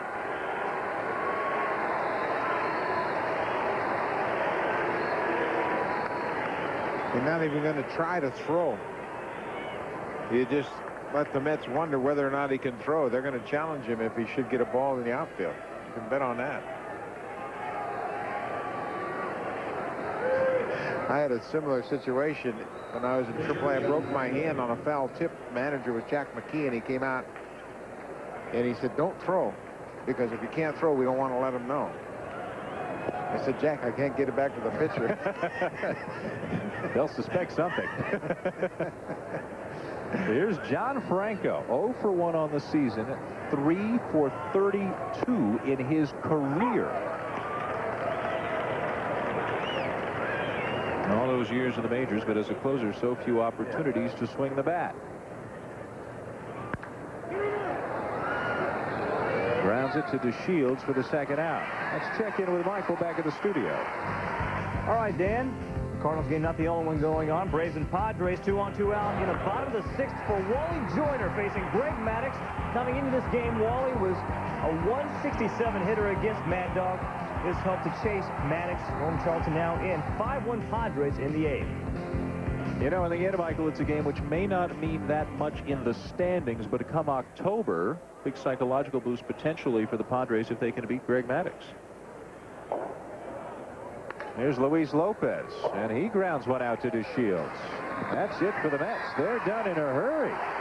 Cardinals are coming up in the bottom of the 14th inning. And don't look now, but McGuire's coming up again. We have a scoring update from L.A. Top of the 7th. Edgar Renteria with the double down the line off Carlos Perez. That scores Ryan Jackson and puts the Marlins up 2-1. As soon as this game is over between the Cardinals and the Mets, we'll go out to L.A. Dan? All right, Michael. How many times has Michael said that tonight? A few, to be sure. It's the 14th inning between the Mets and the Cardinals. St. Louis sending up the top of the order. Delano DeShields, Brian Jordan, and Mark McGwire to face John Franco. He's getting an extended outing out here. Has already worked an inning and 2/3 as he faces DeShields. Doubled and scored in the first, singled and scored in the third, walked and scored in the 7th. Went around 1-1.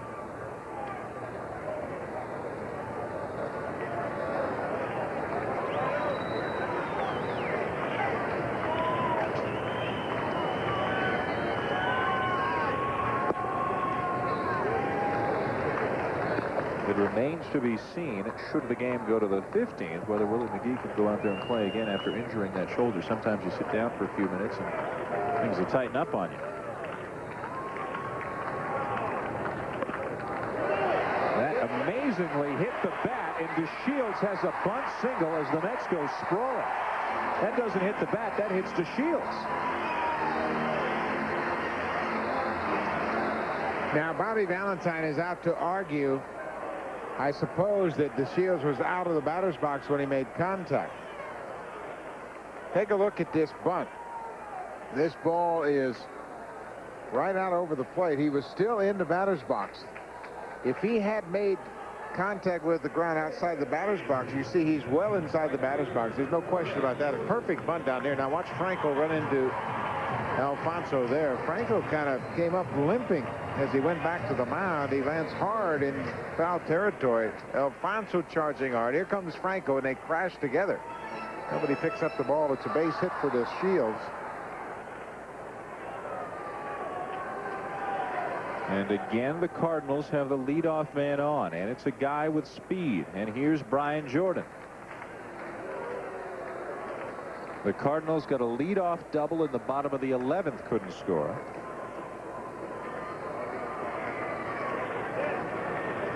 This is their best chance since then. They stranded 2 in the 11th, 1 in the 12th, 2 in the 13th.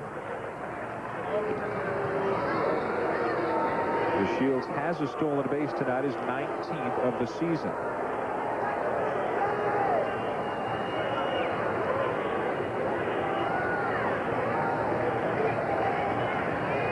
Big night for Jordan.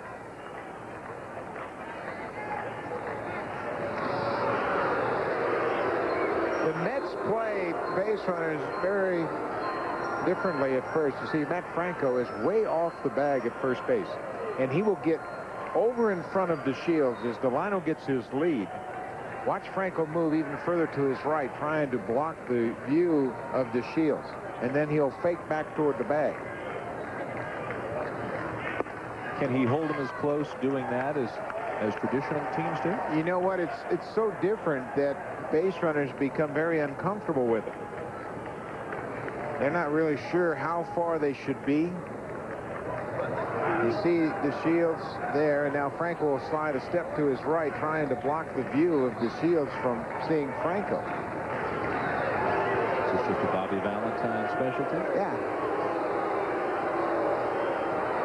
When I was with Kansas City and we were playing the Oakland A's in the 70s, they had all those great base stealers, Bert Campaneris and Billy North and all of those. We used to play the first baseman behind the base runner in these situations, and then throw the ball right at the base runner. And they became very uncomfortable. And now Franco very uncomfortable with DeShields. He has only thrown one pitch to Jordan. He's thrown over to first 4 times.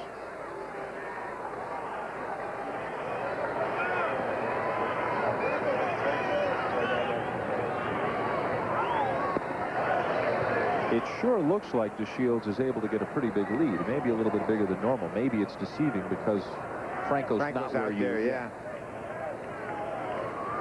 Generally, when a base runner can get to the cut of the grass, that's a pretty good indicator that he has a big lead. And that's just about where DeShields is. There you can see he's right at that cut. He'll stretch that out another step or two. I think what happens, though, he's less aggressive because he's so uncertain as to where Franco's going. At this point, do you think about taking the bat out of McGuire's hands, as we talked about earlier, or do you just play the game the way it's normally played? And you forget that Mark McGuire's the guy in the on-deck circle, and that a stolen base may lead to an intentional walk. I think you still try to play into McGuire's hand to give him an opportunity to hit, because they've got Franco, the left-hander, and the guy behind him again is Ray Langford. 2-1 the count to Jordan. And a grounder in the hole. Ordonez. And a good roll block at second by DeShields, but he is forced on the fielder's choice. A pretty aggressive play by DeShields, given the fact that he's coming off arthroscopic surgery. Brian Jordan stops at first base. Take a look at the awkward slide by DeShields, but he disrupts Baerga any opportunity of making the throw to first. And here's a guy that just had arthroscopic surgery and missed about 3 weeks of the season, and he's down there breaking up a double play. And so it'll be McGuire with Jordan at first and 1 down here in the bottom of the 14th.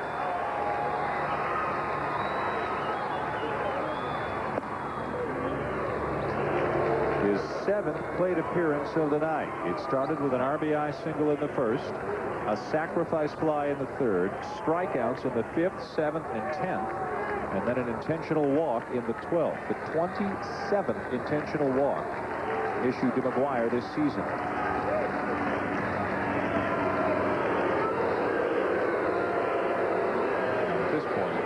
Said last time, Jordan's not going anywhere in this situation. No, I wouldn't expect him to run here. That's a different story when McGuire's actually hitting.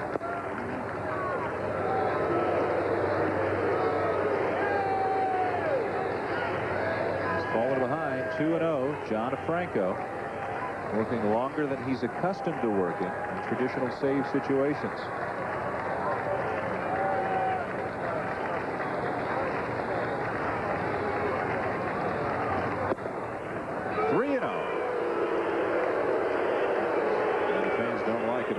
Many of them are standing here and booing the Mets. Langford was the first batter Franco faced when Valentine brought him in the 12th.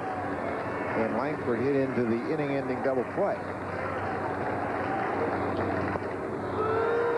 And Langford will come up again with Cardinals at first and second.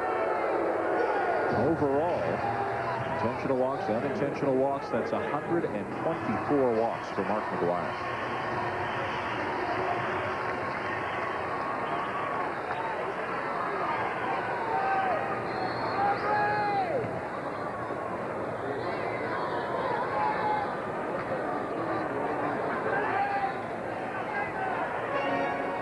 Frustrated McGwire, unable to swing the bat either of his last 2 times at bat. And here's Langford. Each of these hitters this time around are coming up for the 7th time.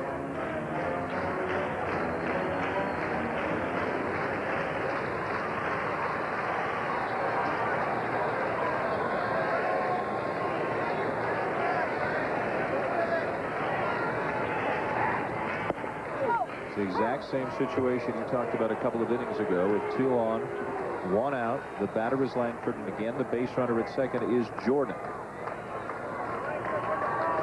Very good speed and an aggressive base runner.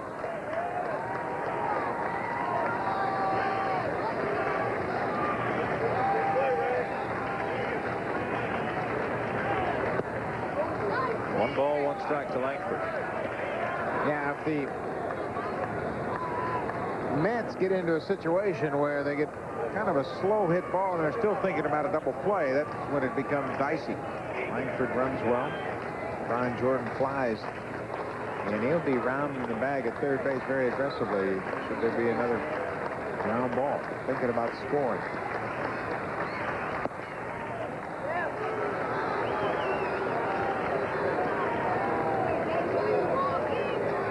Franco's fallen behind 2-1. Good count here for Langford to try and take advantage.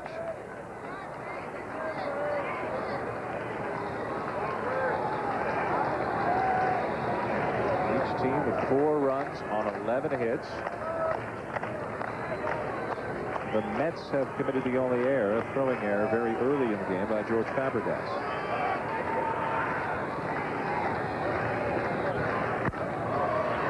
High in the air to left. Phillips over near the line. Didn't make the catch, but it's a foul ball.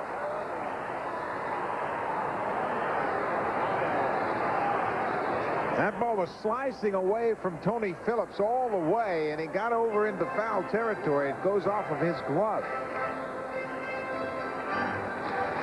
Boy, that is very close to being a fair ball. All the way down the line. When it hit his glove, the ball was in foul territory by inches. Third base up, Paul Schreiber making the call. So it's 2-2 on Langford.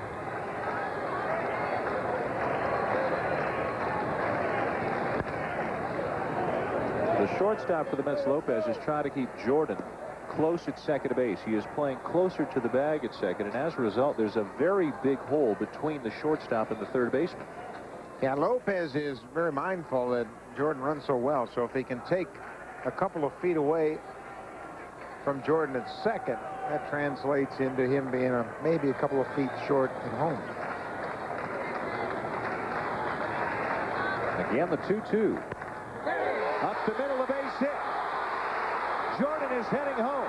The throw from McRae is not in time, and the Cardinals will win it in the 14th inning.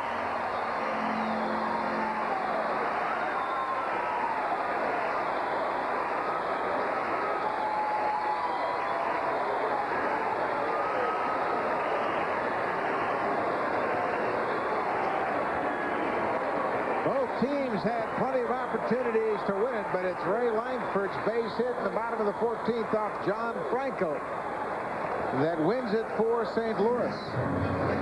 Left-hander against left-hander. He hung in there and ripped a base hit to center field. Franco now 0-7. Brian Jordan with a big lead off the bag at second. Knows it's a base hit all the way. He's got that great speed. Made a good turn around third.